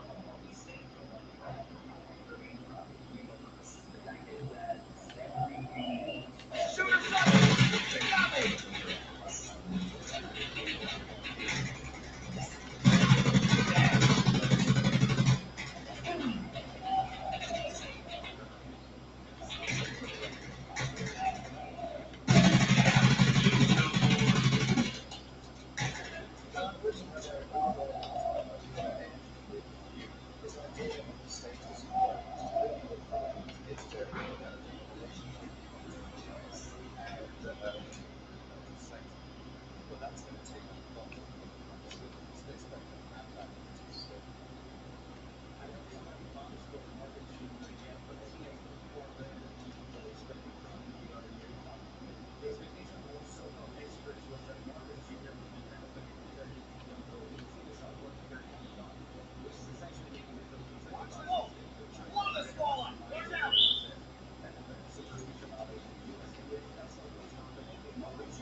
We got the civilians. Ready to extract them.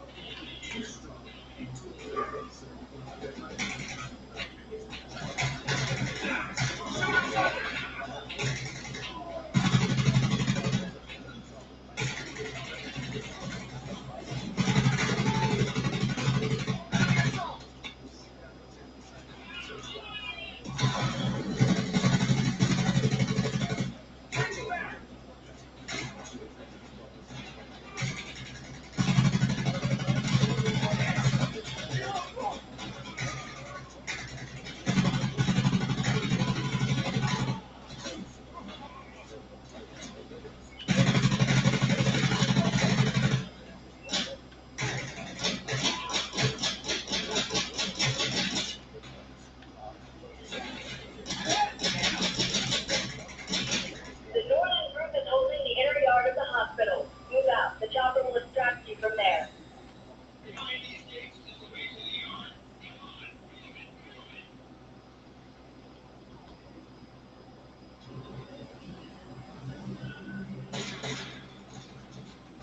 Cover you! Move it!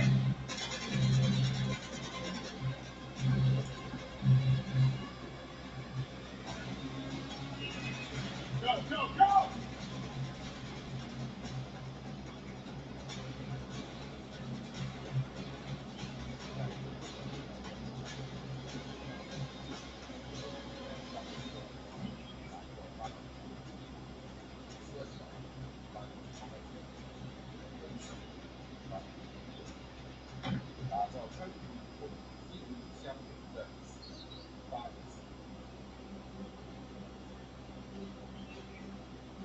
medic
嗯。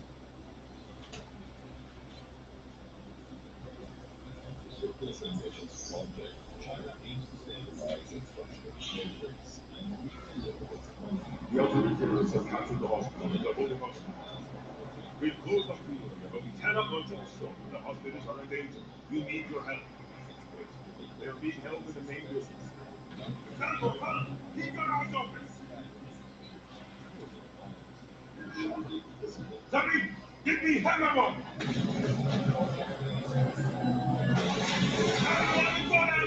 Section 3!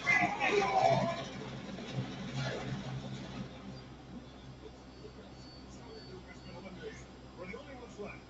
Hopefully the northern and eastern groups will complete the objective. Any wounded? Let's apply some bandages and then move out.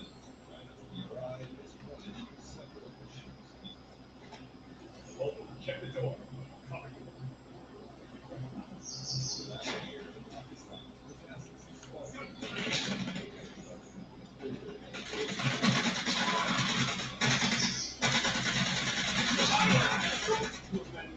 We got it through the slow way.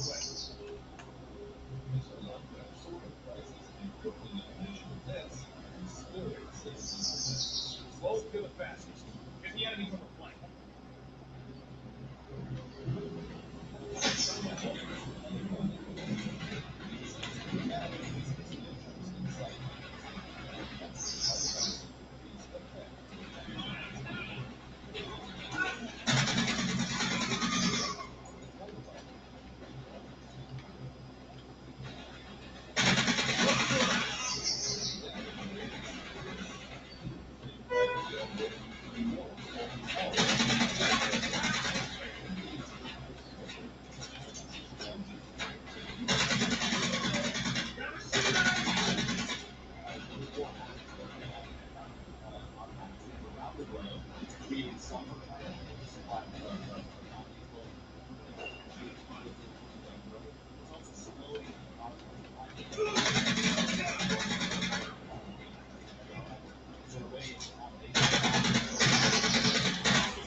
way in.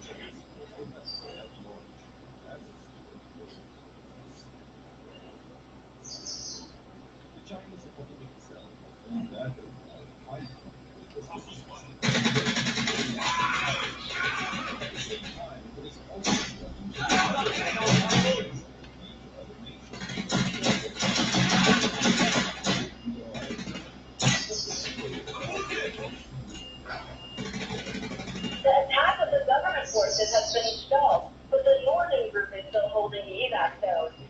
Continue the operation.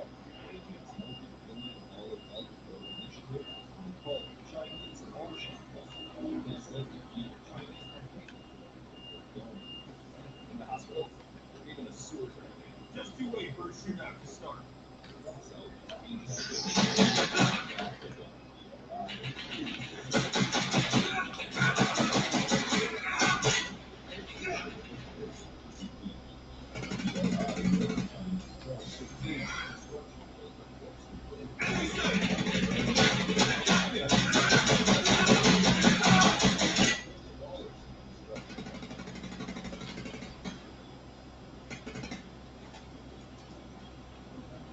Shooter sighted!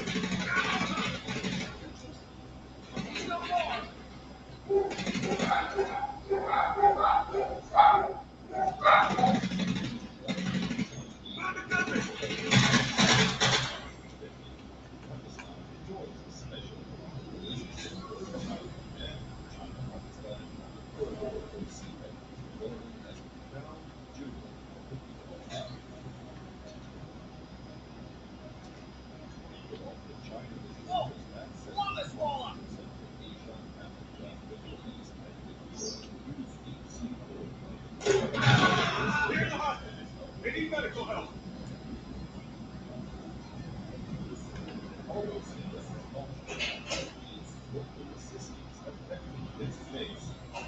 Pakistan realized that China's investment was primarily about its own economic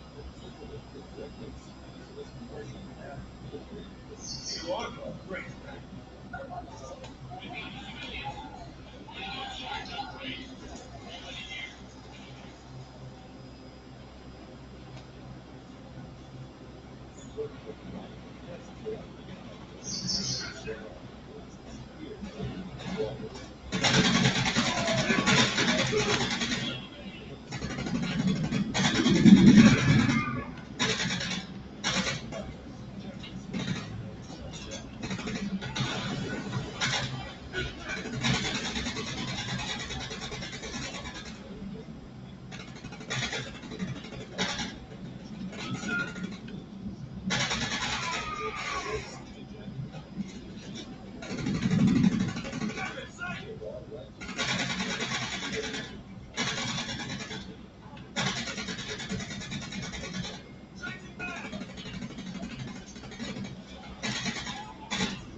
Remember, your objective is to find and neutralize the phantom enemy.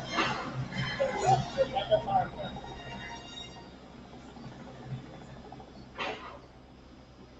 The transponder signal broke up somewhere close. Recon the vicinity.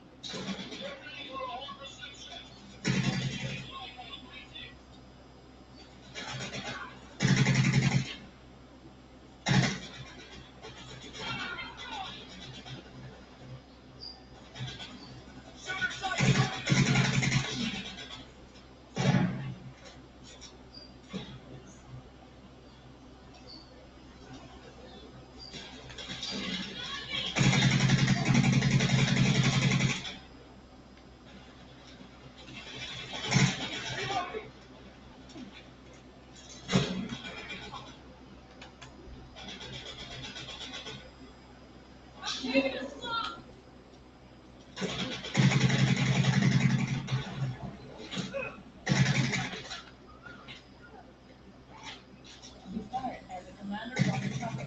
Is that his position?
I just going to go ahead and keep the. You don't go there and the tunes and everything.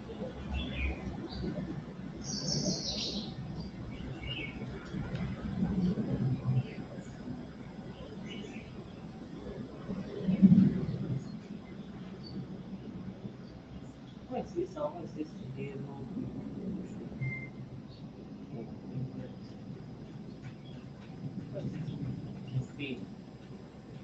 David, can you turn on the light? Wait, let me try the receiver.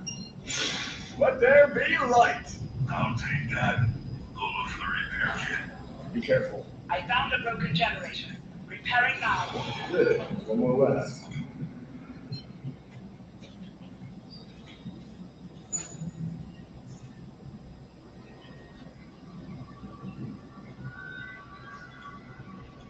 No, man, I think I found something.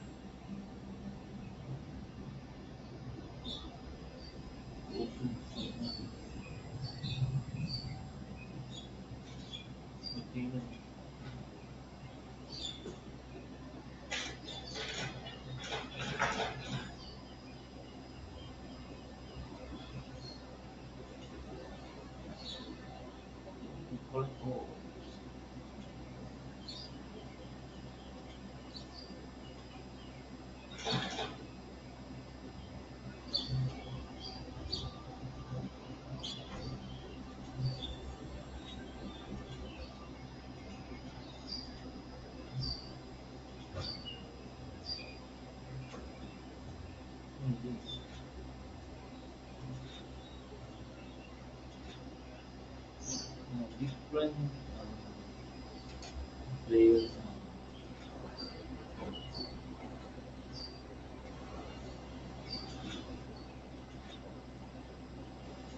Different settings.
Customize your face count.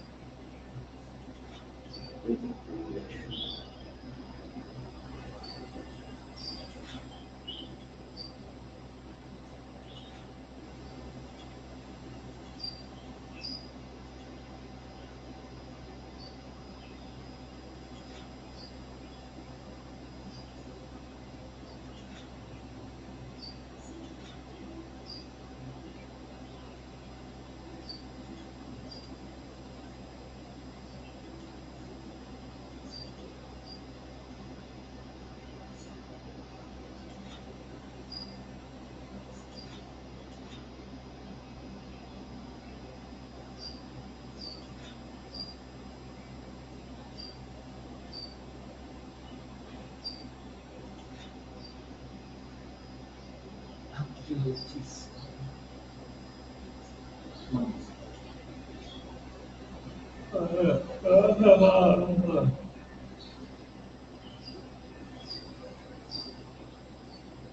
never see. You just go straight to the business on the wake up. More expensive. When you go to this area, now this after the special offers.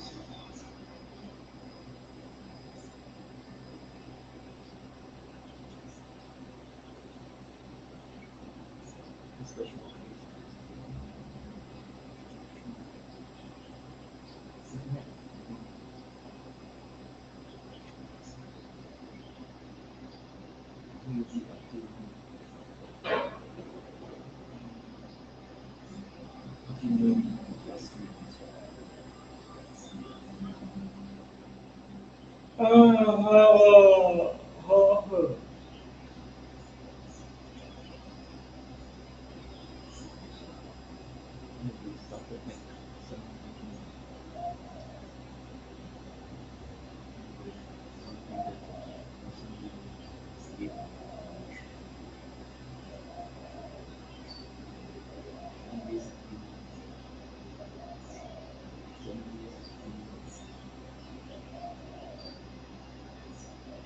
The TV is so expensive. 30 days.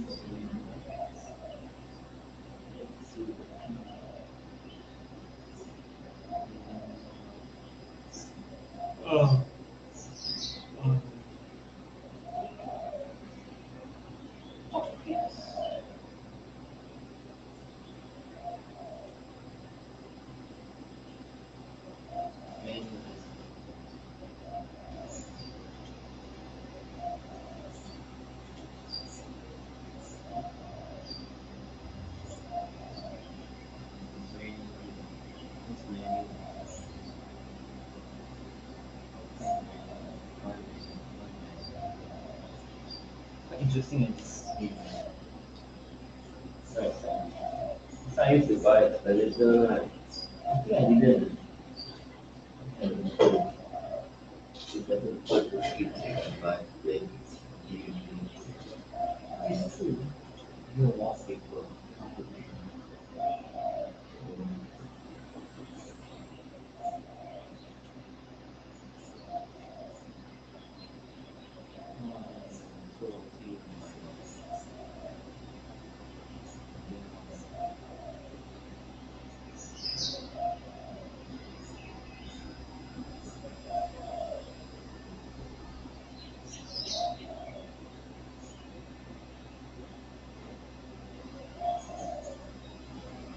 Evening I go very hot.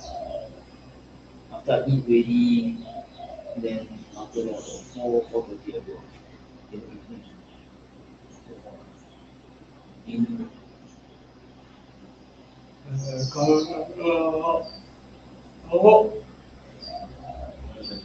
here